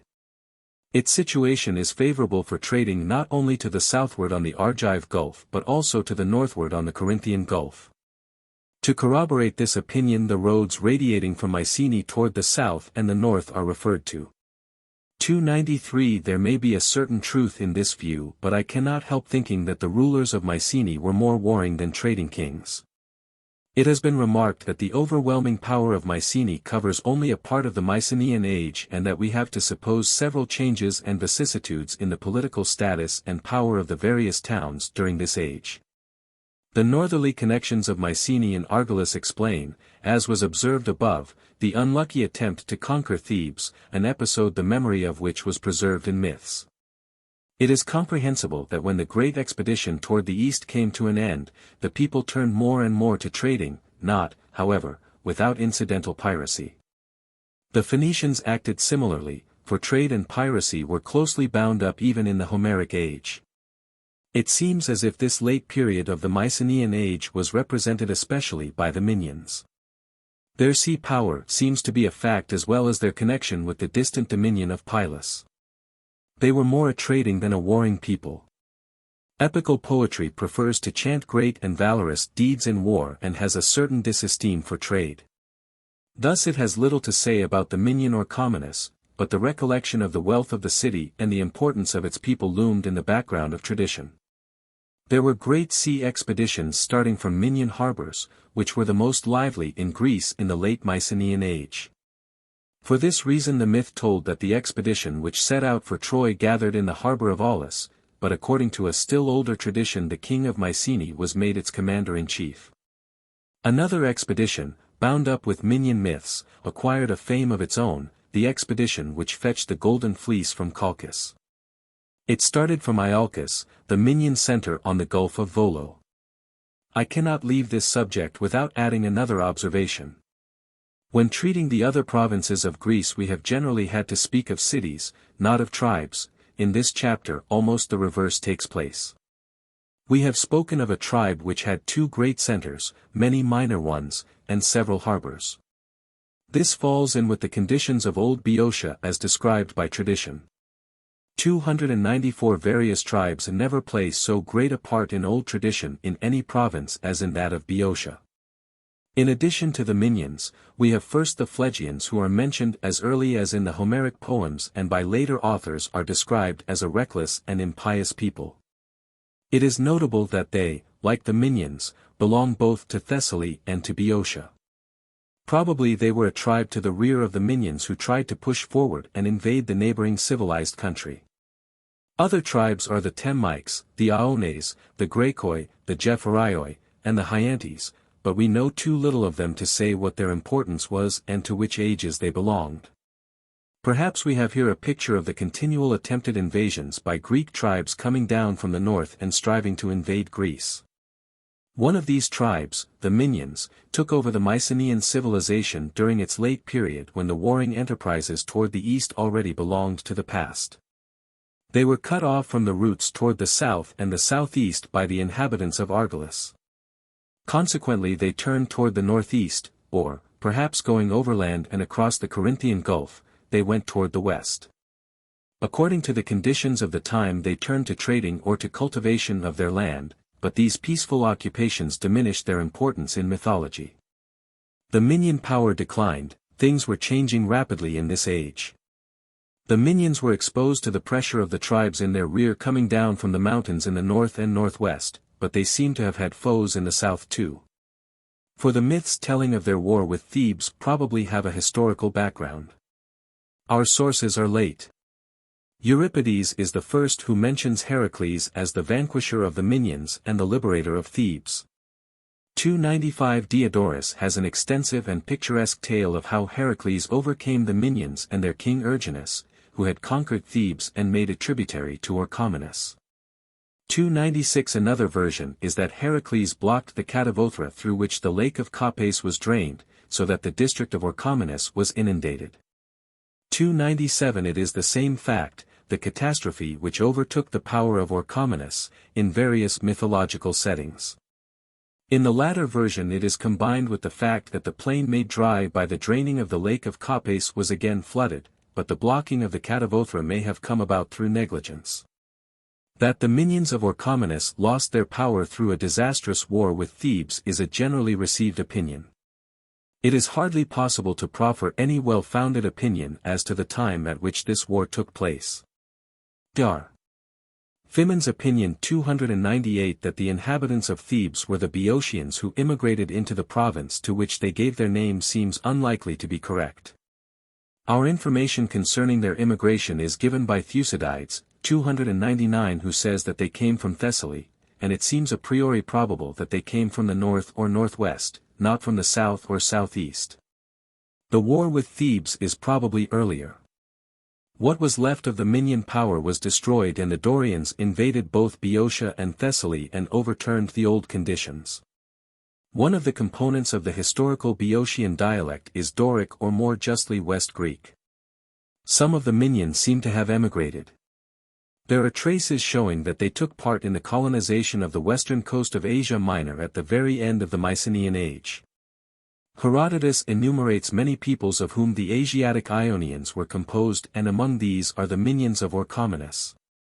300 Further, Pherecydes says that the Minion king Athamas founded Teos, 301 and Anacreon therefore calls this town, in which he was born, an Athamantian town. 302. In Ionia we encounter the Pylians again. According to Strabo, the colonization of Ionia was begun by Androclus, a son of Codrus, the last king of Athens. 303 According to Pausanias, Codrus' father, Melanthus, was a descendant of Neleus who, together with many Pylians, had been expelled by the Heraclidae. 304 Neleus, a son of Codrus, founded Miletus and other sons founded other towns. Priene was founded by Neleus' son Epeitus, who has the same name as an Arcadian hero, and Colophon was, according to Mimnermus, founded by the Pylian Andramon. Teos, which first was founded by Athamas, is said to have been founded for a second time by Nauclus, Codrus' son. These foundation legends are reshaped by the logographers, and the tendency to make Athens the mother city of the Ionian towns in Asia Minor appears clearly. Pausanias says that the Pylians expelled by the Heraclidae emigrated to Athens, where Melanthus, a descendant of Neleus, became king instead of Thymoetes, a descendant of Theseus. Hellanicus says that Erythrae was one of the Ionian towns founded by Codrus' son Neleus. 305. There cannot be any doubt that the participation of the Pylians in founding the Ionian towns on the western coast of Asia Minor is the fundamental fact. And this fact the logographers tried to harmonize with the claims of Athens to be their mother city. Therefore a double of Neleus was invented and made a son of Codrus, therefore, also, the expelled Pylians are said to have emigrated first to Attica and from Attica to Ionia. And therefore the last kings of Athens are said to be descendants of Neleus. For it was natural to connect the colonization of Ionia, if it was due to the Athenians, with the end of the kingdom at Athens and the emigration of the kingly family. Attica may have contributed to the colonization of Ionia, but the fact ought not to be overlooked that in the old form of the legends the Pylians play the foremost part. This is probably a historical fact. For the Mycenaean dominion of Pylos was conquered by the immigrating Dorians, and it is only natural that the old ruling classes and part of the people should have emigrated. That they took the way eastward to Ionia is to be explained by their connections with the Minions, of whom a part took the same way when they were ousted by other tribes. There is every chance that old, good tradition is preserved in these foundation legends, which go back into the 6th century BC. They give us a valuable outlook on the migrations of the peoples in the stormy age which put a definite end to the Mycenaean civilization and led to the colonization of the western coast of Asia Minor. A movement which archaeological evidence proves to belong to this time. This gives the finishing touch to the picture of the seafaring Minion people, whose connections were so wide and who evidently played a very important part in the late Mycenaean age. The question may be put to which of the great Greek tribes the Minions belonged. That they are connected genealogically with the Aeolians, Aeolus being put at the head of their genealogy, does not prove anything, for this genealogy was invented at a time when Boeotia and Orchomenus were considered to be Aeolian. Nor is it good evidence that the Orchomenians of the historical age spoke the common Boeotian dialect. For the areas of the various dialects have changed thoroughly because of the migrations. There seems to me to be a certain probability that the Minions were Ionians in the first place because they contributed so largely to the colonization of Ionia. The Greek colonists of Ionia were very mixed, but its language proves of course the predominance of the Ionian element. Secondly, Euboea was Ionian and it is only natural to suppose that the Minions inhabited this island also and when expelled from the mainland retired to it. The existence of not a few Mycenaean remains in Euboea, among which are small beehive tombs, proves that the island shared in the Mycenaean civilization. Moreover, there is a town called Eretria in Euboea as well as in Thessaly, just as Boeotian place names recur in Thessaly. These considerations are of a certain importance in connection with the few words which I have to add concerning other Thessalian myths, primarily the myth of Achilles. Like Boeotia, Thessaly is a country of many tribes, Achaeans, Myrmidons, Hellenes, Magnates, Dolops, Paraboi, etc. Thus reproducing the conditions that we find in historical times in the mountain countries to the west, where a great number of small tribes were living. It will be well to keep in mind the steady push of tribes referred to above. Achilles 306 owes his fame and his glory to the great poet who made him the chief personage of the Iliad. His mythical importance ought not to be measured accordingly, but he belongs certainly to old mythology. For we have seen that folktale motifs were attached especially to old mythical heroes, and such motifs are conspicuous in the myth of Achilles. He was born of Thetis, a sea nymph, to a mortal, Peleus, who wrestled with her and won her in spite of her metamorphoses. Here we have a widely spread motif of fairy tales, which shows that Thetis originally was no goddess but a nymph. The myth of Achilles is, however, to be tested in order to see if it, like others, has any historical background.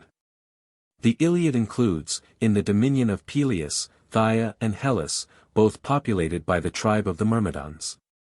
The name of Phthia is preserved in historical times in Achaia Thyotis in which the Thiotic Thebes was situated. It is the tract north of Mount Othrys and west of the Pagasean Gulf. It is to be supposed that in an earlier time it included the northern coast of the Gulf and Mount Pelion also, because of the relation of the name of Peleus and his myth to Mount Pelion, whose eponymous hero he is. In regard to Hellas, I think that Dr. Leaf is eminently right in taking it to be the Spercheius Valley 307, for as Spercheius is the river near which Achilles is brought up, every other view will involve unsolvable difficulties. The myth which makes the man of Mount Pelion the father of the votary of Spercheius supposes that these two districts were united, viz., that they were inhabited by the same tribe, the Myrmidons. This is the northern part of the region covered by the Minions. There is no direct proof showing that the myth of Achilles goes back into the Mycenaean age, in fact he has no cycle, nor is there any proof to the contrary. But supposing that it does so by reason of its apparent antiquity and connections with the folk tale, we must tentatively try to see how the above statements fall in with what has been set forth concerning the Minions. We have supposed that there was a steady push of tribes coming down from the north and northwest and that the Minions were expelled, first of course from Thessaly, and retired in the other direction, to Boeotia, to Euboea, and finally to Asia Minor. If they were Ionians, as we surmised, the newcomers were Achaeans, after whom the country was called Achaea with the distinguishing epithet the Thiotic. The dialect of this region is Doric but with Aeolic traces. 308, that is to say, the Achaeans possessed themselves of Thessaly, and after them the Dorians, but the Dorian element was much stronger in the southern part of the province. Thus it seems that the Achaean tribe of the Myrmidons represents an intermediate stage between the domination of the Minions and the final Dorian invasion. The rest of Thessaly, where Mycenaean remains are unimportant, has no important myths. Most known because of many works of art, is the battle of the Centaurs and the Lapiths.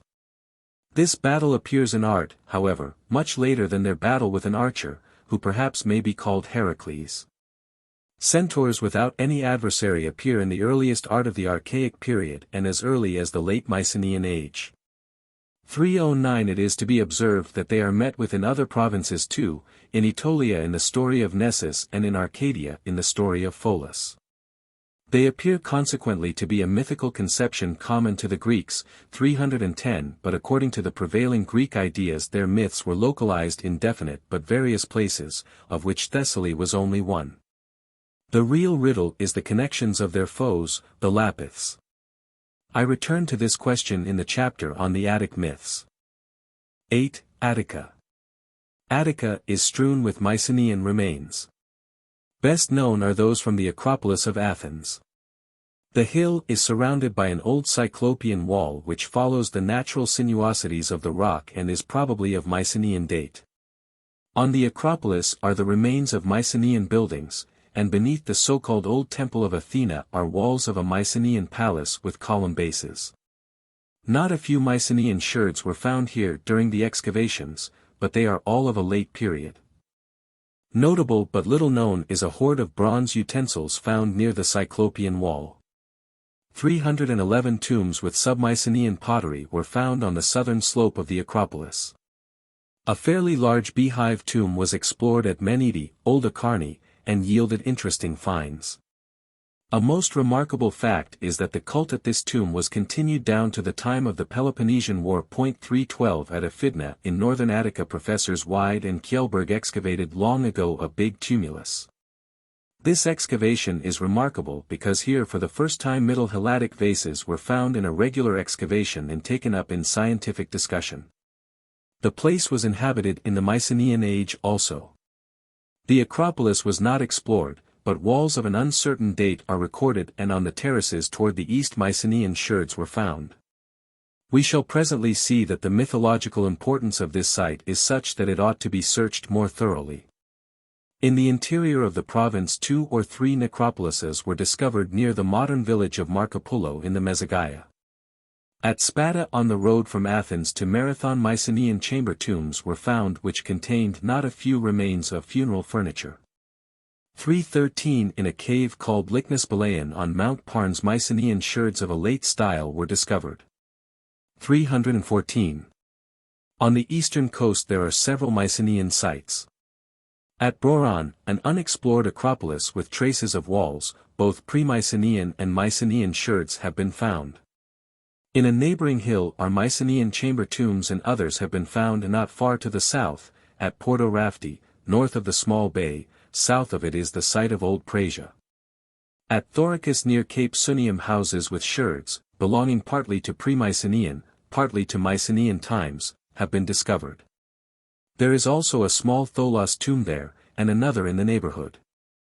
On the western coast several Mycenaean chamber tombs have been found near Haliki, Halai Ixenides, south of Athens. Mycenaean sherds are mentioned as having been found at Phaleron. Eleusis is a Mycenaean site. Mycenaean and pre-Mycenaean sherds were collected on the surface of the Acropolis and in other places also. There is a small Tholos tomb, and other traces of Mycenaean occupation have been found. 315 The opinion that the oldest walls of the sacred precinct and of the Hall of Mysteries go back to the Mycenaean age 316 is, however, contested. 317. Thus Mycenaean remains are scattered over all Attica and prove that this province was deeply penetrated by Mycenaean civilization. But on the other hand they are not very significant and cannot be compared with those of Boeotia, not to speak of those of Argolis. To this state of things the mythical importance of Attica corresponds closely. In the great days of Athens the Athenians and their great poets strove to surround the city with a mythical glory corresponding to its renown in their own age, but it is recognized that the prominence of Attic mythology is late. We ought not to let ourselves be deceived by it. In reality heroic mythology in Attica is on the whole poor, with one great exception, the Theseus cycle, but this is a special case to which we must recur at length below. It is a well-known and curious fact that the Athenians play a most unimportant part in Homer. The list of the Athenian kings is a rather late compilation, pieced together from different elements and various heroes, who often were doubled in order to make up a sufficiently long list and to smooth over discrepancies. It need not detain us for long. Certain of the kings belong, moreover, to hieratic mythology. The name of the aboriginal king, Cecrops, shows an ending well known from tribal names, Ops, Plur, Ops, and from this it has been inferred that he was the eponymous hero of a vanished tribe formerly inhabiting Athens. Such an explanation is possible but cannot be demonstrated. The name of the second king appears in two forms, Erecthonius and the abbreviated form Erectheus, but there cannot be any doubt concerning their fundamental identity, although Erecthonius and Erectheus have been split up into two persons. The name is etymologically clear. Erecthonius is derived from chi theta nu, earth, with the prefix pi iota dash, much. For certain reasons which cannot be repeated here I have inferred that Erecthonius is originally the divine child, the newborn spirit of vegetation, of whom there are many traces in connection with the Minoan Mycenaean religion. 318 King Pandion is also doubled, he has hardly any importance for our subject. The connection of his myths with Megara is notable. They can have been created only in the early historical period in which Athens strove to extend its power to the Megaris and succeeded in possessing itself of the island of Salamis, which belonged to Megara, and of its hero Ajax. By reason of this tendency Megarian myths were joined with Attic ones. Other Attic myths, among which the best known are those of Ion, of Cephalus and Procris, and of Procne and Philomele, may be passed over as being of slight importance for our subject. In other respects they are interesting, but they cannot be proved to have any connection with the Mycenaean age. The most famous of all Athenian myths remains the great Theseus cycle. 319 It is generally and justly recognized that the mythical fame and glory of Theseus grew and developed together with the power and glory of the state of Athens and the self-consciousness of its people. Theseus was made the national hero of Athens, the aspirations of which were, as usually happened, projected back into the mythical age. In the Athenian monuments of the earlier archaic period Heracles is prominent and Theseus almost absent.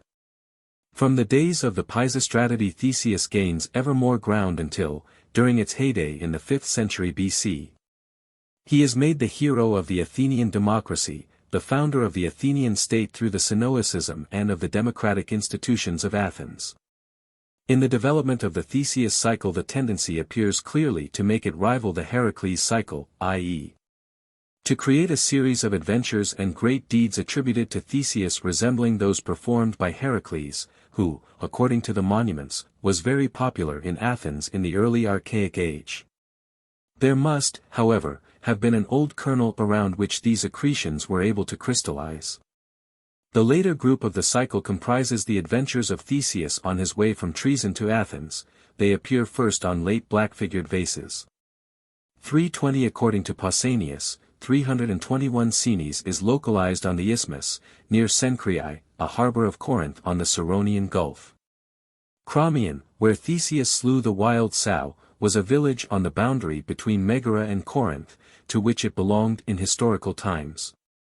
Sciron dwelt on the steep rocks on the shores of Geronea, nowadays called Cacaes Scalais, south of Megara. Circean lived near Eleusis, and Procrustes farther westward on the river called Cephissus, which flowed through the Thriasian plain. Or on the mountain of Caritalus, which must be identified with Mount Aigalios, the mountain which separates the Thriasian and the Athenian plains. These localizations show very definitely the tendency which appears in the myths of Pandion and Nisus to carry the mythological claims of Athens to the isthmus and to Megara, and here they extend to Eleusis also, which Athens succeeded in conquering in the 7th century B.C. As to the importance of such claims, there is an illuminating story told by Plutarch 322 that when the Spartans were called upon as arbitrators in the contention of Athens and Megara concerning the island of Salamis, they adjudicated the island to Athens because it is said in Homer that Ajax of Salamis placed his ships on the same place as the Athenians. If the hero of Athens, Theseus, had liberated these tracts from wild beasts and highwaymen, his city had a mythical title to lay claim to them. Athens annexed Eleusis in the 7th century BC, and succeeded in wresting the island of Salamis from the Megarians in the first half of the 6th century BC. Mythology proves that its aspirations went farther. Consequently, these myths cannot be older, at least as applied to Theseus, than the early historical age. There may have been earlier myths made over and reshaped in order that they might be attached to Theseus, but we do not know what these myths may have been, nor are they of any importance for our purpose. Next to these exploits of Theseus on his way from Trojan to Athens, we have to consider the myth of his birth and his youth before these deeds. He is a son of the Athenian king Aegeus, who in obedience to an oracle went to Trojan and there wedded Aethra, the daughter of King Pythius of Trojan. This town is situated on the northern shore of the Argive Peninsula, not far from its easternmost end. Theseus' son Hippolytus had a sanctuary at Trojan. Aethra, Pythius' daughter, is first mentioned in the Iliad as a servant of Helen. 323. Here opinions differ. Professor Wilamowitz admits no doubt that Theseus was originally at home at Trojan. 324 Professor Robert gives voice to the opinion that the myth of the birth of Theseus was created in the 6th century BC. 325 It may be adduced as an argument for the former view that the northern shore of the Argive Peninsula is said to have been inhabited by Ionians in early times. 326 But on the other hand, it is a serious objection to the antiquity of the myth that nothing Mycenaean, not even a single sherd, has been found at Trojan, though remains have been sought for. 327 The town seems to be a post-Mycenaean foundation. It cannot possibly be doubted that Theseus is at home in Attica, for the really and undoubtedly old myths about him, namely, the myths of the Marathonian bull, of the rape of Ariadne, and of the rape of Helen, are localized here. And these myths unquestionably go back into the Mycenaean age. Then it would seem amazing if he were born and bred in Trojan and not in Attica, and we had another case similar to that of Heracles. 328 But this can hardly be so. Theseus is no hero common to the Greek people or even to the Ionians, but is of local Attic origin. The father of his mother, Pythius, is the eponymous hero of the Demos of Pythis, a member of which is called a Pythius. Its exact situation is not known, but as it belonged to the 7th tribe, Cecropus, together with Athmenon, Phlia, and Sipyletus, it is reasonably inferred that it may be sought for to the southwest of Mount Pentelicon. Thus Pythius belongs certainly to Attica, and his genealogical connection with Pelops was invented later, after his being transferred to the Peloponnese. Professor Wilamowitz thinks that Theseus' mother Aethra must be at home at Troezen, because there is no trace of her in Attica. That is true, but on the other hand the trace of her in Troezenian cult legend is not of much value. For that she founded the temple of Athena Apaturia on the island of Sphaeria 329 is a hieratratic legend of indeterminate and probably rather late date. If Pythius' daughter Aethra really is a Troezenian, it is very curious that in the Iliad she appears as one of the servants of Helen. For this presupposes the further development of the myth of Helen's rape by Theseus, viz. that Helen was rescued by her brothers, the Dioscuri, who abducted Theseus' mother as a captive. The book of the Iliad in which the passage is found belongs of course to its later parts, but in spite of this its date is so early that it seems difficult to suppose that a Troezenian legend transferred to Attica should be current at that time. For the myth must have been a current one, from the casual manner in which it is mentioned. The passage is not of such a nature as the Athenians would have introduced in order to enhance the mythical fame of Athens, which is almost passed over in Homer. Therefore it seems probable that Aethra, like her father, was originally at home in Attica, although it ought to be stated that there is no trace of her there. The myths of Hippolytus and Phaedra are more loosely connected with Theseus and are of hardly any importance for our subject. We have seen that there are certain reasons for assuming that the grandfather of Theseus and probably even his mother were originally at home in Attica, but it is not to be concealed that this view implies difficulties. For we cannot see any definite reason why they were localized at Troezen. Although the political aspirations of Athens were directed to the Megaris and the Isthmus, it would be hazardous to guess that they laid claim to Troezen, i.e., to the southern coast of the Ceraunian Gulf, also.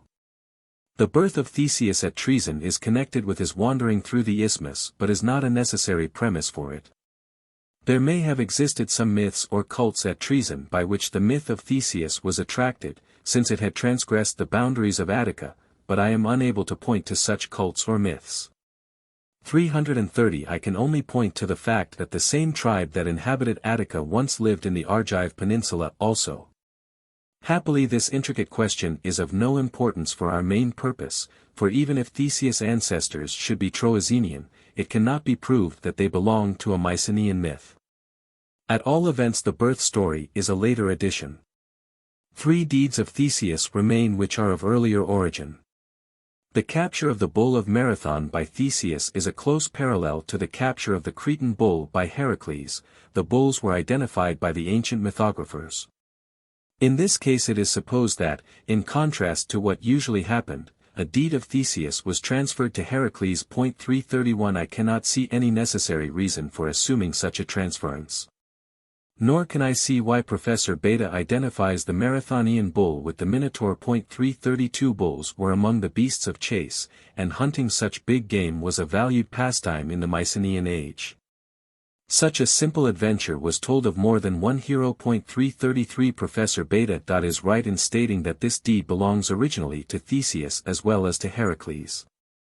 334 There may be so much truth in his identification of the Minotaur with the Marathonian bull that the myth of the latter was the starting point for developing the Minotaur myth. This deed of Theseus is represented in vase pictures at an earlier date than his other deeds. 335 And this fact is of a certain value, although the earliest representations belong to the 6th century BC. More important is the localization of the myth at Marathon in northeastern Attica, in that part of the province to which the old Theseus myths belong. It is very probable that this myth belongs to the old stock, although this cannot be demonstrated with arguments of absolute certainty. The 2 remaining myths, the rape of Ariadne and the rape of Helen, their parallelism ought to be noticed from the outset, can with certainty be proved to go back to the Mycenaean age. In discussing the Laconian myths I spoke of the abduction of Helen by Theseus and stated that all attempts have failed to separate this myth from Aphidna in northern Attica, a site with an unexplored acropolis which was inhabited in Mycenaean times. Not very far to the northwest from the plain of Marathon. Helen belongs to Attica also. In the epos called Cypria she was said to be a daughter of Nemesis, who had a temple at Rhamnus on the coast north of Marathon. 336 But in this connection of Helen with Nemesis, the goddess of retaliation, there appears a certain speculative strain which makes its date doubtful, and probably late. And I have to acknowledge that the goddess Nemesis as a cult goddess still seems to me to be an unsolved riddle. I should not venture to emphasize this connection. We saw further that Helen is a pre-Greek goddess of vegetation whose peculiarity it is to be carried off, just as Kore was carried off by Pluto. Thus we have a pre-Greek hieratratic myth, the rape of the goddess of vegetation by a god, which was made a heroic myth in various ways. This myth was secularized by the Greek invaders and transferred to an Asiatic prince by epic poetry. It may be asked if the case of Theseus is similar. I am distinctly disinclined to believe so, for in two other myths, those of Ariadne and of Persephone, Theseus appears as the abductor of a goddess of vegetation. He may have been originally the chief male personage of the old hieratratic myth. 337. The myth telling how Theseus, with the help of Ariadne, entered the labyrinth, slew the Minotaur, rescued the Athenian children, and sailed away, taking Ariadne with him, is well known. Of all the myths from the Greek mainland, it has the most numerous and evident relations with Crete and the Minoan world.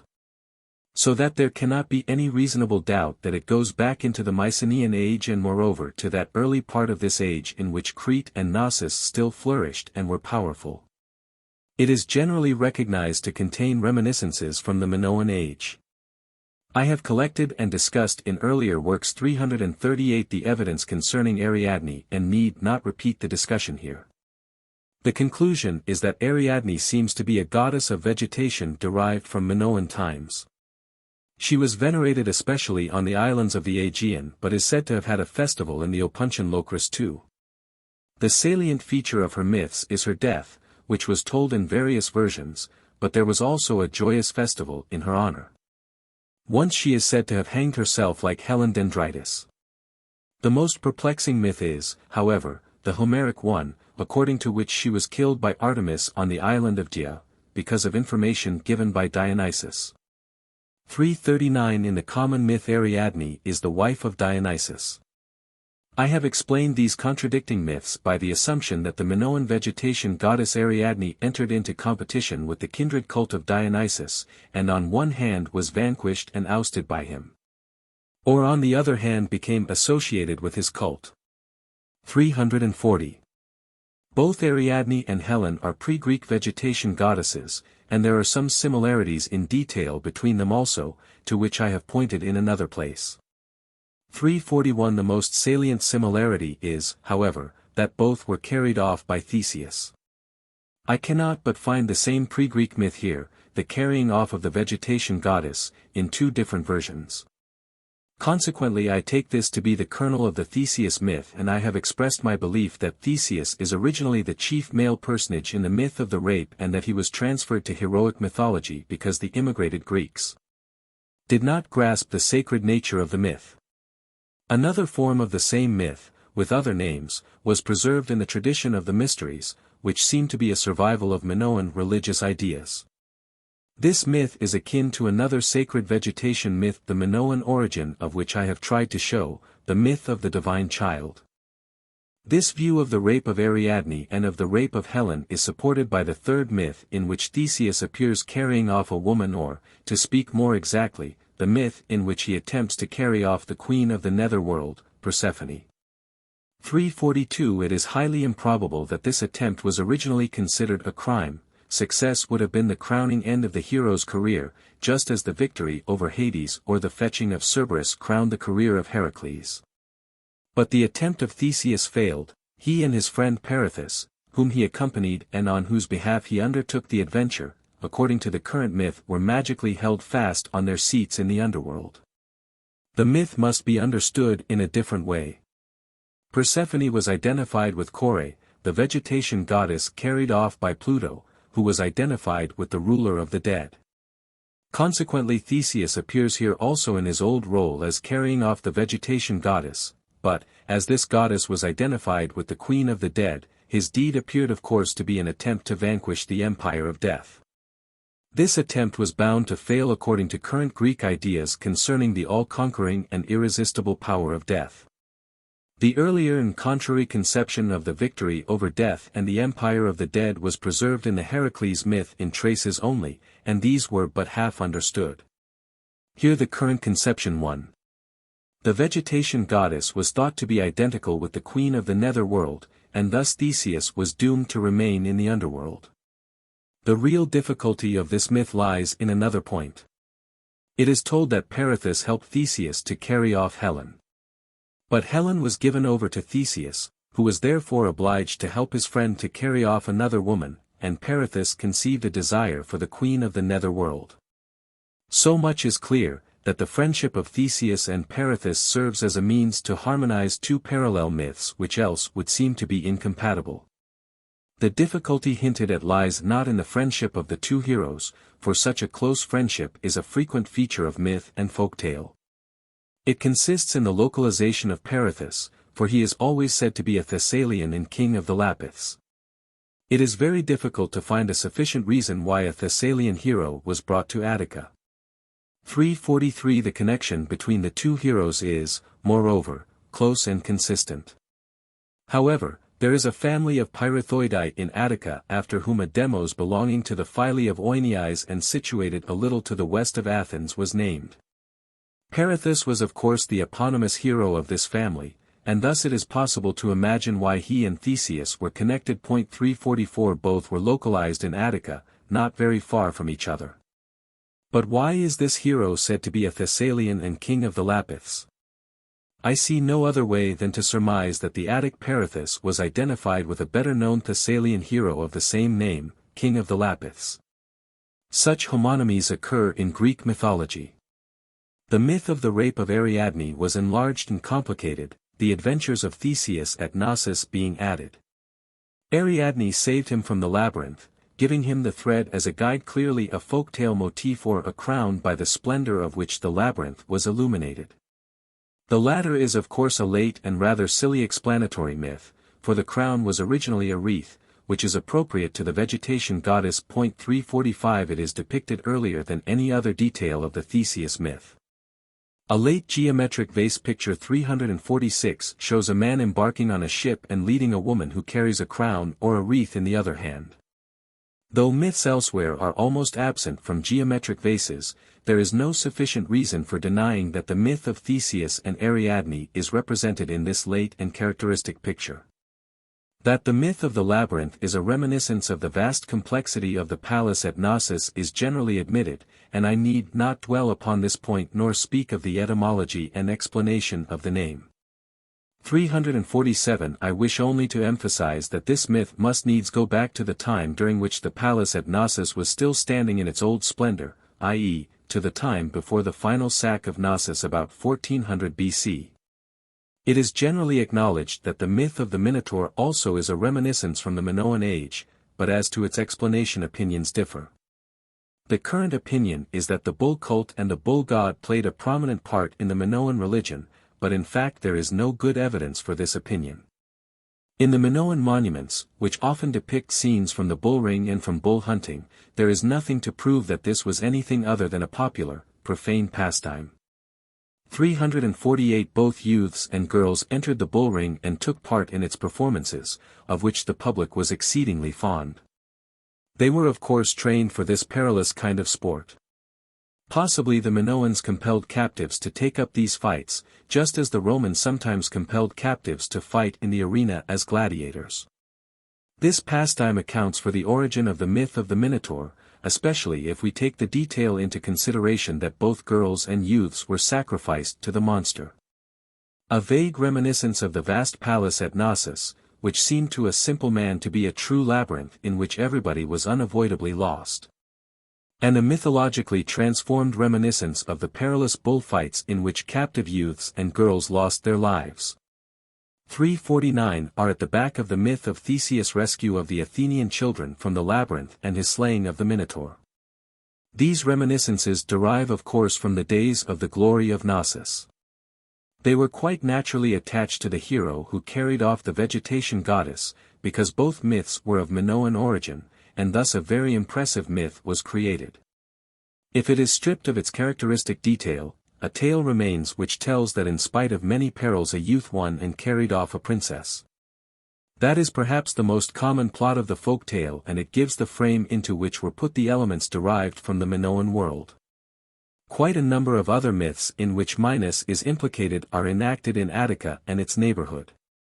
351 is the story of his son Androgeos, who went to Athens and in one way or another, for it is differently told, met his death there. His death is said to be the reason why King Minos went to war against the Athenians and imposed upon them the tribute of the 7 youths and the 7 girls. This myth is a later invention made in order to rationalize and historicize the earlier myth. It has been justly observed that the name of Androgeos has a form which is special to the Attic dialect. 351. Nor can great antiquity be accorded to the myth that Procris fled to Minos and received from him the dog which nothing was able to escape, and the never-failing spear. 352 For since Minos was a chief personage of the most famous Attic myth, it was almost unavoidable that he should be introduced into other tales too. Thus arose a certain exchange between Attic and Cretan myths. For example, the builder of the labyrinth, Daedalus, was introduced into Attic myths. Another myth localized in the Megaris is more worthy of consideration. When Minos warred against Athens he besieged Megara also, and Scylla, the daughter of Nisus, the king of Megara, fell in love with him and cut off the purple lock from her father's head on which the luck of the city depended. The faithless daughter was thrown into the sea by Minos. 353 This myth is firmly localized. Nisus is the eponymous hero of the Megarian harbor town, Nisaea, and was annexed to the genealogy of the Athenian kings when Athens extended its political aspirations to the Megaris. Minoa is a small island outside of this harbor, and Cape Cilium is the easternmost point of the Argive Peninsula. It is often to be observed that old mythical elements are rearranged in order to afford an explanation of local names, and here is probably an instance of this tendency. The really important fact is the name of the small island, Minoa. Professor Beta very justly called attention to the many places in very different countries with the name of Minoa. It is possible that they imply a reminiscence of the power of the most famous king of Knossos, Minos, although we should not be deceived by the modern usage of denoting the Cretan people of the Bronze Age as Minoans. Space forbids, however, a discussion which does not immediately concern our subject. The date of the last mentioned myths is consequently uncertain. They are corollaries to the myth of Theseus, presupposing even the war of Minos against Athens. It may be safer to take them to be post-Mycenaean. But the myth of Theseus' adventures at Knossos, of Ariadne and the Minotaur, goes back to Mycenaean and even to Minoan days, and that suffices amply for our purpose. 20 years ago in a paper which has often been quoted, Professor Beta called attention to this fact and added that the great antiquity of this myth is astonishing but ought not to frighten a scientific mind. For there are many instances proving that historical reminiscences in mythical form lived and were preserved through centuries. 354 That is eminently true and agrees completely with the view which is here advanced throughout in regard to Greek mythology. The idea ought to be followed to the end consistently. I cannot leave this subject without emphasizing the fact that reminiscences of Minoan Crete are found in Attic myths only. This fact is really worth considering and an explanation is needed. Why, for example, has Argive mythology, which is much richer, nothing to say of Knossos and Minos except for the faint reminiscence of the bull ring which may be contained in the localization of the capturing of the Cretan bull? An evident explanation seems to be found in the view which I have sketched elsewhere. 355 as a probable hypothesis concerning the immigration of the Greek tribes, viz. That the Ionians came first, plundered Crete, and traded with its people during the first and second late Minoan periods, but were ousted from Argolis by a new invading Greek tribe, the Achaeans, who sacked Knossos finally about 1400 BC. After the sack, and the downfall of the Minoan civilization, there was nothing to carry off from Crete and nothing to tell about it. Consequently Argive myths forgot the Minoans. But the Ionians who had seen the proud palace of Knossos in its splendor and had learned to know the wealth and to fear the power of the king of Knossos kept the memory in mythical form in that province to which they were thrown back, Attica. 9. Conclusion. In this chapter 1 have surveyed the Greek provinces. I have briefly called attention to their Mycenaean monuments and to their relative importance in the Mycenaean age.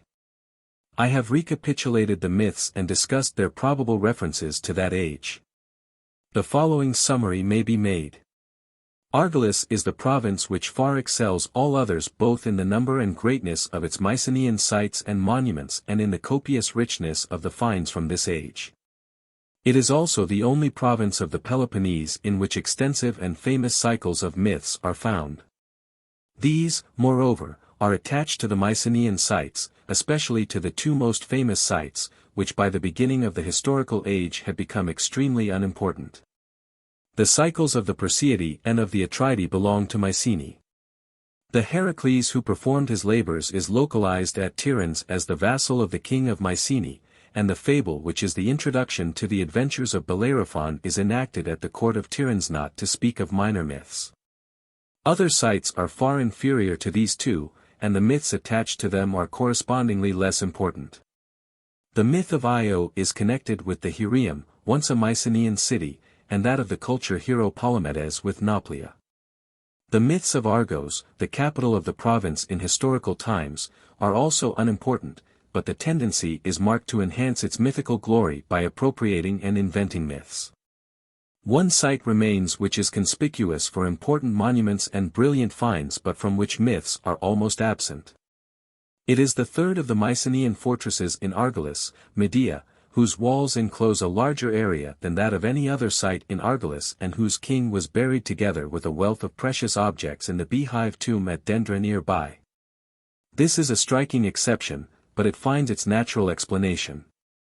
The area within the walls is not yet excavated, but the sherds picked up on the surface are Middle Helladic and Mycenaean only, later sherds are wanting.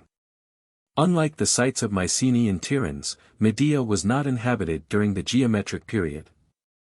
Through the cessation of the occupation of the site the tradition was interrupted or weakened. Medea was almost forgotten in myth and in the life of the age. With this exception, there is a close correspondence between the mythical importance of the Argive towns and their importance in the Mycenaean age. The same correspondence is evident in the other parts of the Peloponnese. None of the other provinces can in any wise be compared with Argolis in respect either to its myths or to its Mycenaean remains. But two districts have yielded more numerous and remarkable finds than others, namely, the Laconian plain and the western coast of the peninsula. In both these districts there are hardly any great mythological cycles to mention, but several myths with Mycenaean connections are localized there. In Laconia, Helen and the Dioscuri are at home and were probably pre-Greek gods metamorphosed into heroes and received into heroic mythology. The Mycenaean settlements on the western coast of the Peloponnese are comprehended in Pylos, the Homeric dominion of Nestor. Here we may perhaps speak of a cycle of myths, that of the Neleae. And fragments of an epos, the chief hero of which was Nestor, celebrating the struggles of the Pylians with their foes in the north and in the east, were incorporated into Homer. But this cycle is not very important and has a special character, being more, so to speak, historical than mythical, a fact which may be understood in view of its late origin. In the remaining parts of the Peloponnese, Mycenaean remains are scarce and poor. Mythology shows the same scarcity and poverty of heroic myths. Arcadia has some myths, mostly cult myths, its heroic mythology is of late make. The same is the case with Elis. The attempts to create a mythical story of the founding of the Olympic Games are evidently post-Mycenaean, nor has anything Mycenaean been discovered at Olympia. Achaea is almost devoid of myths. The close correspondence between the occurrence of heroic mythology and of Mycenaean remains is obvious. The parts of Greece farthest toward the west are the Ionian Islands. The search for the palace of Odysseus both on Ithaca and on Leucas failed, for the plot of the Odyssey is no real myth but a romance, it is not a reminiscence from Mycenaean times in mythical disguise. Mycenaean traces proving a regular occupation are found on Cephallenia only, and the tradition of the kingdom of the Cephallines may perhaps be connected with this late and unimportant settlement, but that must be regarded as rather hypothetical. We turn to central Greece. Boeotia comes next to Argolis in the importance both of its Mycenaean remains and of its myths. There were two great centers of Mycenaean civilization, Thebes and Orchomenus.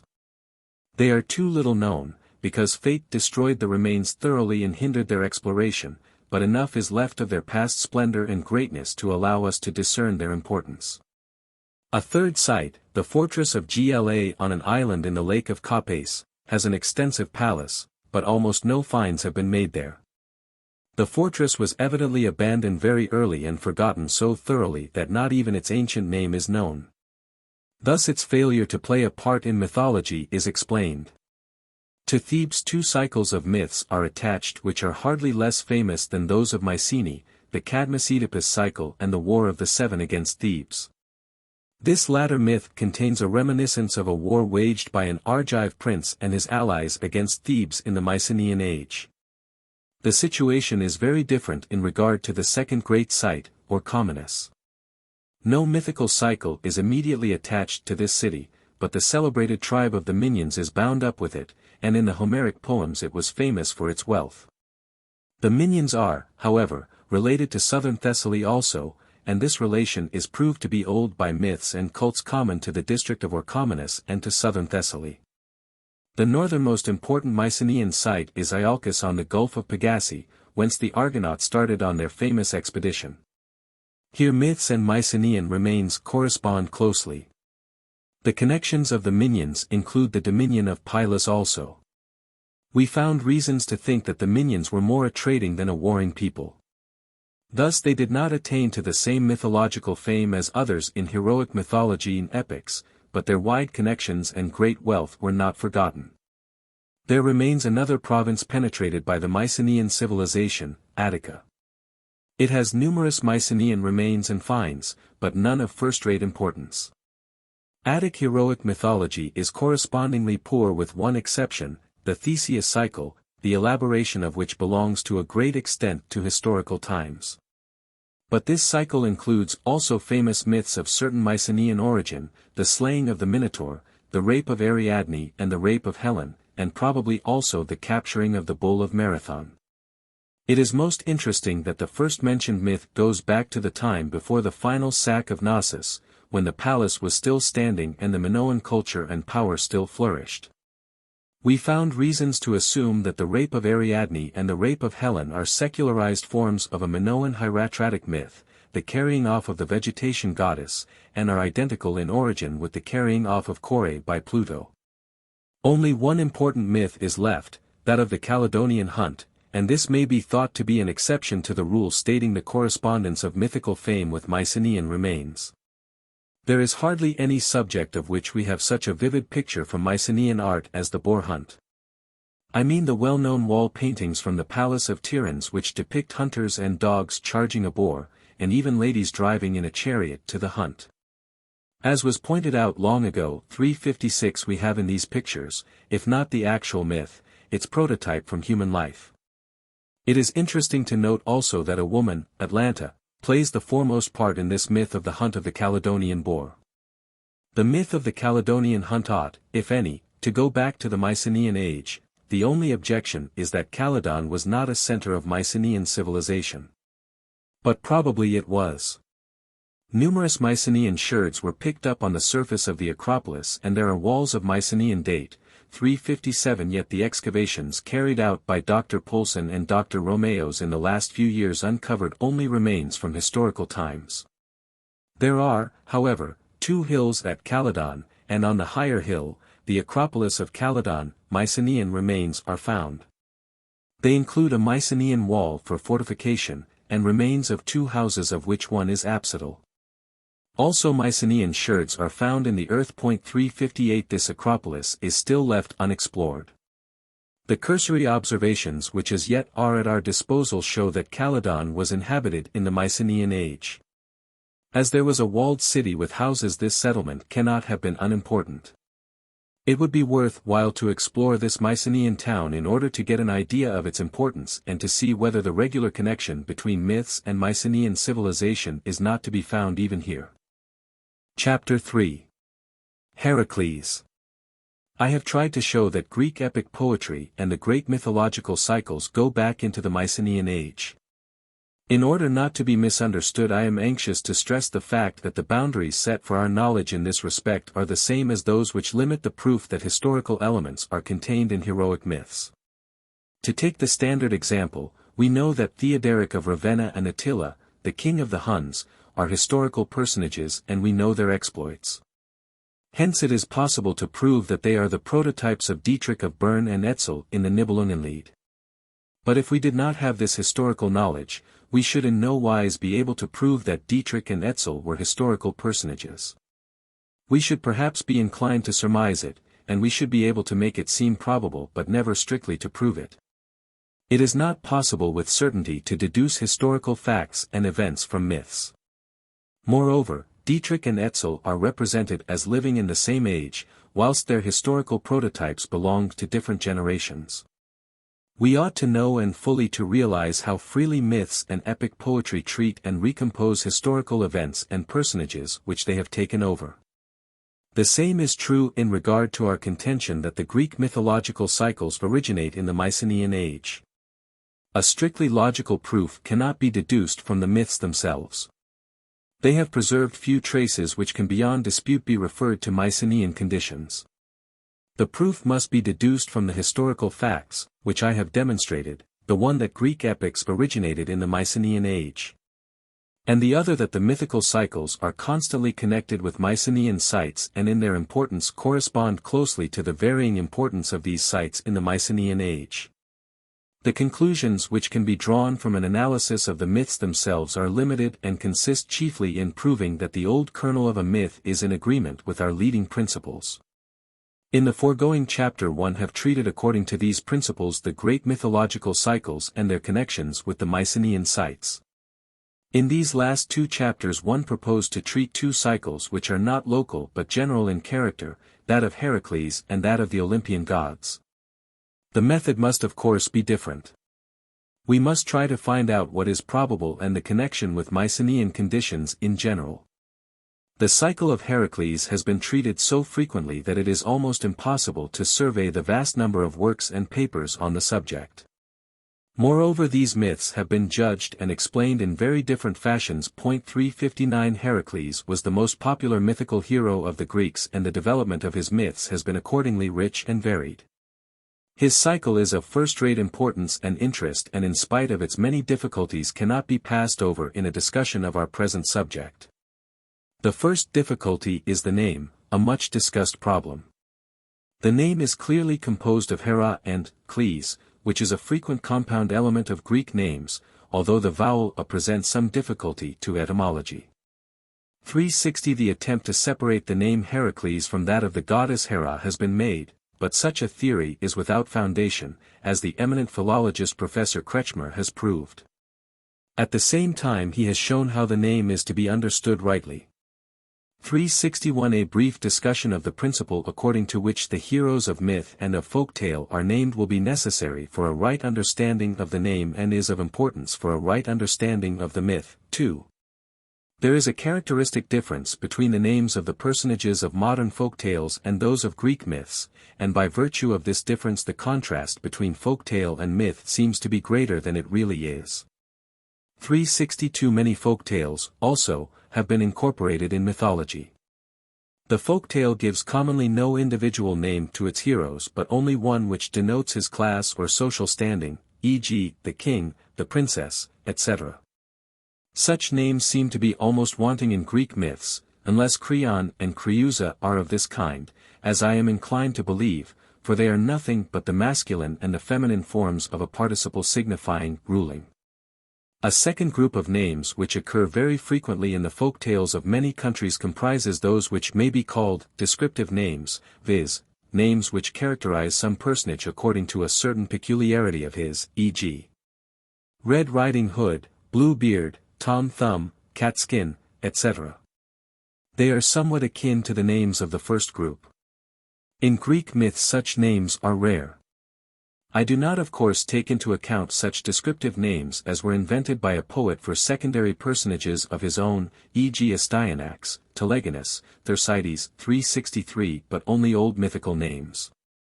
Polynices, the man who stirred up the great strife of Thebes, is perhaps one. Daedalus, the skilled artisan, and Polymedes, the very artful culture hero, are others. I have already explained the significance of the name of Oedipus, he with the swollen feet.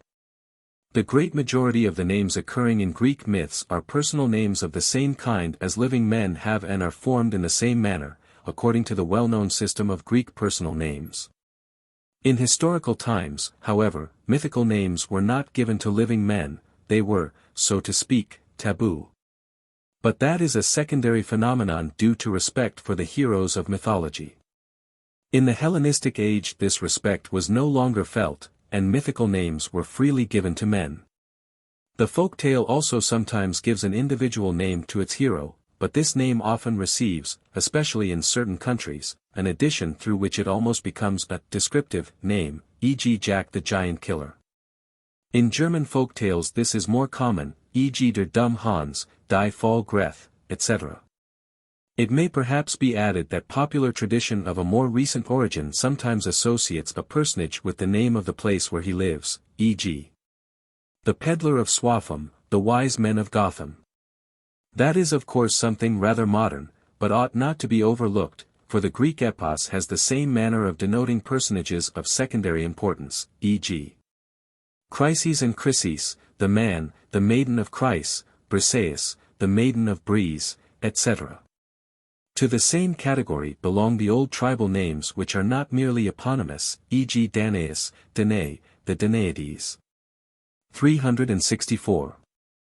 This exposition of principles will help us to discover the real nature of the name of Heracles. Because Hera plays such a prominent part in his myth, Heracles has often been thought to be a descriptive name. But if we consider the matter closely, it will be found to be a forced and improbable explanation that Heracles should have been called the fame of Hera, or the man who became famous because of Hera. While this goddess dealt the severest blows to him and imposed pain, grief, and labor upon him. The connection between the name of the hero and that of the goddess is, however, a fact, and its importance for the myth is not to be overlooked, but the name is the Arius and is not originally derived from the myth in order to characterize the hero. I shall recur to this topic in a later place. The name of Heracles is nothing but a common personal name of the same kind as Diocles, Athenocles, or Hermocles. In historical times it could not be given to living men because of the mythical fame and the cult of the hero until Alexander the Great called so his son by Barsine, another almost identical compound name took its place, Heracleitus. On the other hand Diocleitus is wanting, because Diocles was used freely. 365. Heracles is a personal name which once was in common use, even though the man may be as fictitious as a folk-tale hero like Jack the Giant Killer. I think it proper to treat him as such a fictitious personage, not because I would be reviled for shallow euhemerism if I asserted that once upon a time a man called Heracles had lived around whom the myths clustered as time went on. But because the question is idle. If this man really existed, his existence is of as little importance for the myth as is that of the real Dr. Faust for the Faust legend. This fact has a certain importance for the localization of the hero. The localization of myths is often used as a means of mythological research, and it has been used as a cornerstone in the foregoing chapter. But I have stressed the restriction that it ought not to be used uncritically or without due regard to other circumstances. Heracles is localized in various places. I shall recur to this subject later on. Here I wish to stress the fact that a mythical figure such as Heracles is not originally limited to one locality, just as e.g. Jack the Giant Killer is not limited to one locality, but that such myths may be localized secondarily. In my opinion there are myths which are not local but are the common property of a people, just as some gods are local, while others on the contrary are the common property of a people. Of these Zeus is an example. Various forms of Zeus are localized but, generally speaking, he is not local, and the same is true of the myths. Some are local, others not, but they may be localized, and this is especially true of the myths that are derived from folk tales. The propensity to localize popular myths in a certain place is too little observed and appreciated. I have already spoken of a clear instance, of Oedipus, a folktale hero, who as such cannot of course have had any tomb, but was credited with 4. Nor has Heracles any tomb, and he could not have one, because the myth told that he vanquished death. Another inference has still greater importance, namely, that all cults of Heracles are added to him secondarily. This is proved if we survey them. They are numerous, but none is of first-rate importance, nor has he any great festival, except perhaps that on Mount Ida, which is simply an old rite appropriated by Heracles. 366 No cult of Heracles has been associated with the cult of a god. Elsewhere such a process is a testimony that a hero is a fated god who was superseded by a great god. Heracles was the averter of evil, lambda epsilon xi kappa alpha kappa omicron, the strong and great helper in all difficulties, and according to this conception his cults are to be understood, as Dr. Farnell has shown.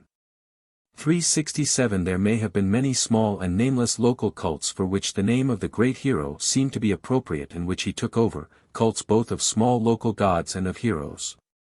The cults of Heracles prove nothing as to the development of his myth, they show only his great popularity.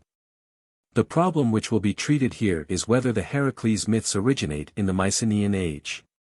It cannot be attacked by the common mythographical method, which only proves that certain myths are late inventions or modifications. Our problem goes back into a time which mythography cannot reach. It can be attacked only through an analysis of the old myths. This method is of course to a certain extent subjective and difficult, but holds a possibility of success. It has often been asserted that the Heracles cycle was formed by a poet who composed an epos of Heracles. This old epos is quite hypothetical. I do not wish to discuss it, but wish simply to point out that, if it existed, it did not create the myths but only made a choice among already existing myths, a choice which may have determined the contents of the cycle for a later age. I cannot believe that this hypothetical Heracles epos was earlier than Homer. We shall see that the Heracles myths in Homer differ in a remarkable manner from those current later on.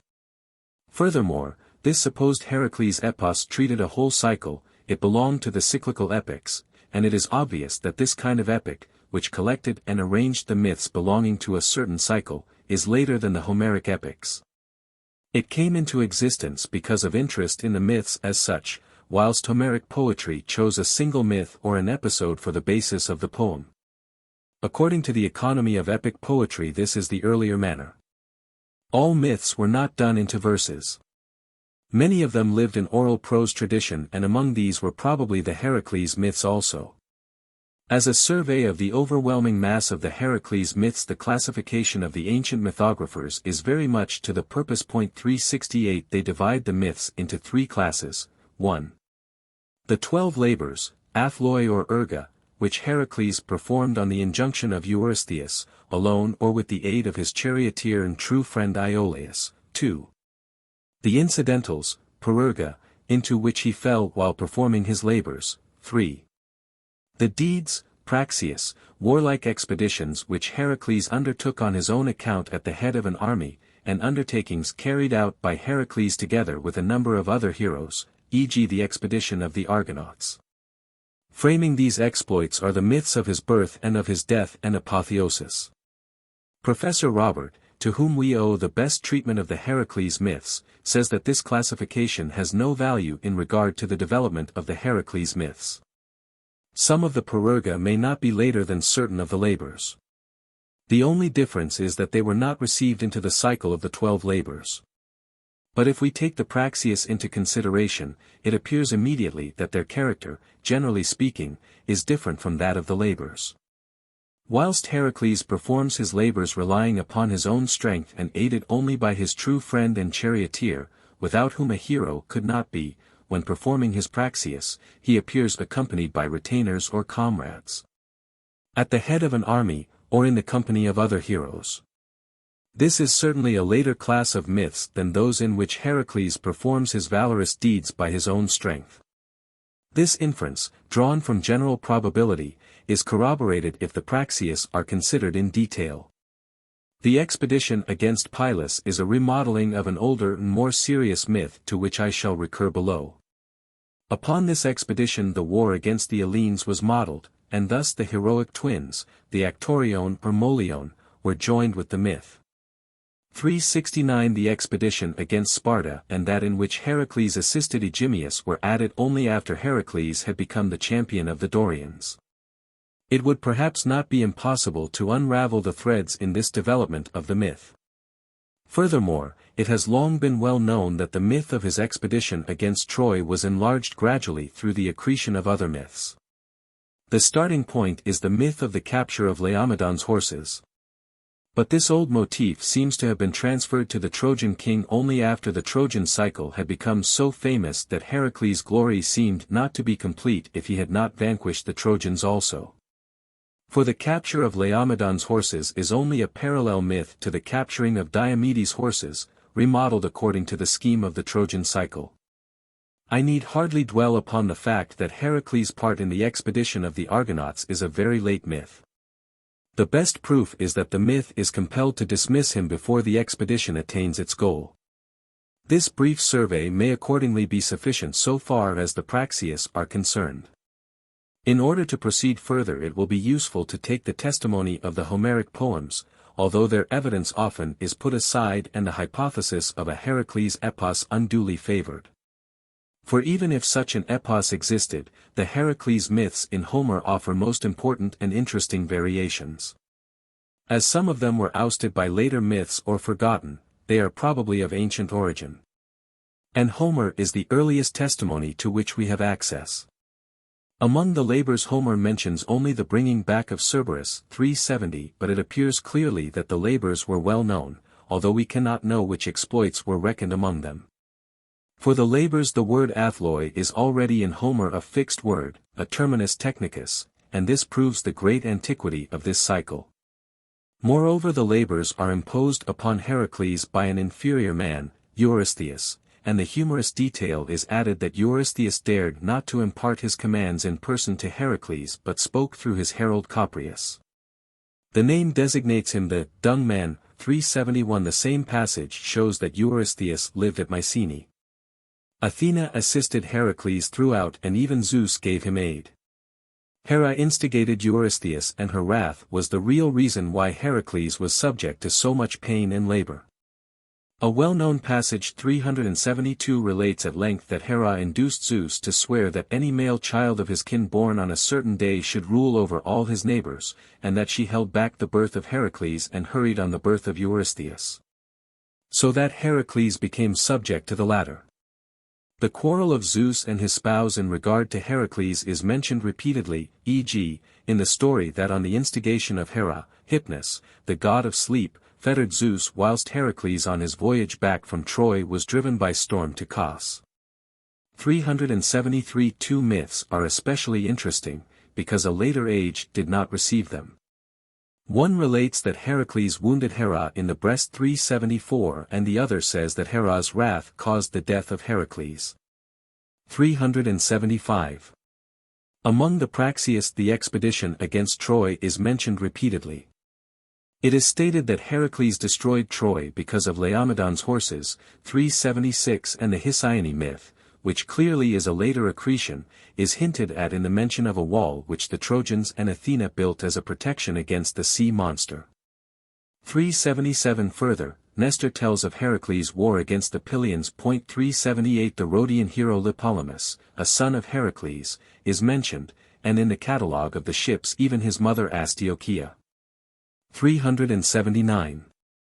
That Homer relates the myth of the birth of Heracles has been mentioned before. Thebes is said to be his birthplace and Alcmene his mother. 380 He is once even said to be the son of Amphitryon. 381 His wife Megara appears only in the Nicaea. 382 In the end of this book we read the well-known passage which tells that the shadow of Heracles chases wild animals in the underworld, whilst he himself lives among the gods as the spouse of Hebe. It is interesting that the typical figure of Heracles here is represented as the great hunter. This brief survey shows that, even if the later parts of the Homeric poems are left out of consideration, the Heracles cycle appears fully developed in Homer. All essential parts and all three categories of myths are present, with the exception only of his death and apotheosis on the pyre of Mount Ida. It seems impossible to imagine that this development is owed to an epos which was contemporary with Homer or only slightly earlier. For such a development must needs require a much longer time, and the various accretions have taken place at different times. I hope to show this later on. Very important are the myths which Homer tells about Heracles but which later are forgotten. It must be considered closely whether such myths are inventions due to the Homeric poet himself or are due to an old tradition which was obliterated in a later time. We may commence with a passage in the Odyssey 383 in which Odysseus boasts that he surpasses all other heroes except Philoctetes in shooting with the bow, but adds that he does not wish to rival earlier heroes. Neither Heracles nor Eurytus of Oichalia, whom Apollo killed in wrath because Eurytus challenged him to a competition in shooting with the bow. It follows from this passage that Eurytus had not yet been introduced into the Heracles cycle. This introduction came about because both he and Heracles were famous archers, and quite naturally the myth told at first of a competition between Eurytus and Heracles. Different versions of this competition exist. 384. There is a passage in the Iliad 385 in which Achilles grieves over the early death which is to be his but finds a consolation in the fact that not even Heracles escaped death but was overcome by the Moira and Hera's great wrath. It would perhaps be possible to explain the reference to Heracles' death by the passage in the Nikeia where it is said that Heracles' shadow dwells in the underworld whilst he himself enjoys an eternal life on Olympus. But such an explanation would be too easily reached. To understand the passage we must have due regard for the connection in which it appears. It is caused by the deep grief of Achilles, a casual instance of that humanizing of mythology which is a most prominent feature of Homeric poetry. It seems extremely unlikely that the old myth ended with Heracles' death, an ending which would be quite contrary to its character. An old trait appears, on the other hand, in the myths that Heracles wounded Hera in her right breast with an arrow and that, in the gate, among the dead, 386 he hit Hades with an arrow. Here Heracles is depicted as the reckless and rough man who relying upon his strength uses violence even against the gods, rash man, worker of violence, that recked not of his evil deeds. Seeing that with arrows he vexed the gods that hold Olympus. One is reminded of another tale in a late passage of the Odyssey 387 that Heracles treacherously killed his guest friend Iphitus and kept his horses. Moral considerations are wanting in this Heracles just as they are wanting in Autolycus whom Hermes taught to steal and to deceive with false oaths. But the two types differ profoundly in all other respects. This Heracles is the strong man relying solely on his strength, whom a rough and lawless age created and even appreciated in a certain degree, a reckless, violent character who proceeds to extremes. Even to rivaling the gods and to raising weapons against them. There is an echo of this type in Homer. Such strong heroes were not yet forgotten but belonged to a bygone age, and the humanized poet disapproved of them, although he could but admire their valiant exploits. Mightiest were these of all men reared upon earth, mightiest were they and with the mightiest they fought, with the beasts that had their lair among the mountains and in a terrible wise did they destroy them. 388 The Homeric poet is unable to understand how a mortal man can dare to raise weapons against a god. Diomedes does so, of course, but on the command of the goddess Athena. Other examples belong to a past age and are told to warn someone against wantonness. 389. From such a reckless and savage nature everything might be expected. If he had killed his guest friend treacherously and violated the unwritten laws, he would be able to lay hands on his own flesh and blood also. The myth that he killed his own children by Megara may be nothing but the extreme consequence of this characterization, but that is only a suggestion of questionable value. In this aspect of Heracles traces of a primitive savagery appear which should not be overlooked. Homer and after him the late myths have suppressed most of these features, but, remodeled so as to become burlesque, they were preserved in popular conception. The Heracles of popular tales is no late invention. He is the Heracles who is as immoderate in eating as in love, who begets 50 sons by the 50 daughters of Thespius in one night and has innumerable offspring. Who takes the oxen away from the plowman in order to roast and to consume them. This last a tale of which the popularity is shown by the number of existing versions. This Heracles is the man who relies upon his own strength, but he is regarded from the comic point of view. In both respects he resembles very much certain strong men of modern folktales. The Homeric myth of Heracles' combat with Hades deserves close consideration in another respect also. It took place, in the gate, among the dead. The Greek word is nukapiyupsilon, corpse. This word, however, has in Homer not merely the significance of corpse, but is used to denote the dead, a survival of the old primitive belief in a bodily life of the deceased. The words translated, in the gate, signify as they stand, at Pylos, and are taken to refer to the city of Pylos, but it has been long recognized that this Pylos is the gate of the underworld. This combat is the supreme deed of the strong hero. There are parallels. Sisyphus overcomes death by ruse, and the myths that Heracles vanquished old age and perdition are modeled upon the story of his victory over death. The victory over the god of death is the end of Heracles' career, just as the life of mortal men is ended by death. He wounded Hades and put him to flight. Homer did not understand the real significance of this myth, for he was completely subject to the fatalistic conviction that death is unavoidable and that not even the gods are able to protect man against it. To him and perhaps even to his predecessors it was unthinkable that a mortal should vanquish death. Hence the sense of the myth was obliterated and the story was remodeled. Pylos became the Peloponnesian city with that name, and through this transference of the myth from the nether to the upper world the earliest of the Praxias, the expedition against Pylos, was created.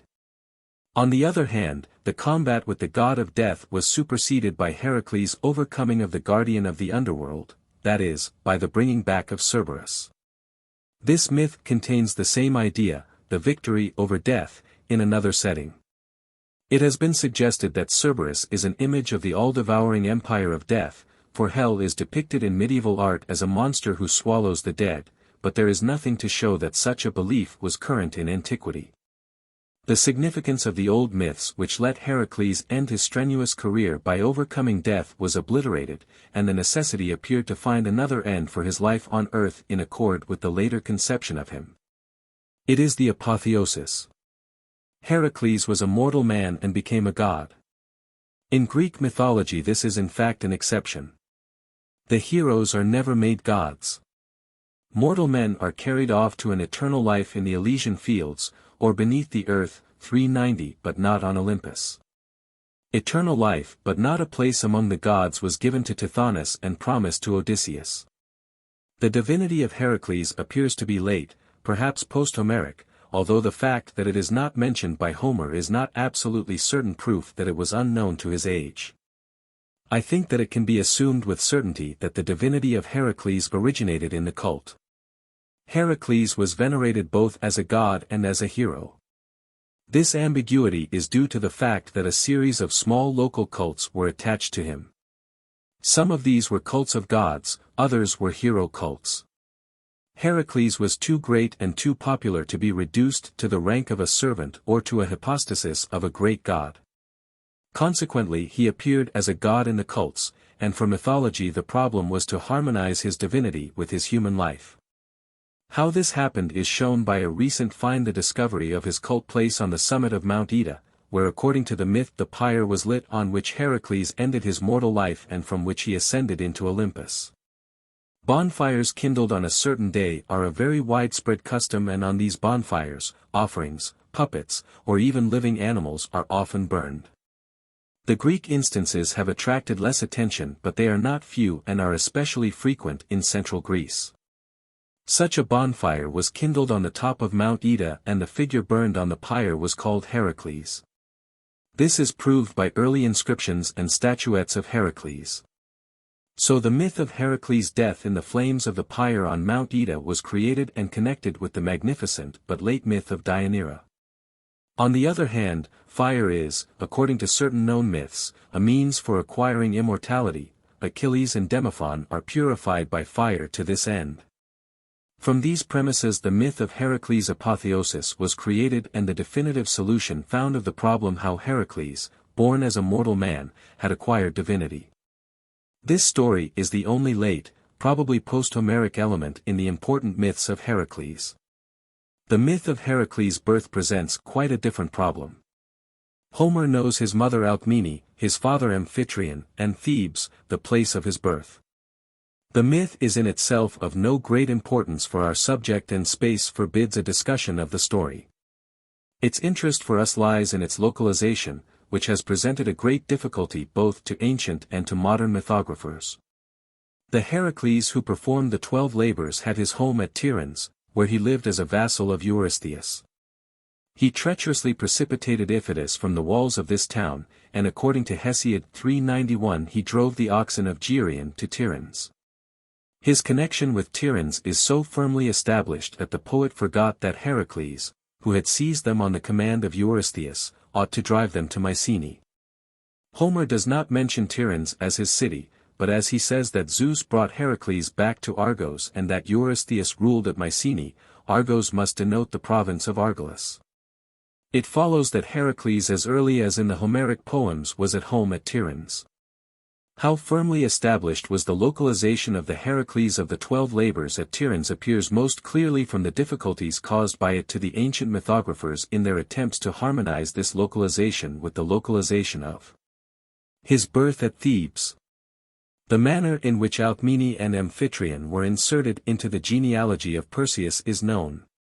A poem attributed to Hesiod tells that Amphitryon, having killed his father-in-law, Electryon, fled from Tiryns to Thebes. 392 That is nothing but one of the usual and easily recognized means of harmonizing two contradictory localizations and is of no value. I should rather be inclined to believe that the localization of Alcmene at Medea has something to do with old tradition. 393. Modern scholars have attacked the problem in a different way, putting the question whether Heracles is originally a Theban or a Tyrinthian, and the greater number have decided in favor of Tiryns. According to my fundamental view of the problem of localization, to ask the question is in this case wrong. For Heracles is originally as little bound to any locality as, e.g., Jack the Giant Killer. But the common scheme of Greek mythology always tended toward the localization of its heroes, and when a mythical hero was notably popular it is not to be wondered at that he was localized in various places. And that the localizations disagreed but in spite of this were retained. Consequently I think that the localization of Heracles is old both at Thebes and at Tiryns. At Thebes myths were told of his birth, which was not celebrated in the myths of Tiryns, an inconsistency such as sometimes occurred in the case of other Greek heroes. So the story of Heracles was divided between Thebes, where the story of his birth was principally told, and Tiryns, where his labors were celebrated. There are, however, traces showing that the Theban Heracles also performed labors. It is an idle question whether the Nemean or the Scythiaronian lion is the original one, for the same deed was localized by the Tyrinthians at Nemea and by the Thebans on Mount Scythiaron. The wife of Heracles is a Theban, and the myth that he killed his children, which may be old, is also localized in Thebes. In my opinion it is an idle question whether Heracles is originally at home at Tiryns or at Thebes. For he did not come from the one place to the other but is one of those heroes of whom myths were told everywhere and who were localized in different places. Because the myths at the two different places told of different periods in the life of the hero, this difference of localization was not wiped out. Both Thebes and Tiryns were great centers of Mycenaean civilization. Thebes was always an important town, but after the downfall of the Mycenaean civilization Tiryns was merely a poor village, even if it was called a town and at times was politically independent. The insignificant remains of the temple to which the ruins of the Megaron were adapted shows graphically how really poor it was. It is quite incomprehensible how the tradition that this place was the home of the foremost Greek hero could have come into existence if this localization is ascribed to post-Mycenaean times. In the Mycenaean age, on the contrary, and, as recent research shows, especially in the very latest Mycenaean period, Tiryns was a really important town where mighty princes must have ruled. So that we can understand why Heracles was localized there. I cannot but think that the localizations of the Heracles myths both in Tiryns and in Thebes belong to the Mycenaean age. Heracles' localization in Tiryns agrees with the well-known fact, to which I shall recur later, that the first 5 of his labors were performed in its neighborhood, in the northeastern Peloponnese. Another feature of the myth is also to be considered in this connection, namely, that Heracles performed his labors at the command of the king of Mycenae, whom he was obliged to obey. This is an echo of the political conditions of the Mycenaean age. For it is from a geographical point of view unthinkable that the rulers of the different towns or fortresses were quite independent of each other, else Mycenae would have been cut off from the sea. Mycenae was the foremost of the Mycenaean cities in Argolis, and its king must have been overlord of the rulers of the other towns, at least in the period of its bloom. Archaeology corroborates the fact, the memory of which was kept by Homer, that the king of Mycenae was the suzerain. The prince of Tiryns was his vassal. So it is explained why Heracles is the servant of Eurystheus, the king of Mycenae. And the manner in which the demeanor of Eurystheus is described may be understood, his cowardice and his harsh commands and the almost impossible tasks which he imposes upon his vassal. For it is an ever-recurring feature in all epics that the suzerain is described as an incapable and imperious coward in sharp contrast to the heroic strength of some vassal. We find this idea in the myth of Bellerophon and in the Homeric description of Agamemnon. It is carried to an extreme point in the abuse which Achilles showers upon his suzerain in the first book of the Iliad. In the Chansons de Geste it is the more graphic the later they are. Charlemagne, who in the earlier chants figures as an old and venerated emperor, is mistreated in the later chants even more badly than Agamemnon, and his vassals shower abuse upon him as Achilles does upon Agamemnon. In the Russian epics Vladimir the Great is a kind of theatrical king who gives commands to his vassals, sometimes he casts them into prison and lets them come out only to impose difficult tasks upon them. He mistreats a newly arrived hero, but the hero defends his glory by deeds and even defies the king. These bad relations between the suzerain and his retainers are easy to understand, for their interests were opposed. The king was eager to hold sway over his vassals, and they were equally eager to assert their independence and prowess. Stories were told and epic songs chanted in the many courts of the vassals and retainers, and when the suzerainty of the overlord broke down, their hostile attitude toward the suzerain left its imprint upon the myths. The supposition that conditions in the Mycenaean age were of this kind is well founded. It explains why the better man was obliged to obey the inferior man, and why the suzerain appears in an unfavorable light as an incapable but imperious coward. In a later age when the Mycenaean kingdom had broken down, when the kingly power had vanished, and the many cities were independent of each other, this relation of the vassal to his suzerain was no longer understood, and it was felt necessary to find a reason which was comprehensible to the new age for the subjection of Heracles to Eurystheus. This reason was not difficult to find. Perhaps it had already been given in another version of the myth. For myths and, even more, folktales very often tell of some invidious person who imposes difficult or impossible tasks upon its heroes. The invidious stepmother is especially well known. The name Heracles was the reason why this role was attributed to Hera. Hera was the chief goddess of Tiryns. Moreover, she was the stepmother of Heracles, the son of Zeus, and myths had much to relate of her wrath because of the many love affairs of her husband and of her hatred of his illegitimate children. The name Heracles is the starting point for the role of Hera in the Heracles cycle. So much may be said of the myth in which the cycle of the 12 labors is framed and which gives the reason why Heracles was obliged to perform his labors. It must of course be later than the labors themselves, although this statement implies no judgment concerning the antiquity of any single labor, or concerning their number.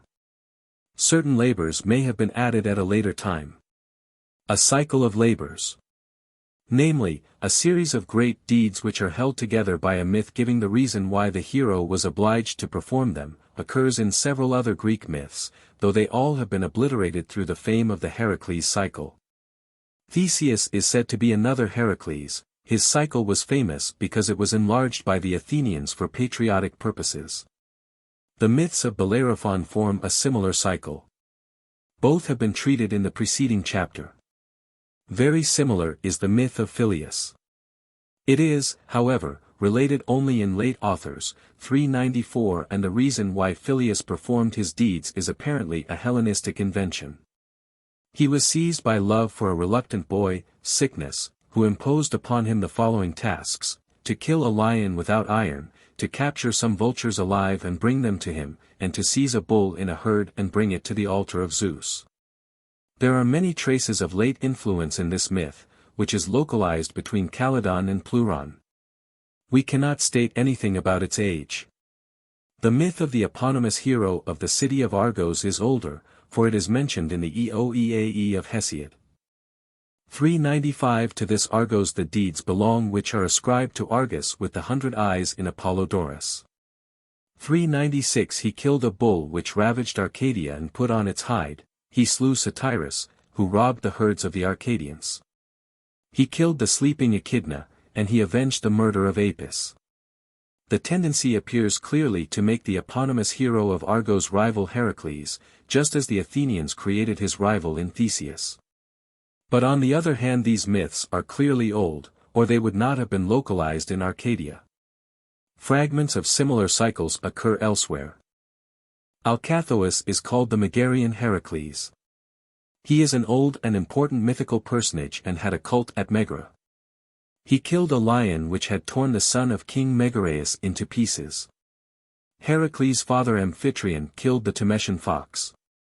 It would not be impossible to collect more instances of the same kind, but those already mentioned will suffice to show that this type, a series of valorous deeds, especially the killing or capturing of wild animals, is old and widespread. Folktales corroborate this statement. Such a series is similar to a string of pearls. Pearls may be exchanged, taken away, or added, and that is also the case with the cycle of the 12 labors of Heracles. The canonical cycle of 12 may as such be rather late, but in principle it is old, and as the myth giving the reason why Heracles performed the labors clearly is proved to belong to the Mycenaean age.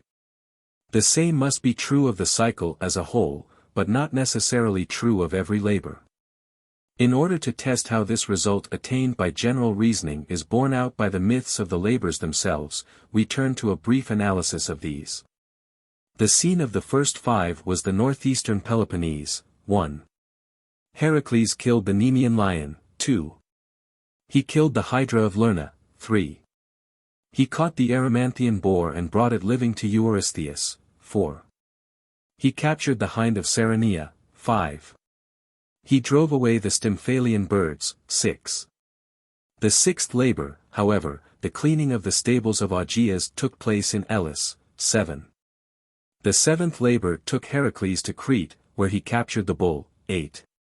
The 8th took him farther abroad, to Thrace, where he killed Diomedes and carried off his horses. 9. The 9th labor was the fetching of the girdle of the queen of the Amazons. 10. In the 10th he killed Geryon in the far west and possessed himself of his cattle. 11. The 11th labor was the fetching of the apples of the Hesperides. 12.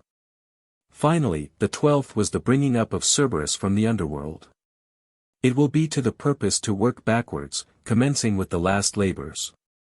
The natural end of the hero's career is his acquiring of immortality, and that is told in doublets. For we have seen that the bringing back of Cerberus has this significance, and the same is true of the fetching of the apples of the Hesperides. The garden of the Hesperides in the farthest west is identical with the Elysian fields to which the favorites of the gods are carried alive to eternal bliss. This idea is pre-Greek. 397. The inference to be drawn from this fact is that a cycle of labors was already formed and provided with its natural and logical end in the Mycenaean age. As the Greeks had quite a different idea of the other world, they did not realize that both of these adventures stood for Heracles' victory over death. And as they wanted a natural and logical end for the cycle, they added the victory over the realm of death, which we have in doublets also, of which one was received into the cycle, the bringing up of Cerberus. Whilst the combat with the god of death was almost forgotten and was remodeled so as to become the war against Pylos.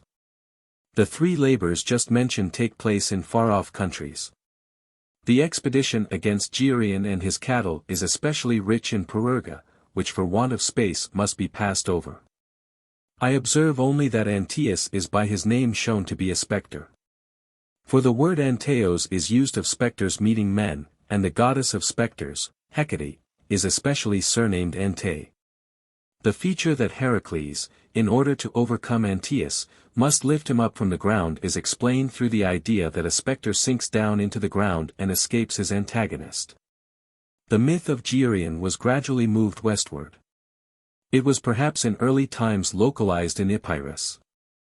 Some scholars think that Geryon is a figure of the underworld and his dog Orthrus identical with Cerberus, but I cannot see sufficient reason for this view, though it may be possible.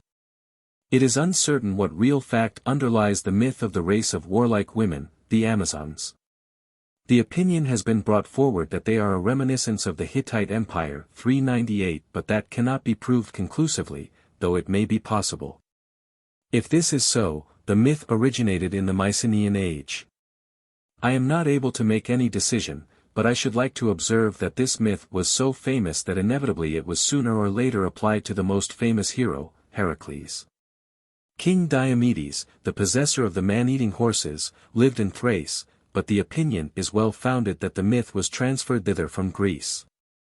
For the Thracian Diomedes is certainly identical with the Argive king of that name who has a prominent place in Homer. Diomedes was one of the heroes to whom a long series of adventures on the way back from Troy was attributed. He occurs also very often as the founder of Greek colonies. The fame of Thrace as a horse-breeding country, known as early as in the Homeric poems, may have aided the relocalization of the adventure. Professor Robert has given the opinion that this deed superseded an older one of similar character, viz., the capturing of the first horse, Arion, but he has not proved his point. 399 On the contrary, it ought to be observed that the Homeric as well as the Mycenaean knight needs not one horse but a team, for he does not ride but drives in a chariot. The myth telling how Heracles won his horses seems to me to be old, and we recognized its double in the myth of the seizing of the horses of Laomedon.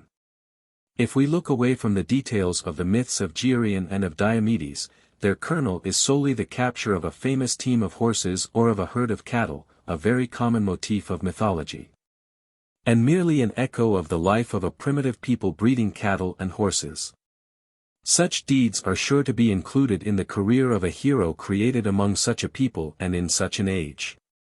The seventh labor, the capturing of the Cretan bull, is essentially similar to the first five, which are simple deeds of prowess against wild animals. The difference is only that this adventure is localized in a country farther off. I have already said that I cannot see the reason why the myth of the capture of a wild bull should have been transferred from Theseus to Heracles. The Cretan localization is very well understood as a reminiscence of the Cretan bullring, and consequently this labor probably goes back to the Mycenaean and even to the Minoan age. The opinion has been advanced that the cleaning of the stables of Augeas, which takes place in Elis, is a late addition, but I am not sure that this view is right, for the myth has a folktale motif which agrees very well with a humorous conception of Heracles. The first five labors take place in the northeastern Peloponnese, and by reason of this localization they are generally and justly considered to be the earliest of all. It has been observed that it is difficult and often impossible to prove that a single labor is of Mycenaean origin. But that on the other hand there are proofs showing as conclusively as is possible in such a matter that the cycle originated in this age. But even if that is true, it ought not to be forgotten that adventures may have been left out or added in later times. The canonical cycle of 12 may in its present form be late, but from the point of view of the principles underlying this discussion, that does not impair its Mycenaean origin. To finish our exposition we turn to the character of the cycle as a whole. 6 labors are the killing or capturing of wild animals or monsters. Such exploits are really quite primitive in character, much more primitive than the fighting through which Homeric heroes gain fame and glory. Their character thus agrees in a remarkable manner with the customs of primitive peoples, of which for want of space only very few examples can be quoted. If a Winton Indian has contrived to kill a black bear, a special dance is performed in his honor. A similar custom is found in Central Africa among the Belly when a young man has killed a lion, a leopard, a buffalo, or an elephant. A Hottentot who has killed big game alone is considered to be a hero and claims the right to be treated as such. Representations of hunting in the art of the historical age of Greece are usually mythological, with one notable exception, the hare hunting so frequently occurring on Proto-Corinthian vases. Hunting of boar, deer, and other animals was a favorite pastime of the Greeks but was not considered heroic. It was otherwise in the Mycenaean age. The Mycenaean gems show very often a man struggling with a lion or a bull, and hunting scenes are not rare in Mycenaean art, e.g. the lion hunt on the inlaid dagger from the 4th shaft grave at Mycenae and the boar hunt on a wall painting from Tiryns. Mycenaean art corresponds so well to the exploits of Heracles that this coincidence strongly corroborates their Mycenaean origin. It appears that tales of cattle lifting agree very well with the life and the customs of this time, although it occurred at other times also. Nor is the humorous myth of the cleaning of the stables filled with dung inappropriate to this age, although the time of the insertion of this myth into the cycle is uncertain. As is also the time of the insertion of the myth concerning the fetching of the girdle of the Queen of the Amazons. The result of this survey is the conclusion that a number of the labors and perhaps the majority show Mycenaean connections. As the myth giving the reason why Heracles performed the labors is of Mycenaean origin, this result is only natural. To sum up, in Mycenaean times people told of a strong man, who was called by a common name, Heracles. Exploits which corresponded to the ideas and life of this age and were admired most highly were ascribed to him, and around him clustered many tales of the killing or seizing of wild and dangerous animals and monsters. And probably of cattle stealing, too. The economy of the folktale required a reason for these exploits and a motif through which the deeds could be held together so as to form a series. This motif was found in his being a vassal of the great king of Mycenae, and his name, Heracles, gave the reason for connecting his myths with Hera, who became his stepmother and the foe of her stepson. His career required an end, and this end was the greatest deed of all, the overcoming of death. This was told in different versions, but one of these, the fetching of the apples from the gardens of the Hesperides, is clearly of Minoan origin. People liked, however, to know and to tell something not only of the life and end of the hero but of his birth also. All these myths were developed in the Mycenaean age, for the myth of his birth is firmly bound up with Thebes, and the myth of his labors with Tiryns, two of the most important centers of Mycenaean civilization. It is just as impossible to discern the reasons for these localizations as to find out why the hero was called Heracles, but they prove that the cycle of Heracles' life was already developed in the Mycenaean age. That is certain so far as the underlying principles are concerned, but details are uncertain and often dubious. In this discussion there is no reason to dwell upon the varied later development of the Heracles cycle. Chapter 4. Olympus. We are wont to think that the gods of a polytheistic religion are regularly brought into a system similar to that which we find in the Greek mythology. But on close consideration it soon appears that there is nothing in all the religions of the world which really resembles the Greek state of the gods. I need not dwell upon the polytheism of barbarian peoples, for their gods have hardly been brought into a fixed system. But I ought to say a few words of some ancient peoples who are thought to have had a somewhat similar systematization of their gods. Namely, the Egyptians and the Babylonians.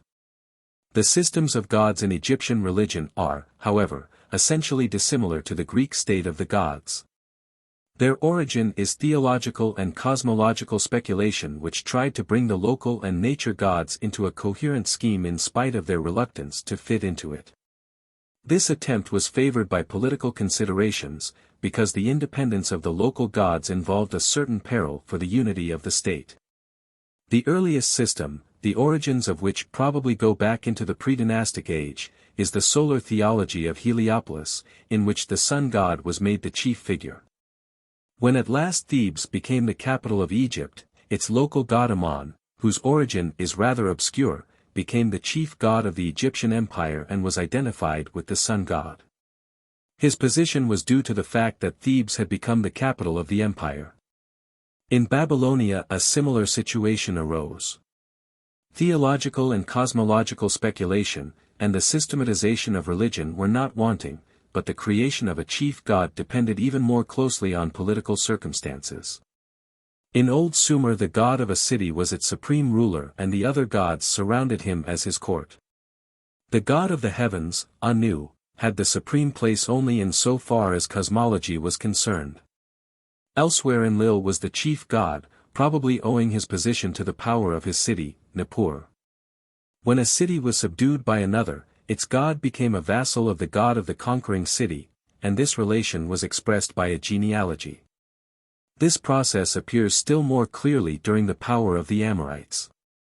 When Babylon conquered the country and became its capital, the god of Babylon, Marduk, who up to this time was very little known, became the supreme god. When the Assyrians became the dominating people, his role was taken up by the god Assur. The position of Zeus, the supreme Greek god, is due neither to theological speculation nor to the fact that a local cult developed into the cult of an empire, the city of the god becoming the capital of the empire. From the beginning Zeus was venerated by all Greeks and in many places. The Greek state of the gods was not created to correspond to political conditions, under which one city subjugated other cities and the gods of the conquered cities became subordinate to the god of the victorious city. On the contrary, the god whose character best fitted him for a supreme position became the head of the gods. While in other countries the supreme position of the chief god corresponded to well-known political circumstances, the situation was very different in Greece. In the heavens there was a monarchical rule. On the earth it vanished very early in the historical age. Ancient writers have said that Homer created the Greek gods. There is a certain amount of truth in this contention, and it is still more true if it is applied to the Greek state of the gods. For the form in which Homer describes this state was impressed upon the ideas of all coming ages. The problem which is to be treated in this chapter is consequently how the Homeric state of the gods was created, and especially where its model is to be found. For it is evident and has always been recognized that this model was taken from human life. This fact is accepted by Dr. Finsler, one of the best Homeric scholars who has treated the question, but as his view is neatly opposed to that which I think well-founded, and furthermore is complicated with an analysis of the poems. I am obliged first to discuss his opinions and reasons briefly. In the Homeric poems as they are known to us Dr. Finsler sees a thoroughgoing remodeling of the conception of the state of the gods. In fact, he thinks it possible to find and to demonstrate the origin of this idea in our Homeric corpus. In his exposition of the Homeric religion 400 he makes a distinction based on differing conceptions of the gods between the earlier and later parts of Homer. Thus he detaches the battle of the gods and the scenes enacted on Olympus. Disregarding these parts, as being of later origin, he thinks that in the remaining parts of the poems the gods are far more independent of one another, although the supreme god, Zeus, controls fate. He says that divine genealogies already existed in this stage but that the family of gods was not developed fully. Thus he gives voice to the opinion that toward the end of the 8th century BC, a great poet arose who undertook the task of forming the great epos of our Iliad, using the epical poems which existed at that time as materials for his poem. In forming the plot he introduced the idea of a supreme guidance of events by the gods. The detailed descriptions of the family and the state of the gods are due to this poet. He introduced the Olympian scenes. Whilst in the earlier poems the idea prevailed that the gods dwell in the heavens, with which Olympus is here identical, this poet, says Dr. Finsler, recurred to an older, almost forgotten conception of Olympus on the northern confines of Thessaly, as the mountain of the gods, and pictured this dwelling place of the gods with great fantasy. What is of importance for my purpose is not the detailed description of the life of the gods on Olympus, for this may very well be due to a later remodeling. The salient point is the assertion that the gods are more independent of one another in the earlier parts of the Homeric poems. For on this opinion the contention depends that the state of the gods is a poetical fiction created toward the end of the 8th century BC. Dr. Finsler is a pupil of Professor Wilamowitz and has in this as in some other cases taken up ideas suggested by this great scholar. Professor Wilamowitz points to the different conceptions of the gods in different parts of Homer and emphasizes the value of this difference for the analysis of the poems. 401 he says, e.g. that the poet of the first book and the parts connected with this book depicts an ideal world of immortal men, fond of enjoyments and not troubled by moral considerations, with the magical colors of a brilliant fantasy and sensual play. As a contrast to this picture he points to the very old-fashioned manner of the fifth and even of the fourth book. Space forbids a full discussion and I am only able to select some important and characteristic instances. Such instances are offered especially by the Lay of Diomedes, i.e., the fifth book, which Professor Wilamowitz thinks to be the oldest in our Iliad. 402 Our first observation is that the Olympian scenes fill a large part of this very book. And Dr. Finsler must according to his principles detach precisely these as being due to a late poet. The fifth book begins by telling that Athena, alleging the wrath of Zeus, removes Ares from the scene. 403 When Diomedes inflicts a wound on Aphrodite, we hear that the Charites wove her mantle and that her blood is called ichor, and an explanation is added that the gods are immortal, not eating bread and drinking wine like mortal men. 404 Then the scene follows in which Aphrodite asks Ares to bring her to Olympus, the seat of the immortal ones. Iris unharnesses the horses and gives them ambrosia as food.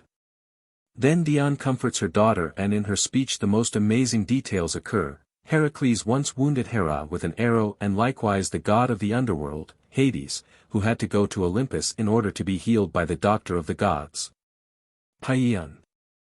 After this, Aphrodite is compelled to hear the derisory words of Hera and Athena and the somewhat kinder exhortations of Zeus. 405 The next Olympian scene is that in which Iris harnesses the horses for Hera, and Athena takes the weapons, on the threshold of her father Zeus. The Ori open the gates of Olympus when she drives off in her chariot. The two goddesses first make a visit to Zeus, who is seated on the highest peak of Olympus, in order to ask leave to partake in the fight against Ares. 406 At last Ares is wounded by Diomedes with the help of Athena, and goes to the wide heavens, or to the steep Olympus, and has to listen to the reproofs of Zeus before he is healed by Paeon. Hebe washes him and he takes his place at the side of Zeus. Finally Hera and Athena make their return to the house of Zeus. 407 There are in this book passages which seem to be late because older conceptions are remodeled so as to be misunderstood. Ares leans his spear against a cloud. 408 While a cloud elsewhere appears as a means of concealing gods and men. And Apollo creates an image of the wounded Aeneas around which the battle goes on while Aeneas himself is carried to Pergamon by the god. 409 But on the whole the scenes referred to above are too numerous and too extensive to be considered, generally speaking, as later additions, as Dr. Finsler thinks them. If they are taken away, not much remains. In fact, one comes near the opinion proffered by another Homeric scholar, Professor Beta, according to whom the fifth book is not old. He thinks that the scene in which Hera and Athena take weapons is an interpolation, and in conformity with his principles he is of the opinion that the old kernel is the duels between Diomedes and the two heroes Pandarus and Aeneas respectively. Professor Wilamowitz has still another opinion. For 10 he deprecates the idea that the conception of the gods conspicuous in the fifth book should be in general ascribed to Homer and explains its peculiarity as due to the national antagonism between the Ionians and the Asiatics in the 8th century B.C. It does not appear clearly whether he is of the opinion that the Olympian scenes are due to a later remodeling. But according to him the fifth book is the oldest book of the Iliad and he thinks that it was composed in Ionia in the 8th century BC with the aid of a Theban epos which probably was composed on the mainland. This same book is, according to Dr. Finsler, profoundly remodeled, and according to Professor Beta in it nothing is old except the duels between Diomedes and Aeneas and Pandarus. I make no attempt at a criticism. I have reported the opinions of the most prominent adherents of the analytical school in order to emphasize the subjectiveness of this method. Their widely differing results cannot be considered reliable. I shall merely add one remark concerning Dr. Finsler's method, because it is of most importance for my purpose. His premise is that certain descriptions of the gods are later than others and he judges the age of various passages according to this presumption. If this premise is questionable, he is working with a petitio principii. I fear that for others the old-fashioned appearance of this book depends on this very point, on the manners of the gods. Clearly no certain result will be attained in this way, and we are obliged to try to find another method. I begin with the very well-known fact that Olympus appears in Homer as the mountain of the gods and as their dwelling place. If we go through all the Homeric passages where Olympus is mentioned, we shall make the following observations. There are only 2 passages in which Olympus is the dwelling place of Zeus alone. In all other passages it appears that other gods also dwell there together with Zeus. In the 2 passages referred to 4:11 it is said that Zeus hurls the thunderbolt or sends a storm. The passages mentioning Olympus as the seat of the gods are, except for the scenes actually enacted on Olympus, distributed rather uniformly. They do not occur in the 6th, 9th, 12th, 17th, and 23rd books, which are not among the earliest, and their absence is of course accidental. The conception has taken form in fixed, often repeated phrases and verses: the seat of Olympus, he went downward from the peaks of Olympus, so many gods as there are on Olympus, the gods, or the immortal ones who possess the Olympian houses. 412 4 times as introduction to an important section the verse occurs. Say now, ye muses, who on Olympus dwell, 4:13. It is also to be observed that the phrase, the Olympians, occurs twice in the sense of, the gods. Somewhat more frequently the gods are called, the heavenly ones, omicron rho alpha nu omega nu epsilon, or the, heavenly gods, delta epsilon omicron rho alpha nu omega nu epsilon. These phrases belong to the elements of Greek mythology. And on them the very common opinion is founded which distinguishes sharply between the Olympian and the Chthonian gods and forgets that in the Iliad Hades himself once is reckoned among the Olympian gods. Olympus and the heavens appear as identical. It is, e.g., said of Athena that she arose to the great heavens in Olympus. 4:14. It is, however, more important that this identity appears in the cult, that is, in prayer. People pray to Zeus looking upward toward the heavens. 4:15. Nestor prays to the Olympian Zeus stretching his hand toward the starry heavens. 4:16. Of course a man who prays may also turn toward the place where the god invoked is venerated, but it ought to be observed that it is never said of one who prays that he turns himself toward Olympus. We see that the gods are in general and as a collective body the Olympians or the heavenly ones, consequently they dwell on Olympus or in the heavens, but no single god is called an Olympian except Zeus. To this rule there is only one exception. Namely, that the muses in the introduction to the catalogue of ships are called the Olympian muses, 4:17, a condensation of the verse quoted above in which they are said to possess the Olympian houses. This difference is not accidental. For the gods, other than Zeus, really dwell originally neither on Olympus nor in the heavens. Poseidon dwells in the sea and in the rivers, Artemis in the dark forests and on the green meadows. Athena is of course settled on a hill, but that is the acropolis of a city on which the dwellings of men also are erected. Only Zeus dwells originally on Olympus, because he is the weather god, the cloud gatherer, the sender of rain and lightning. He hurls the thunderbolt from Olympus. 4:18. When he sends a squall, a cloud sails from Olympus, from the radiant ether upward into the heavens. 4:19. This concrete conception of the mountain peaks surrounded by clouds from which rainstorm and thunder come shows the nature of Zeus, the weather god, and in this quality he dwells on Mount Olympus, he is the Olympian one. This same conception of the clouded mountain peak gave also an important contribution to the picture of the city of the gods. The gates are clouds which are opened and shut by the Ori. 4:20. Hence the other gods, as well as Zeus himself, are often concealed beneath clouds. 4:21. But mountain peak and heavens are identical because lightning and rain come down from the heavens as well as from the mountain peak around which the clouds gather. Zeus dwells on the mountain peak or in the heavens. These are the same because he is the weather god, and similarly the other gods dwell wherever their work is visible. If the other gods are Olympian or heavenly gods, if they dwell on Olympus, this is due to the fact that Zeus, the one who alone was originally the Olympian, has lifted them up to his dwelling place. That the gods dwell on Olympus is so firmly fixed and thoroughgoing a conception that the fact that it is much earlier than the composition of our Iliad cannot possibly be questioned. It follows, and this is the salient point, that the other gods were from of old subordinated to Zeus. Because they were joined to him as subordinates, they had to dwell in the same place as he. It will be impossible to find another reason why they have been separated from their natural working and dwelling places and lifted up to Olympus or into the heavens. Zeus is the Olympian, the ruler. The other gods, the Olympians, are in a certain sense his court.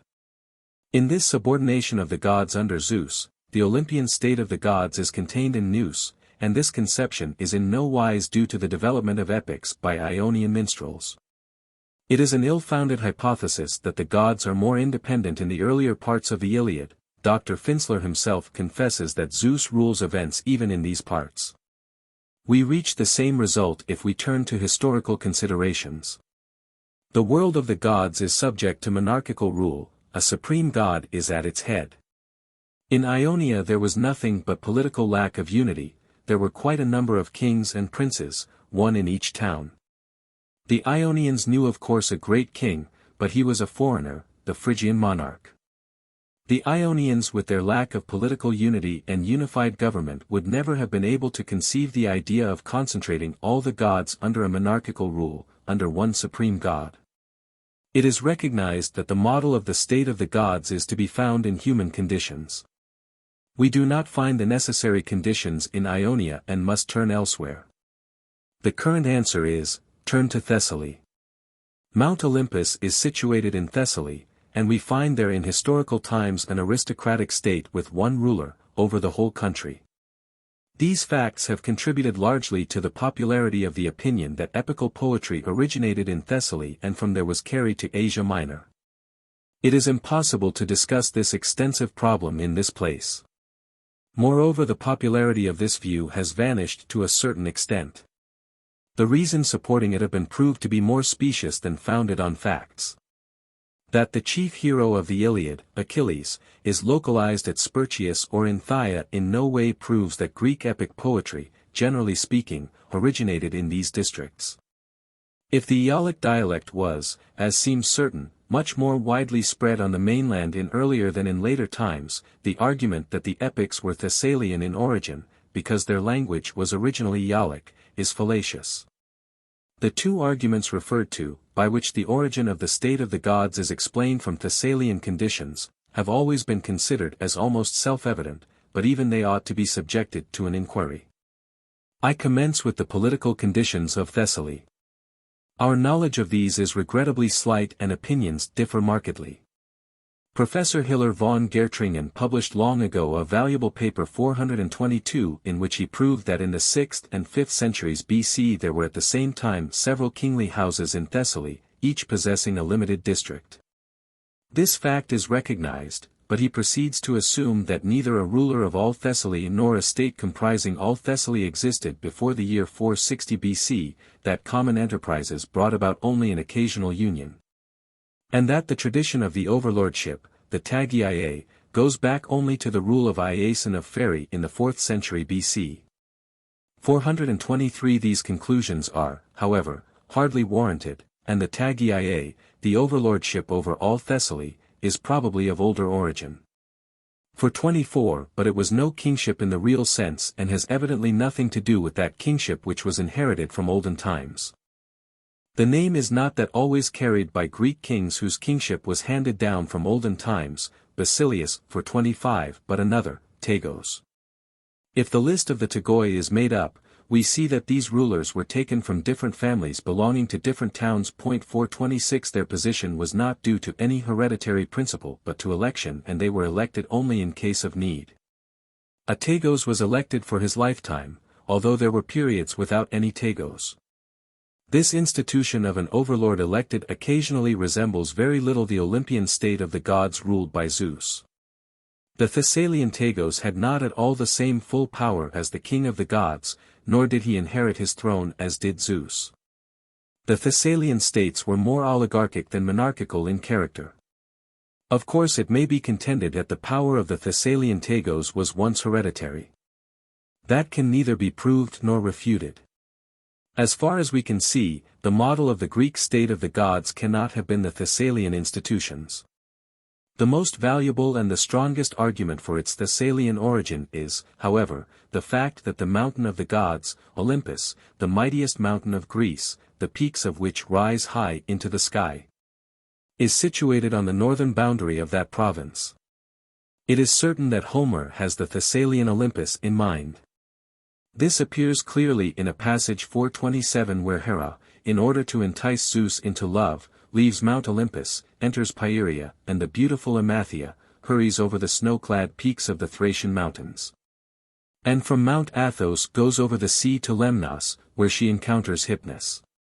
Here the poet obviously refers to the Thessalian Olympus. But if argument on such minute points is permissible, there is at least one passage in which this mountain cannot be referred to, even if we accept the two passages where Olympus may be whatever mountain you like.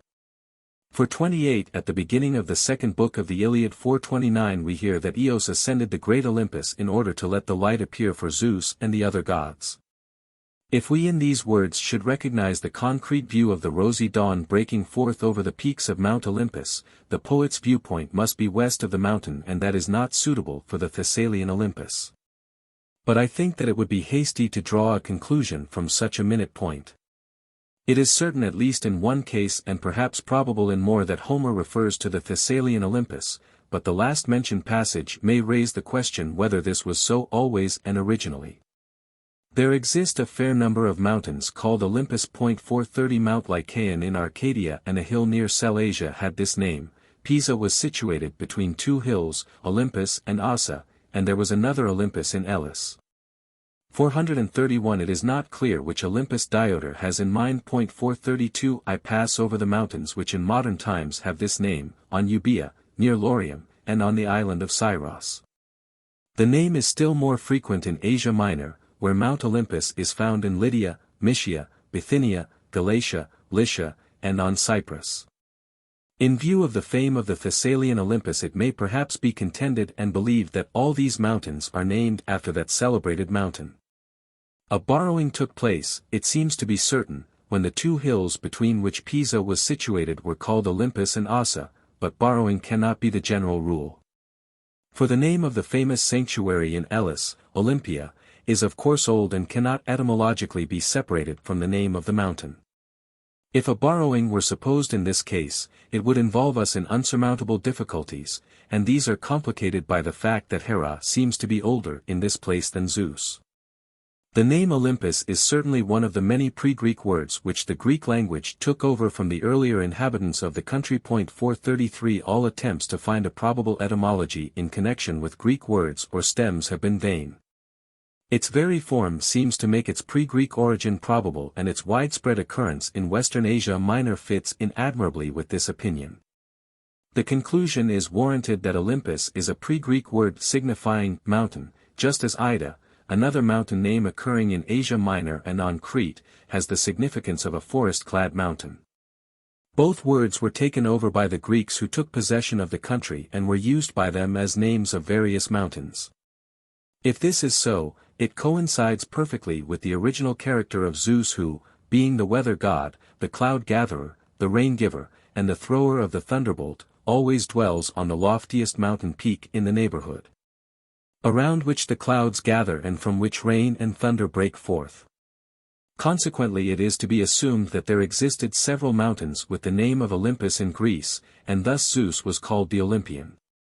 At last this name was given principally to the mightiest and loftiest of all, the Thessalian Olympus, and Homer completed its fame, to the exclusion of others. Thus we are not compelled to ascribe the origin of the conception of the mountain of the gods to Thessaly. I cannot but think it to be extremely improbable that two creations of such a thoroughgoing importance for Greek literature and religion as the Homeric epics and the Olympian state of the gods should have originated in a province which never had the least importance in the spiritual life of the Greeks, nor was penetrated by either the Mycenaean or the historical Greek culture except at a late date and superficially.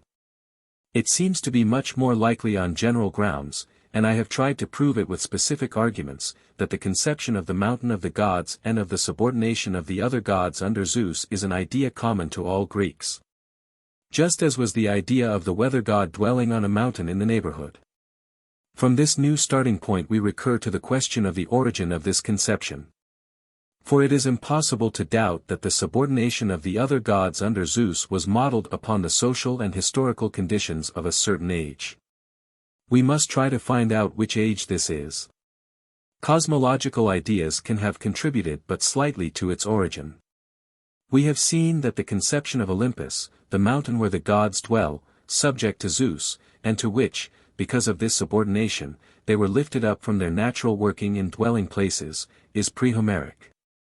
Thus it is very probable that the model ought to be sought in the Mycenaean age. Our knowledge of the Dark Age between the downfall of the Mycenaean civilization and the new rise of civilization in the developed geometric period is very meager. But the poor quality and the scarcity of archaeological materials from this intermediate age make it extremely improbable that such a great conception as the coordination of the gods under a monarchical rule originated in this age. In the Mycenaean age conditions were different. The great architectural monuments and the precious works of art testify to the power and the wealth of the princes of this age. In view of the stately beehive tombs of Mycenae, pharaonic power has been ascribed to the kings of Mycenae. This opinion is understandable, but it is not correct. With the aid of Homer it is possible to get at a closer and better understanding of the Mycenaean kingship. I have tried to do that in another place. For 34 it ought, however, be observed that here we meet the difficulty which we always meet when we try to conceive a historical idea of the prehistoric age of Greece. Arguments are not logically binding in the strict sense. We are always compelled to be content with probabilities and analogies. Whosoever refuses to believe in them is of course justified, but it is not justifiable to take up a negative standpoint only.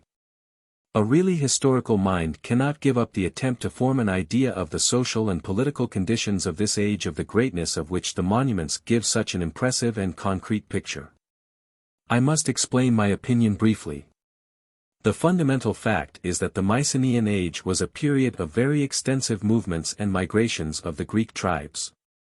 Opinions differ as to the time when the Greeks first invaded Greece. At all events a long time must have elapsed before they completely possessed themselves of the country.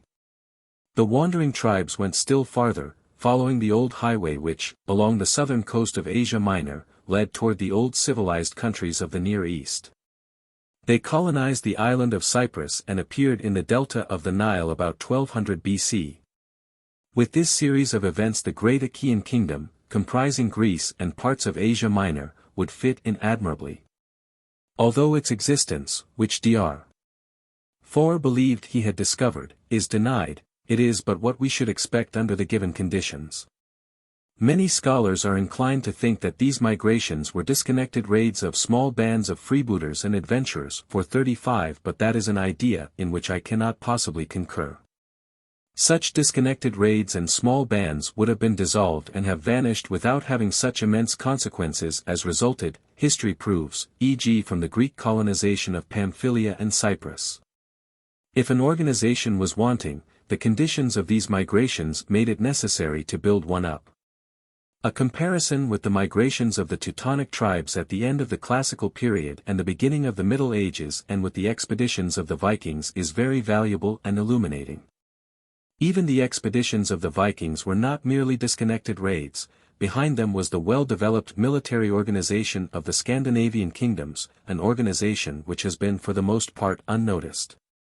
The Danish king, Canute the Great, conquered England, and Swedish chiefs founded the Russian Empire of Kiev. The eastern Teutonic tribes which undertook the most extensive wanderings developed a much stronger organization of the kingship than the tribes of western Germany which were more sedentary. The Teutonic kingship offers a precious analogy to the Greek kingship. It was hereditary in a certain family.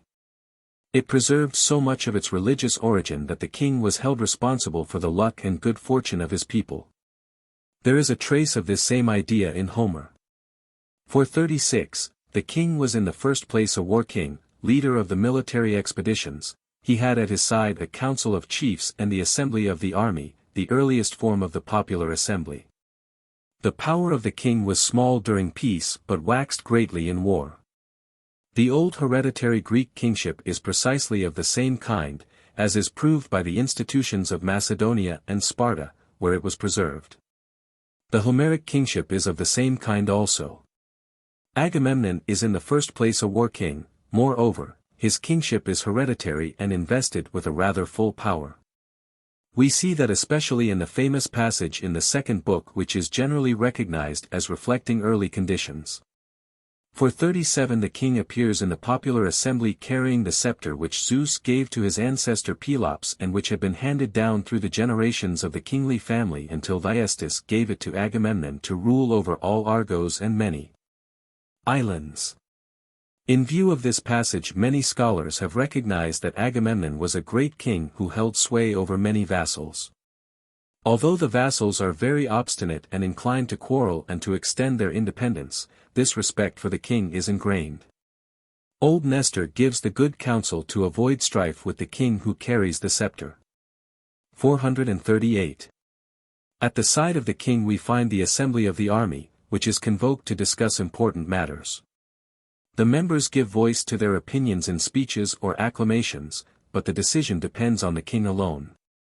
He is able to make a decision which runs counter to the opinion of the assembly, as Agamemnon does in refusing to let Chryses ransom his daughter in spite of the Achaeans' approval of Chryses' request. 439. The chiefs appear throughout as the king's vassals, although their stubbornness and endeavors to guard and to extend their independence are very prominent. How this state of affairs was fostered and promoted is shown by another consideration. The aim and at the same time the reward of the war was booty. The king received the lion's share, large parts were selected for the chiefs, and the men of the people were content to divide what remained. It is to be observed that in the period during which the Greeks were taking possession of the country, the booty consisted not only of implements, cattle, slaves, and so forth, but also of land and towns. The territory was divided. Selected parts were given to the gods and to the king, they were called temenos, and parcels were divided among the men of the people by allotment, hence they were called lots, kleroi. Certain passages of the Iliad prove that the king possessed towns which he was able to give over to others. 440 These towns belonged of course to his part of the booty, and he could dispose of them only by giving them to men whom he trusted and who possessed them as his vassals. The vassals strove to guard their interests and to enlarge their independence. The power of the king depended on his energy, and its basis was his retainers, his personal followers. As long as the wars and military expeditions went on, the duty of the vassals to follow the king was effective and they were obliged to obey him. The power of the king was correspondingly great. But when the military expeditions ceased and people stayed at home each in his town, the subordination of the vassals to the king was weakened and vanished. For the organization just sketched was good for war only. The king had no means of checking the striving of his vassals to assert their independence. The decay of the kingly power has progressed far in some parts of the Iliad and still farther in the Odyssey, but we recognize that this power was once very full. The Mycenaean monuments teach us in what age kings with such power existed. Witness the stately beehive tombs, especially those of Mycenae, which are both imposing and well built, and the wealth of precious objects in the shaft graves of Mycenae and in the recently discovered beehive tomb at Dendra near Medea. The large and stately halls of the palaces are illuminating in regard to daily life. On the floor of the hall in the palace at Tiryns a separate section is marked off by the floor painting. It cannot but be the place set apart for the throne of the king. Each of these princes governed his people but was subject to the great king, with whom of course each strove to compete in splendor. The full power of the great king of the Mycenaean age, which we recognize from a comparison between the traces of it left in Homer and the Mycenaean monuments, supplies precisely the wanted model, which is sought in vain elsewhere. Of the power of the king of the gods. We return to the state of the gods. In regard to the Olympian scenes, attention has been especially and unduly directed toward the strife between the gods, their refractoriness and stubbornness, their attempts to delude Zeus by ruse, the pride of Zeus in his strength. and the threats which he showers upon his adversaries. These descriptions are sometimes tainted with burlesque, a tone due to the Ionian minstrels, who were fundamentally irreligious. They remodeled earlier myths according to their taste, e.g. the holy wedding of Zeus and Hera is made a rather sensual love affair. Much less has it been noticed that the gods many times show a very great veneration and respect for their king, and monarchical rule is an exception in Greece. Due regard ought to be given to these features also, they are earlier and were partly obliterated by later ideas. When Zeus enters among the gods gathered on Olympus, nobody dares to remain on his seat, but they all rise to greet him. For 41 they recognize his rule as a self-evident fact, saying, "Thou rulest among the immortal ones." 442 There are occasions where the gods obey his orders without any idea of opposition. Thetis does so when Zeus bids her go to Achilles and tell him to give over the corpse of Hector to Priam, 443 and Hera when she brings to Poseidon the order of Zeus to desist from fighting. That, however, was after she had enticed Zeus into love in order to divert his attention from the battle. 444 Once when Athena and Hera are on their way to the battle they go back at the command of Zeus. 445 In another chant they make a visit to Zeus in order to gain permission to take the field against Ares, 446 and later they hold Ares back from throwing himself into the fight. 447 We hear often how highly the gods fear and respect Zeus. It is frequently stated that the reason for this overwhelming power is the strength of Zeus, and Zeus himself illustrates this by coarse instances, e.g. the punishment of Hera 448 and the tug of war. 449 Poseidon tells in plain words why he obeys. Zeus is much stronger than he. 450 But this superior strength is not the only reason. When Zeus sends the command to Poseidon to desist from helping the Greeks, he claims not only superior strength but also his right as the elder brother. 451 The following passage is illuminating. We hear that the sons of Cronus took possession of their inheritance and divided it, each got his part, but the earth and Olympus remained, being common property. They were selected in the same way as was Atemenos. Poseidon says, just as an obstinate vassal would, that Zeus ought to be content with the third part allotted to him. He is of the opinion that Zeus ought to allow the other gods to act as they please. But Iris reminds him that the Erinyes always follow the eldest brother and Poseidon obeys. Zeus has inherited the kingdom by virtue of his being the eldest brother. This is the moral ground of his position as ruler. Close scrutiny shows that the power of Zeus is much greater than that of Agamemnon, not to speak of the historical Greek kings. He is much more impatient of opposition, and more veneration is shown to him. How came Zeus into possession of this full power which of course did not originally belong to the weather god? Everyone repeats the phrase that the model must be sought in human conditions, but nobody has followed the idea to its logical conclusion. As attention was directed to the strife of the gods, the fundamental question was forgotten. Why was the supreme rule attributed to Zeus and why was he invested with such full kingly power? This conception lent to the Greek, or more justly to the Homeric, world of gods a strictly monarchical constitution, which became later even the starting point of a kind of monotheism. Nothing similar is found elsewhere among polytheistic peoples. It is a necessary assumption that a historical development is behind this conception, i.e., Zeus was not the supreme god in the beginning. And that he was not is corroborated by the fact that he does not possess a like supreme position in the Greek cult and popular belief of a later age. The monarchical constitution of the state of the gods is specifically Homeric, and Homer impressed it upon later generations. These took over the idea but had not the right appreciation of it. The real ground of the supremacy of Zeus, the right of the eldest brother, was superseded by a current folktale motif, which made Zeus the youngest son of Cronus. And Hesiod had already made the gods elect Zeus their king after the victory over the Titans. 452 The forms of Greek political life diverged ever more from those of the state of the gods. In the heavens monarchy prevailed, on the earth the republic.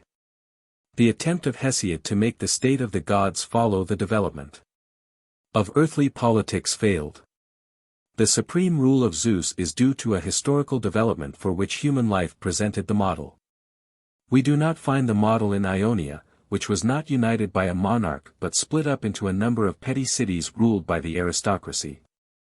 Nor do we find it in Thessaly, for the power of Thetagos is a rather poor and late image of kingly power.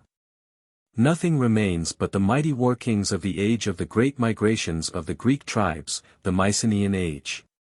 Only here can such a full kingly power be presupposed as to correspond to the power of the king of the heavens. The partition of the world by the three sons of Cronus is thought to be an old cosmogonic myth.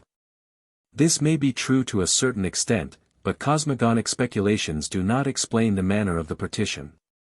The sons of Cronus divide the world among themselves in the same manner as the sons of Aristomachus divided the Peloponnese. It is characteristic that both the conquered country and the world are considered to be possessions of the ruling family and are divided among the heirs of the ruler. As far as we know Greek conditions, this is unthinkable, but in the Mycenaean age, in which the king gave away towns at his pleasure, it is quite natural.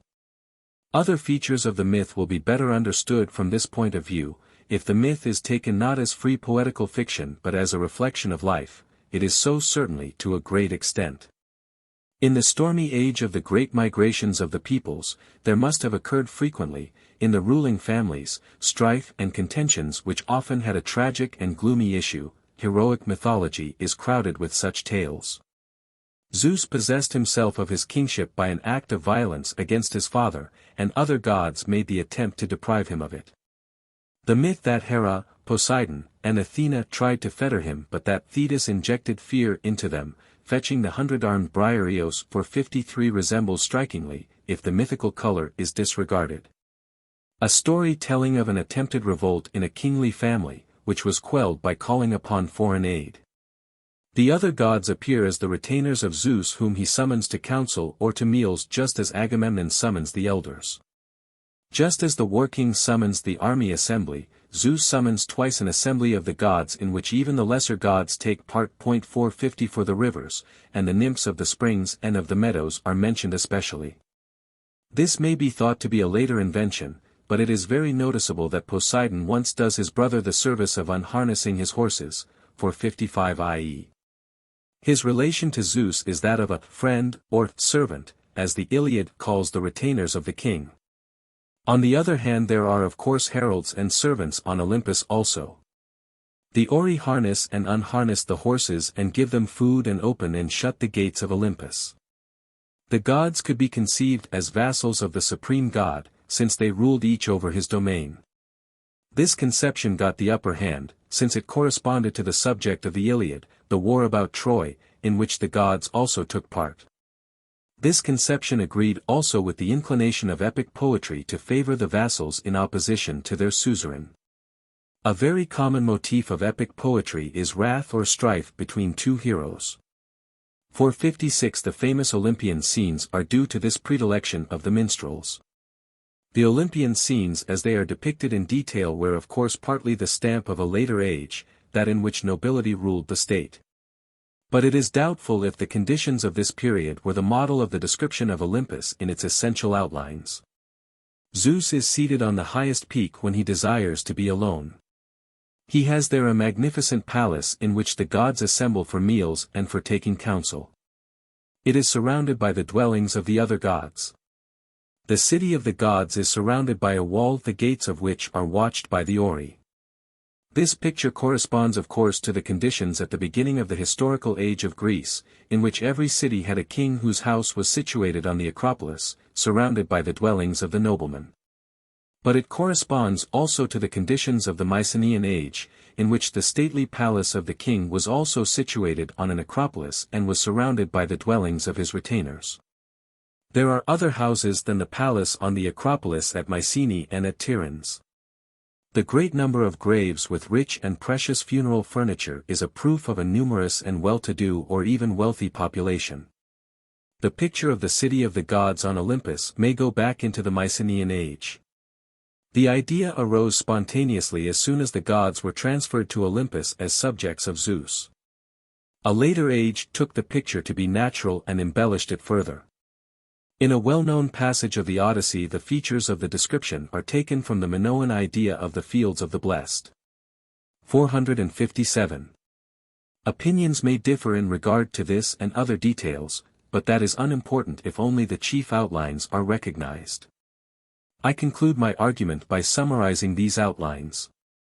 That a monarch was put at the head of the gods is in Greece as well as in other countries due to political conditions. This idea did not originate in Greece, as it did in other countries, from the fact that a city made other cities and their gods subject to its god. In Greece that god became supreme god who was fittest by virtue of his nature, the weather god, the cloud gatherer and sender of rain and thunder, who dwelt upon the mountain peaks, that is, upon Olympus. As the other gods were made his subjects, they were transferred to his dwelling place, Olympus, or the heavens, from their natural working in dwelling places. The conception of Olympus as the common dwelling place of the gods originated in the pre-Homeric age and by the time of the Homeric poetry had been long established. The model of the monarchical institutions of the state of the gods is not to be found in the social and political institutions of the historical age of Greece, which deviated ever more from this pattern. Such a full kingly power as that of the supreme god can be ascribed only to the mighty kings of the Mycenaean age who built stately palaces and imposing tombs for themselves, were surrounded by a retinue, and exercised their sovereignty over a number of vassals. In such conditions the models of the strife and the contentions between the gods are also to be found. On the whole, the monarchical power of Zeus is such as is found in no other time than the Mycenaean age. The idea of Olympus and the state of the gods under a strong monarchical rule originates in the Mycenaean age.